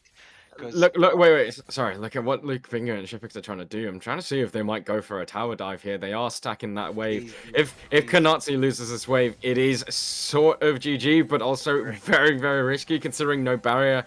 And I mean, Shipix does have flash still, but very risky. And I was getting scared because I was like, please do not go for this dive. They looked like they were going for it, but no dive there. yeah, that's what would happen in solo queue, I guess. Yeah. Yeah, players are a little bit more focused, and they're not going to do that. Although I would love to see that early on. If they manage to get a kill there, that would be dope. But we see Lilia here. Once she finishes her blue, she's gonna go for that crab, and then perhaps visit bot side. This Kog'Maw is still on 50%, and the wave is perfect for the side of good chili fries. So now would be the best time to actually visit bot lane, and they don't even have the ward, and Lilia is going for it. Oh no, it whiffed. Oh yeah, the hook didn't land. Ooh, but the flash from Wexic, I'm not sure if that was necessary because the gank didn't look that good, to be honest, in the approach. But yeah, flash from Wexic makes it a lot better. And what it means is Ace can revisit for a second one. Luke Bingo this time around is going to secure it with the flash. Gets to the dredge line as well onto Kanatsi. Fast blood locked in for Shipex. Wexic as well. Now under threat underneath the turret. Waze is going to die, but the kill went over to the Milio. Now Polar, can he clean up these two low health bars? He flashes away from the hook. And Luke Bingo, really well done to sacrifice your life to make sure Shipex survives. And all in all, it is a 2 for 2. But I think the outcome is so much better for Good Chili Fries because one kill went over to the Milio, and that wave does not go into the hands of the Cogmore. Oh no, Cipex missed the poor cannon there. That was very unfortunate. But Nautilus there, Luke Bingo, was insane with what he just did and hooking that Kog'Maw into the E from Lilia. Let's look at this again. So, a beautiful dodge here. He just walks up, flashes immediately, stuns the Milio, and then hooks the Kog'Maw because he has no flash. And then he just waits at the end of the passive. When his passive ran out on Milio, he just hits her again, stuns her opponent, and secures the second kill for his team. And then he gives up his life for his ADC. Just respect to this Nautilus gameplay. It was very, very good. Now they have to clear a little bit of vision. Cipex needs to back soon because the wave is at a pretty bad state. Now, with this minion count, right now the wave is actually pushing towards a good chili fries bot lane. So Ash will have a pretty decent wave once he's back. And Lilia is very close. So I'm wondering, could we see perhaps a repeat gank from Lilias? He's gonna wait there in the bushes for his teammate, and this is a very easy Drake as well at this point. Udyr already knows that the bot side is kind of lost, so he's gonna go for the Void Grabs, which is exactly what he should be doing right now on the spawn. And once that's done, I cannot. I think he might pay a visit towards this top side as well, because the wave is perfect for Fluffy Vixen right now. It's frozen at the perfect place. He's ramping up some CS lead against the Camille, and he's couldn't be at the better spot. So, uh, maybe Camille needs to be a little bit careful. She warded just now the Tribus, so she can see everything that's happening, so she is safe now. Back to the bot lane though. This Ass is working wonders, man. I love how Cipex is playing this. They are playing it way too good. And look, as I said, Lilio will pay another visit to this bot side. Oh And here's no, team yeah, a is dredge line gonna land on top of Kanatsu. Polar is here to try and play defense. I think A's didn't quite land a single ability, so can't tag anyone with a lilting lullaby. Does get that Q onto Polar, so extra move speed means he will get away. And I really like what Polar's done here, trying to play defense for that bot lane. But Luke Bingo lands another dredge line onto Vexic. A's taking a lot of damage from Polar. Lilting lullaby did not go off, and this is turned sour for the side of the Fries as Shipex and Luke Bingo now have to run the slow tags on to the Ash. But that's another beautiful dredge line. Shipex with maybe a few auto attacks that can finish off kills, but it will just be that for now. I think we'll just back off. Beautiful play, beautiful Udyr gameplay coming out from Polar. Yeah, that was a very good counter gank. They know that the bot lane is the focus for good chili fries, and they knew that Lilia might pay a visit again. So Polar just does disregard his jungle completely and moves immediately to the bot side where they are expecting the Lilia to come. Now the first engage was really good by the Nautilus, but there's, oh my god, Az is on the top side immediately. Yeah, he's on the top side. Didn't use his ult earlier, and he's going to visit into the top side. God of Hacks is actually going to die as Fluffy Vixen is outplaying this one. There's a kill on the bottom side as Kanatsu is fallen as Luke Bingo gets the outplay. I have no idea what happened there. Shipex did die as well, but 2 kills go over to the bot side. A's did manage to get that kill onto Fluffy Vixen, and it's neck and neck in this game. 5 kills apiece. Gold basically dead even. It's anyone's game.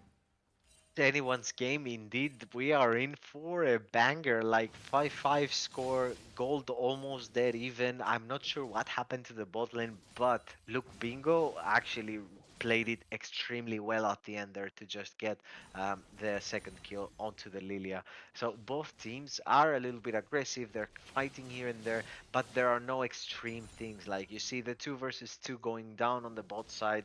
Top lane, they have a gank, and Fluffy Vixen just 1 versus 2. He gets a kill in return. Now, it's a good trade, I guess, but good chili fries get a little bit more out of that just because of the assist.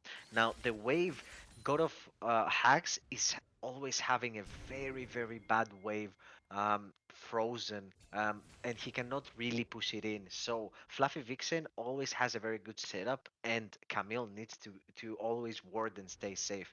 Polar is paying a visit again to this bot side because they're probably thinking, hey, Lilia might come, as she has been doing the last 10 well, minutes. depth charge onto Kanatsu, kind of in the front line, does have the protection of the Milio. Polar now showing his face, flash best slap onto A's. A's with a really nice defensive flash to get himself out of there. Oh my god, Wexic, what did you just do? You just flashed to dodge the hook, but made your cock more eat it instead, meaning that's a kill. Over to Shipex, a solo kill in the mid lane as Wobblebong takes down Daniel Braun. Polar has to survive with a little bit of HP as Luke Bingo as well, and a kill in the mid lane as it seems like Fluffy Vixen roamed down from the top side, and kills happening everywhere. I can't believe I've just watched Emilio.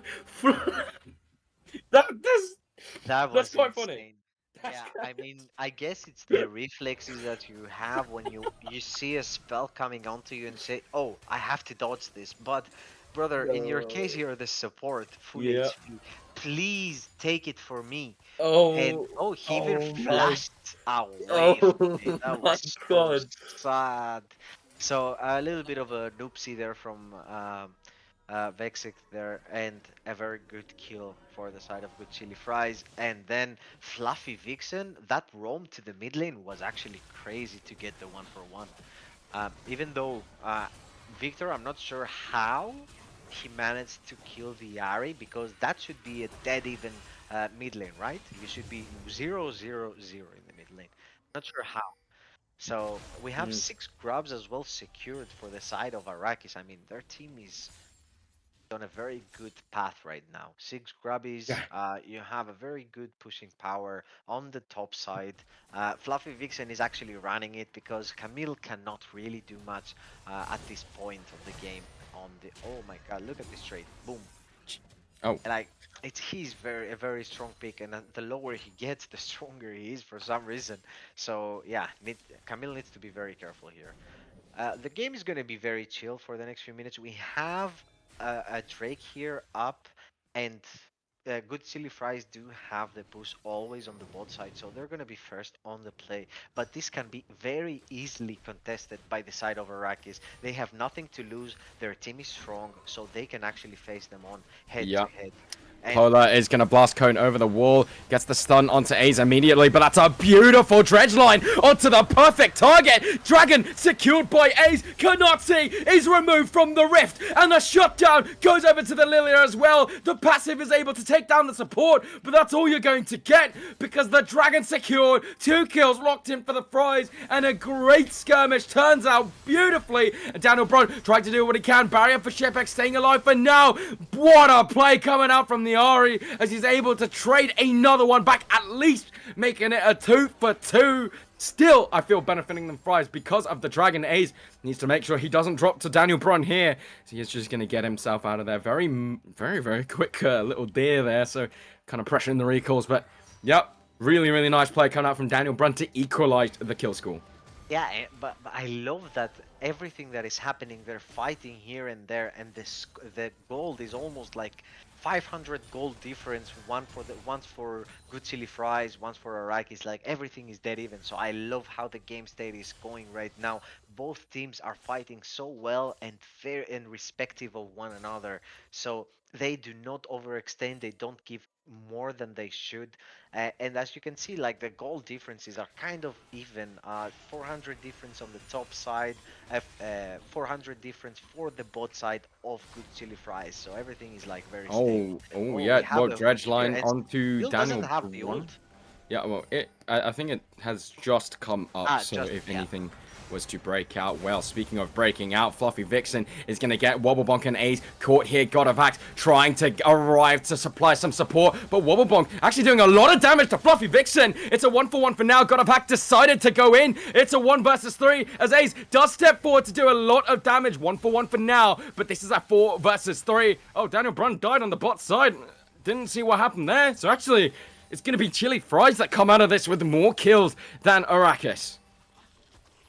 I mean, on the bot side, I'm not sure how Daniel died. Oh, Polar is going to go onto Ace here, and he does get the shutdown onto the Lilia, and a 1 versus 2 outplay means that Polar slays down the top side of good Chili Fries.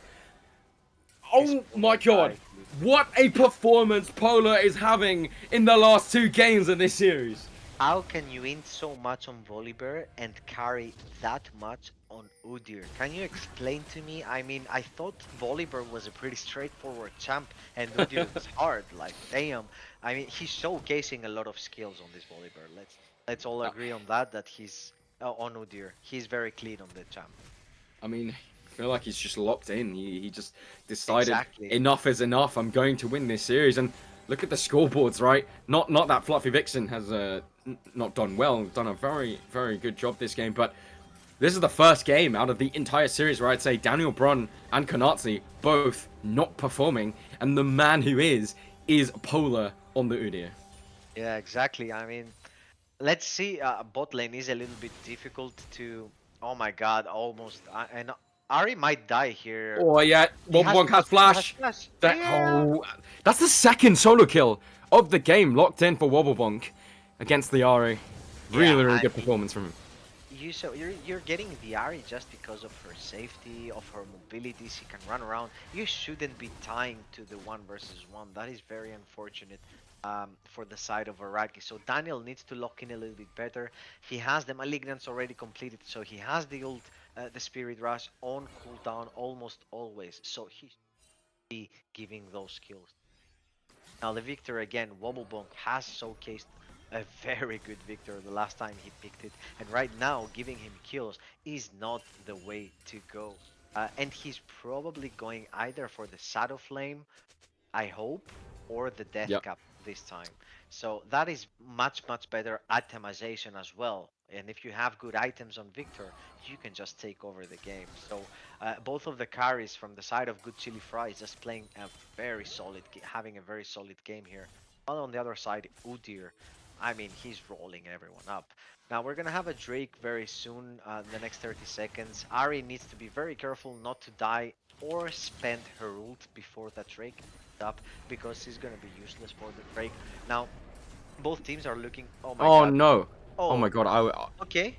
Oh, okay, Hey, he did okay! Character arc, but a very risky one indeed. Depth charge onto Vexic. Oh god, he's brought the depth charge to his Cogmore. That's a beautiful sleep coming up from Aze. Vexic is gonna die. Daniel Braun has to follow. And Fluffy Vixen going to arrive to try and turn this one on its head. That's a beautiful haymaker, but he's gonna have to drop his life as well. Polar does get the stun onto Shipex. That's a great flash over the wall. Kanatsi surviving for now. Polar taking away to the burn. Fluffy Vixen didn't manage to make something out of it. He did have to trade his life. But again, Vexic. Oh my god. Vexic just. What is he doing? I have no. I mean, he tried to get something back, I guess, when you're a set and you know you can just. No, I meant the Milio. What's that? Oh my god. The Milio. Well, she used a pretty good ult for in the beginning, but Lilia found a beautiful sleep onto 4. Like that was very a lot of patience coming in from Ace there. Now Fluffy Vixen just went in, got a kill in response. That was very good. They're flashing into the ass, trying to take her down, but that doesn't work, and he survives with a slither of health. I want to say it was extremely well played by this Lilia in the team fight, and both carries dishing out so much damage as well. Now, Vexic is trying his best. I'd say this was really good. If he kept his ult just one more second, I think it would be a different outcome. Well, no. So what happened there was he got hit with the Nautilus ult, and then flashed into the Cogmore, knocking them both up. Oh, I actually didn't notice that. Mm. I didn't even notice that. So 2 griefs in a team fight. I'm sorry. I'm sorry, my guy, but yeah. I'm sorry. That was crazy. I mean, flashing into your Kog'Maw with a fucking anchor in your back. God of Hacks. That is. Oh, God of Hacks might be in trouble, and I don't think so. It's a Camille. Yeah, it's a Camille. He's fine. Can just survive. Now he's 0-3-4 right now. I don't think that he can 1 versus 1 at all, and he needs to be very safe. Yeah, he should be fine here. Yeah, good buffer on the hook shot, but now what is?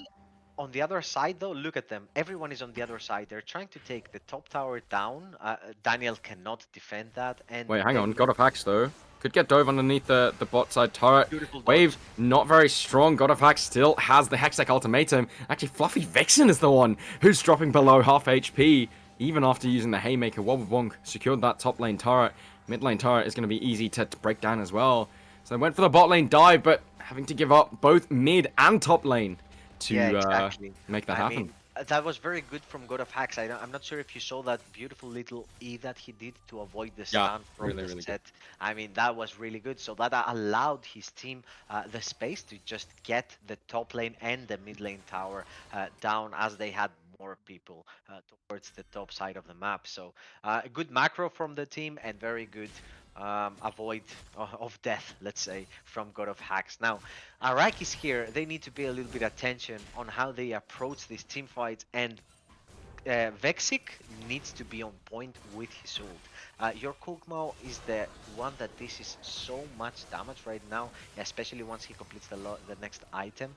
And on the other end, you need to be, well, Udyr doesn't care, but you need to be very careful of where of who you focus, because if you try and go into the backline of Good Chili Fries, you're just gonna get popped by the Ass and by the Victor, and it's gonna be very hard to reach them. So you need to protect your carries and try and fight a front to back in order to be able to survive in those team fights. God of Hacks needs to find a very good ult. In the Milio, I'd say personally it would be very good for Konazi because then. Oh, Fluffy Vixen does go for the flash onto Shipex, and he's just dead where he stands. A beautiful pick into the mid lane, which means a double kill locked in for the Cogmore. And look what's on the map. It's the purple worm. The bot lane of the Fries. They look like they just shot off their brains. Just walking into the set, disrespecting the positioning, and it's gonna be a potential Baron buff. Ace and Wobblebog here, teleport 50. coming in from the Camille to try and contest this one, but there's surely no way that Arrakis messed this one up. Fluffy Vixen gets the playoff. Daniel Braun gets 1 kill. God of Axe has to retreat, and it's Fluffy Vixen for Arrakis who's making the plays happen, and he's secured the play. That means Baron buff locked in for Arrakis Esports. Yeah, very well played there by Fluffy to just lock down 3 people. He gets 2 people very low. The Lilia, he focuses the Lilia in order to make sure that she's not there for the Baron fight and to make potential 50-50, and they secure the Baron after this play. It was very well played. Look at the so you have a word there from us, but they do not know that Fluffy Vixen is there, and he just immediately uses the ult to get some distance gap, and then just unleashes onto the Lilia and the Victor. But we might have another fight as this Arrakis is needs to small. be careful here. Daniel Braun, he's face Where are checking, they going? gets hit with the enchanted crystal arrow. That's the mid laner dead for the side of Arrakis. Depth charge is tagged onto Fluffy Vixen. Polar has to flash away. Now God of Hacks playing frontline. Ace stepping forward, still has the lilting lullaby. If he tags anyone with a bowling ball, that's going to be a massive multi-man sleep. It does hit onto Kanazi. He's not going to deploy it just yet. Fluffy Vixen playing frontline. Let's see if he can get a really big haymaker in this team fight. He's done such a good job this game so far. But this is going to be a crucial team fight. God of Hax has found a position into the flank. He's in the tri-bush, pressuring the back line of Arrakis. Udyr still burning away, doing so much work. Fluffy Vixen is going to hit the go button. He's all by himself for now. Wobblebog is dead, but so is Fluffy Vixen. And this fight is going well for the side of Arrakis. They didn't have the numbers advantage, but it doesn't matter because they have Fluffy Vixen on their team. It's going to be 4 kills locked in for Arrakis. They're going to deny the soul point, and it's going to be a crucial team fight as they now take control of the gold lead. They are now ahead of the kill score and en route to win the CWL. Fluffy, that guy is carrying his team with those beautiful ults, and he's making sure that he's taking down everyone with him every single time. Just insane skills from this player on the set. Look at him, just immediately as soon as sorry, as Nautilus walks in just in range for his ult, he uses the ult to just close the gap between the carries and just unleashes on everyone. He just did, I think, 70% HP from the ass there with his W. That was some crazy mechanics by Fluffy and the immaculate execution. Yeah, and I mean, I'm gonna have to say it.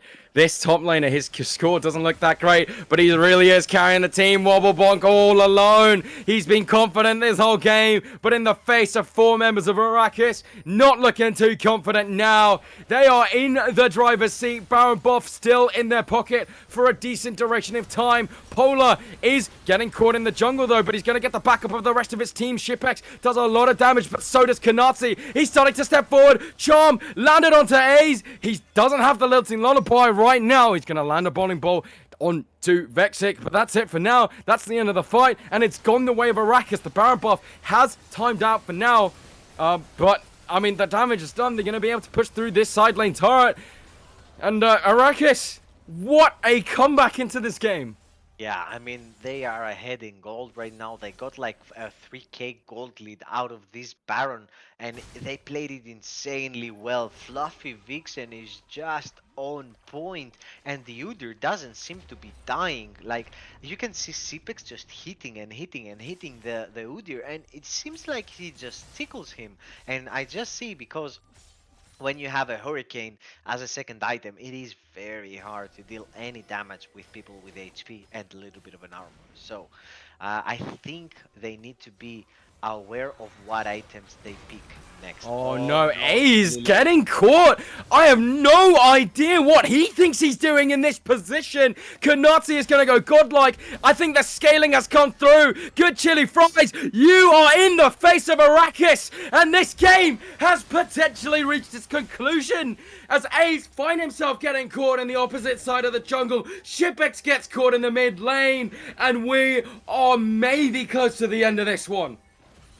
I mean, I think they're kind of losing their focus here. Good chili fries, and they're dying one by one. They need to be very careful because they still have a chance to come back into this game. They have a pretty solid composition, but as we said, it is very hard to pull off. While on the other side, Iraqis are just playing so good. The last 5 minutes of the game, and the game has popped like wide open. Now they're gonna look to get the tier 2 on the top side. God of Hacks doesn't really want that to be gone, but oh my god, Kanatsi is going to go legendary. He had a troublesome early game, but he has come into his own. And there's now only 4 members of Good Chili Fries left alive to defend this. Daniel Brun doesn't quite land the charm. Ace hanging around the side, does land the bowling ball onto Vexic. A Q onto the Ari. Wobblebog has to tag so much damage, and the charm is going to land onto Ace. That's it, ladies and gentlemen. They are going to go for this push. The inhibitor is down. They actually do not go for more, and correctly so, because there is no minion wave, and so they head towards the escape. And, I mean, yeah, they head towards the Baron. The damage is done. No jungler alive, and this is gonna be a free purp worm for Arrakis. Yeah, I don't see any chance of this game ever changing. Like, it's very hard to actually change this around for the side of Good Chili Fries.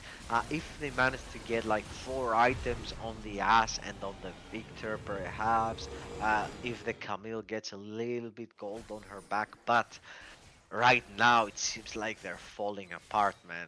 And unfortunately, there is no damage to take down this Udyr. Look at the goal difference. Udyr 3k ahead, Kog'Maw 3k ahead, top lane 2k gold ahead. Everyone is just so far up ahead, item and a half, that it's just... Oh no, Wobblebonk in danger. Fluffy Vixen is gonna find another engage, and Wobblebonk is already dead. Luke Bingo, very low HP. God of Hacks is late to arrive to this fight. The bowling ball from Ace didn't even hit anyone in the middle of 5, and that's gonna be it. The double kill looked in for Daniel Brun, and it looks like Arrakis, they're gonna push through the base. May thy knife trip and shatter, because it's Arrakis that are pushing through. They have the crown sitting on top of their heads. Heavy as the crown for the Fries, but for Arrakis Esports, it is light as day, because they are going to be the ones that claim the CWL title. The championship throne is claimed by Arrakis Esports. No, that was so unlucky. Very well played by Arrakis. They just completely destroyed, unfortunately, Good Chili Fries on this last game for CWL Division 1. So well played by both teams. They played insanely well, but this last game, I just have to say Arrakis actually turned it all around. So unlucky. I didn't want Good Chili Fries to lose, to be honest. I was kind of rooting for them. Sorry for the bias once again. But Araki's just showing off on the last game. Konati on his legendary Kog'Maw doing so much. Fluffy Vixen with his set just... I have no words on how that player performed on the set. The Udyr Polar, just the polar opposite of what we saw on the first few games. Like, that Udyr was a completely different level than anyone else, and unfortunately, Good Chili Fries could not handle that last game, that roster. Yeah, it was an unfortunate ending for the Fries, of course. I know how much they are loved, but look Look, it's Mikey's dog coming here to celebrate the win for Arrakis. An incredible game. And I want to kind of point my finger towards Polar again. We were so critical of him throughout games 2 and 3. We were almost borderline saying like he is the reason they're losing. But then game 4 and 5, let's be honest, he carried really, really hard on the Udyr. Was it the fault of Fries to not ban the Udyr away after that 4th game? Probably. But I'm going to sit here and say, Polar, MVP of the series for both teams. But more importantly, MVP because, I mean, A's didn't perform badly. A's had a great series himself. Yes. But at the end of the day, Polar was unreal on this Udyr, unmatched. They couldn't do anything to him in these last 2 games, and it really shone through. And as much as it is a great effort from the Fries, I have to sit here and say, Arrakis, they really deserved it. They really, really did deserve it. Tenacity. In that game 4, there's a kill score of 9-2. Do you capitulate, throw the game and just put your hands up and say, we lose? No, they didn't. They kept going. They won that game 4. And this game 5 looked rough too. And they kept going again. And who was the one that capitulated? It was the Fries. In all of this, on the brink of victory. And so that's where you got to say, Arrakis, you deserve it. Well done to them. And I'm sure they're really, really proud to be able to take the trophy home. Yeah, all that pressure, insane, all that pressure at the end, and they just managed to take the win, as you said, from 9-2 losing score, and they just turn it around.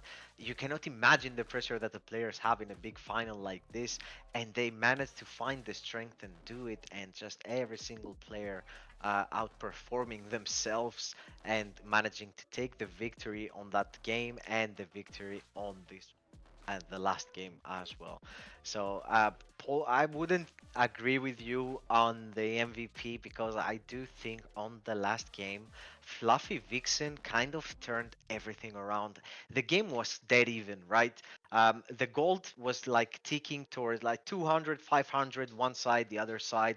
And when Fluffy Vixen found like two, two beautiful ults, everything changed, everything. So, I think his position, his knowledge on what he had to do and give his life for his team in order to just destroy Fries there was just insane. So I don't know. The last game for me, even though Polar was insanely good, didn't die, finished with a what 10-1, 11-1 something score as well. Yes, but let's not take it away from the big Buffy boy on the top side, the set that was doing so much for his team to allow his team to actually destroy everyone, Yeah.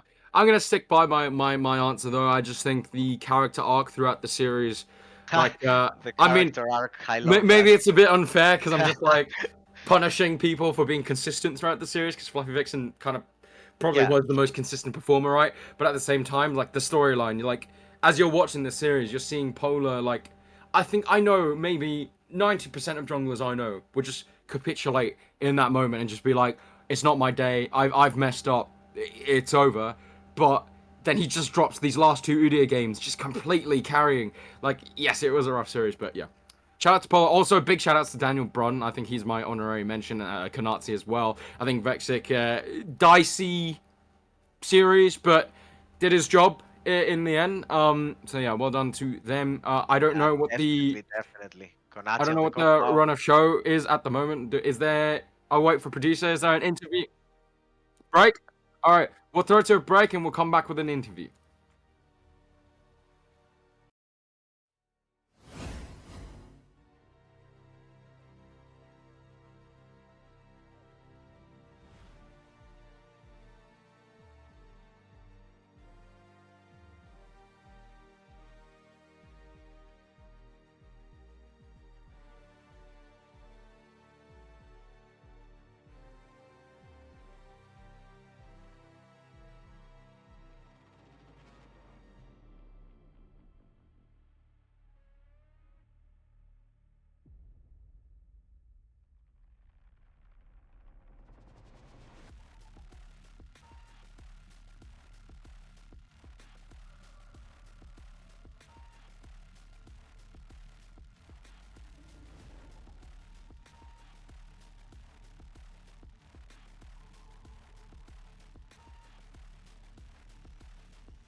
Hello and welcome back to the CWL broadcast. I am so excited to bring you the champions themselves. We don't have everyone here, it seems, but we do have most of them. I think the support is missing, but everyone else is here.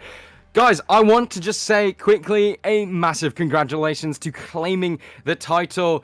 I'm going to start with you, Kanatsi. Obviously, Hello. you have had a long journey in the amateur competitive scene. I don't know if this is like, you know, open to announce, but obviously your personal project has closed, and you know you've gone on and won the CWL. How does it all feel to have this happen after everything?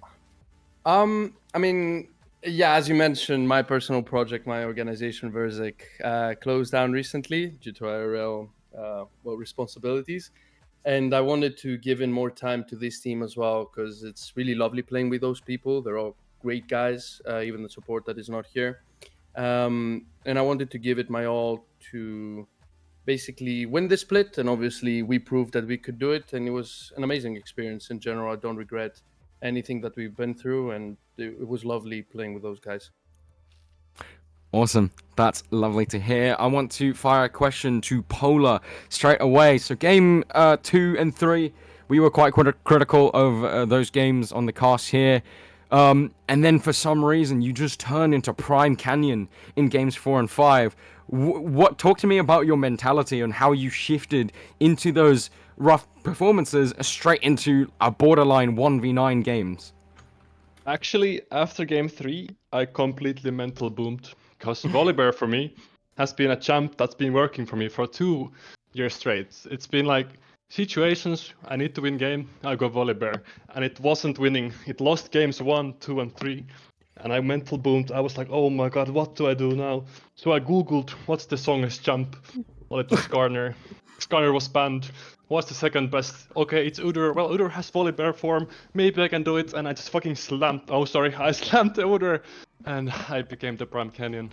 That's what happened. Sorry for the swearing, man.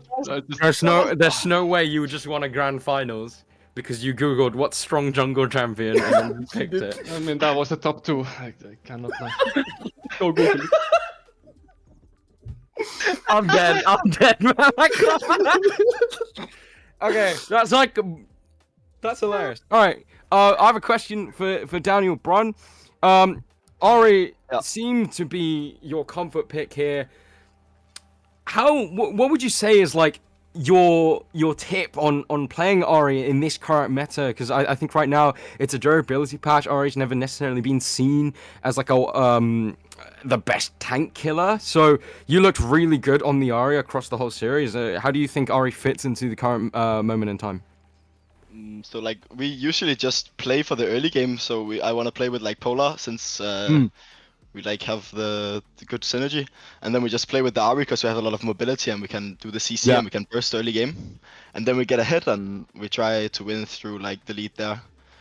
And how I like to play the Ari is just I keep clearing mid waves because I don't really want to do the 1v1 since I lack the range mostly since I blind most of my picks, and then I just clear mid waves, and then when I have enough like gold and experience, we play with my jungler.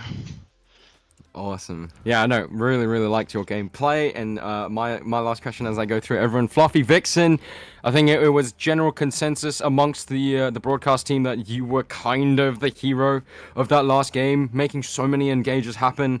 What was it like for you throughout this series? I think coming into this, we kind of rated you a lot higher than God of Hacks. I think he had a great series, but at the end of the day, you showed how good you really are. So talk to me about your mindset throughout the series and why this game 5 you decided to be that set champion and looking for these engages. I mean, honestly, the split change was really rough on my champion pool. Pretty much all champions I enjoy to play got the fall where they need 2,000 extra gold to play the game. So I went on doing my research, went on trying out things, and I came up with a few champions I know were great with the new changes. And I did the math and everything. As you can see, I played all different champions this split, and I was just looking for what I could work. And for me, the set was just my special pocket pick, kind of my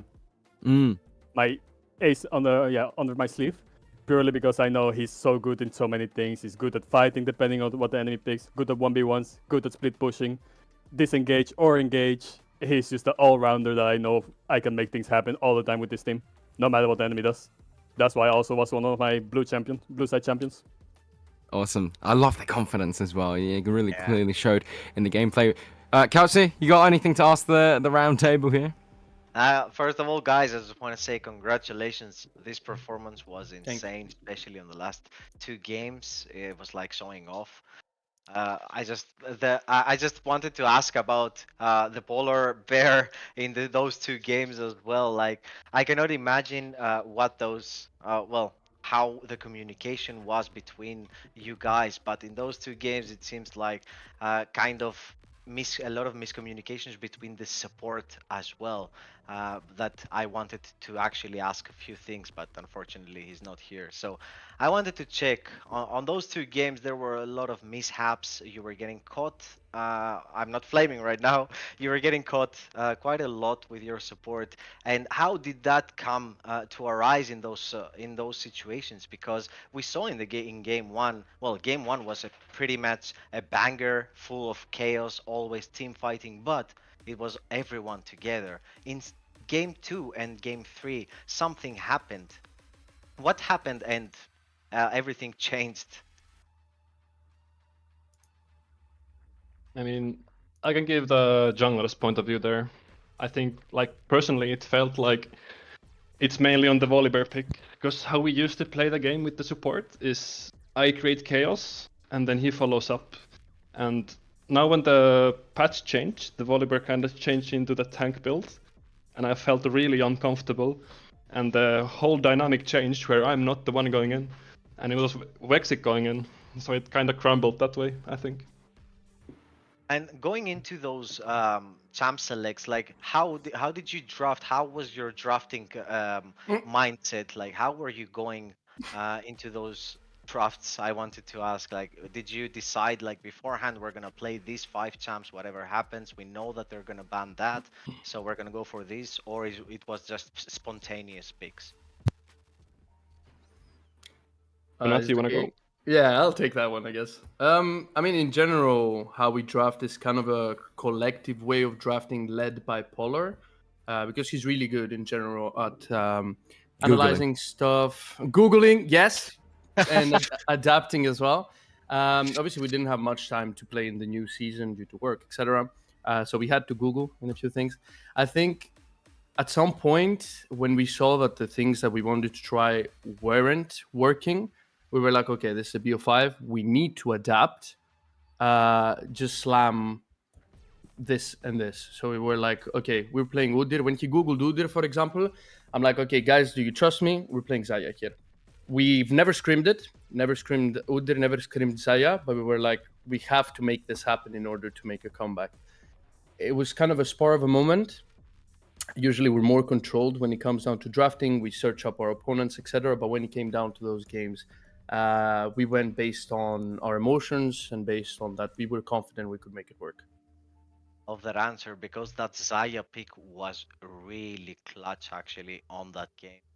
Made a hell of a pick there, and it showed in the game. I think it kind of won you the game at some point when you just used your ult to dodge. I think was the whole engage from Fries and in the mid lane, and then you just turn it around. A very, very good pick. I'm very happy that you went with your gut on that one. So I think those are the 2 questions that I had actually. Sovonix, I'm not sure if you have any further questions for our amazing champions for season 9. I've been told to keep this to a 10-minute maximum, but I do have one question just for everyone. We'll go top to bot. I'll leave this as a chance, not necessarily a question, a chance for you to do any shout-outs, any thanks, any praises, or final words you have to say before we conclude. Right, so I start? Yes. I will say, well, first of all, to my team, I think we did a great job. I think we always talked the things through, made the decisions together, and came up with the solutions that we needed for everything. And I think a great shout out to our manager. Not gonna lie, Tessa has been the best manager I've had in any team. Fixing all the scrims, all the games, the communication. It has been wonderful. Aw, what a cutie. Next. Yeah, I have to shout out the team as well. I have to commend for doing all the work during the split, and also my Finnish homies who have been cheering me on and the entire team for the entire on split. Sunday. So thanks, guys. Leesin on Sunday, Leesin lauantai. Let's go. Big up Finland. All right, Mr. Brun. Yeah, I would like to shout out our support who didn't make the tier list. I think he did a great job, even though. Yeah, I mean, I think he might have deserved a spot instead of the substitute we played with one game, but I think he did a great job. Yep, that's all. Good job. Yeah, all right, last but not least. Yeah, no, I think for me as well, it has to be the team. I mean, the guys we played together, we trust each other. It's been a really nice split. And obviously, the organization that has been housing us, Tessa, that has been doing everything in her power to make us comfortable, get us the scrims we need, etc. Dubi, our new addition as well in the managing team. All lovely people. And yeah, I mean, and to my Greek friends as well, since Polar gave to his Finnish friends. That are watching the stream and always simping, making it awkward. I love you guys as well. Diego Maradonakis. All right. Well, thanks, guys. I really appreciate it. And, well, a massive congratulations to you. And that is the end of the CWL Season 9. It's been an up and down roller coaster of a split, Capsy. It's been a pleasure to be able to cover the games with you multiple times. I am going to shout out something myself. This is easily, by far, hands down, untouched, the best amateur league in Europe right now. Yes, and a massive shout out to Logic, a massive shout out to the teams, the players, everyone are stakeholders into making the CWL what it is. And I personally hope it can keep growing in the way that it is, because it's fantastic and it's a great home to a lot of amateur players. And yeah, it's been a pleasure. So, I mean, that's it. CWL Season 9, it's all over. For anyone who's curious, the next season starts sometime in January, so keep your eyes peeled for any announcements coming soon. In the meantime, there is an all-star event happening, don't know when, at some point, but if you enable notifications on the Discord, damn, look at me doing promotion from the Discord. If you enable notifications from the Discord, you'll know when that is, so keep your eyes peeled. I'd like to thank everyone. Thank you, Capsy. Any final words, maybe? Shout out to everyone for watching us. Shout out to the teams for playing and providing us with so many bangers to cast. Shout out to you, brother. It's been amazing to cast, and to Logic for actually making everything happen. I think he's the GOAT. The GOAT. Hands down. The GOAT. Hands no down. arguments. The best Any GOAT. arguments, I will assassinate your family line. Well, a little bit aggressive, but I love the energy, my boy. I love it. So thank you everyone for watching, and stay tuned because we're gonna come back with more. Bye-bye. Bye-bye.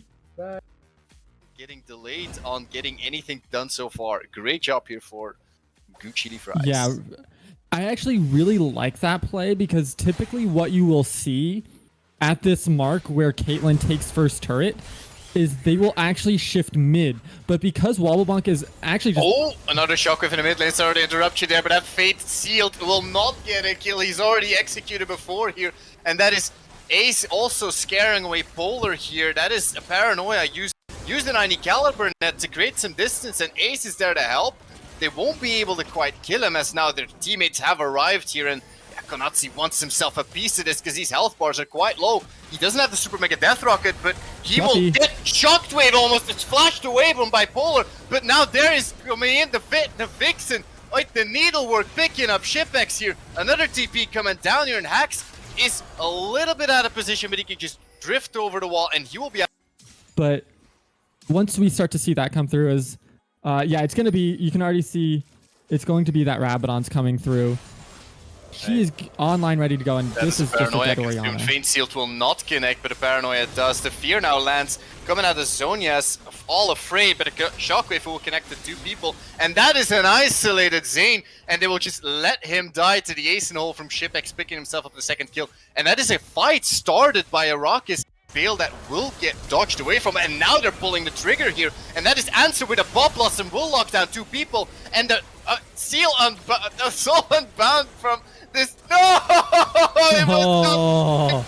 just help him out. He did such a good job surviving. But now Fluffy Vixen has arrived. They've stalled long enough. And the needlework will just cut through all the members of Good Chili Fries. Yum, yum, yum, says he as he picks up, I believe, almost a triple kill. Maybe somebody stole the kill credit here. And Konatsi, but the ultimate, the breath of life will keep Konatsi healthy. Ace is trying to go for more. He's just all in committed to this. And so will Danico with the Bomb Blast and will find the kill on Konatsi as well as Wiggies. But I'm sure that now that Ace has dropped, he will drop as well. Hax has joined the party. Shipex has joined the party. But the Gwen is immune. A great big impale into a double shockwave. A fantastic team fight by the Good Chili Fries. And the last member is Polar. They have the super minion available.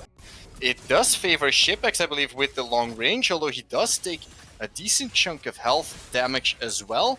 It's kind of a good trade here by the side of Arrakis. But I think it should have been going better in the favor for Chili Fries. Yeah, they took a good rocket. Ooh, flash That is a flash in commitment, and now Konatsi is getting engaged at the same time. The snare comes through after the flash. Too late, first blood locked in for Shipex. Wiggy's engaged on this. Maybe they didn't know this was happening after all. This Ari should give them enough time, but Jax is here. Oh, but Wiggies is going for it. He will connect the Zenith Blade, but Ace is already waiting in the bush, and he will land it. The 90 caliber net will deal a lot of damage to Konatsi, but without summoners, Polar will find him with the excuse of his flash, though. And now he's gonna get snared up, stunned up by the Thundering Smash. Will jump almost to safety, but he won't quite get there. Ace will go down to the tower. That is an excited Jinx. The barrier will keep her alive, and he will get a return kill. And what? I've always been saying that like Caitlyn needs to really be played by very good players to accelerate the game and push the lead hard enough to close out the game fast, right? But I think ever since the item changes, she feels like she falls off a lot less, and one trap into anything else. Hello. One-shot somebody, and Konatsi has no HP. He's trying to flash in behind Wiggies, but Wiggies is snared and he can't even if he wanted to. And that's just another kill with a built over Peacemaker as well. Somehow, she has Spirit Rush. Ace, please no. Yeah. No, but they did pick up the... Oh, wait, that is a... Oh, that's just a dead Ari. She has Spirit Rush, she has Flash, and Ace just says, hello, I'm here, around the corner, and he just kicks him into the dirt. That's a very easy kill, seamlessly. And now Wiggy's overextended in the mid lane as all of his teammates are turning tail into the jungle. All left alone. That is another kill going to Shipex. And what went from, I think they can contest this. No, I don't think this is contestable from the side, as we can see them walking in. Polar gonna jump in, but Polar the flash. jumping in, getting the flash from Shipex very early on. Both TPs are consumed, and you're spawning in on the trap, so you just get instantly one shot. Wobblebomb going in, holding back the back line. Now they're just picking them off one by one. Fluffy Vixen last on the menu. He's gonna turn Mega. They're just gonna ignore him because don't have items yet, but that trade maybe not looking that favorable. Meanwhile, bot lane, that is an ace in the hole, will be shielded. That's the ultimate pop from Polar. The light's gone out, but they won't be able to execute Shipex. Shipex will survive, and now Ace comes around here. He's gonna get flashed away from, but Ace will follow, flash, and execute Konatsi. That is first blood secured for Good Chili Fries. Really good first blood there. The overextension there by itself, this Gwen will be able to keep them around. Yeah, the Gwen definitely a strong champion, set up for success so far. Doing roughly the same amount of damage to towers as the Caitlyn has done. So Caitlyn not really breaking T1's record here, only 2 plates by 10 minutes. Nocturne is looking around here, and there is the paranoia. There is no flash on Shipex this time, and the Pop Blossom will just be spell shielded, but not the snare. But the Super Mega Death Rocket will execute Shipex, and that is a very successful gank. The positioning by Orianna there, walking towards the shackled soul where the Yone was going to bounce back to. Very well done to make sure that Yone was always going to be in some sort of trouble if he didn't actually recast Soul and Bound immediately. There's another shockwave and another kill by Wobblebonk in the mid lane. A great shockwave under tower here. His harass is really coming up. I think Wobblemonk's having a fantastic game so far. He's a D2 getting delayed on getting anything done so far. Great job here for Good Chili Fries. Yeah, I actually really like that play because typically what you will see at this mark where Caitlyn takes first turret is they will actually shift mid. But because Wobblebonk is actually just... Oh, another shockwave in the mid lane. Sorry to interrupt you there, but that Fate sealed will not get a kill. He's already executed before here, and that is Ace also scaring away Polar here. That is a paranoia.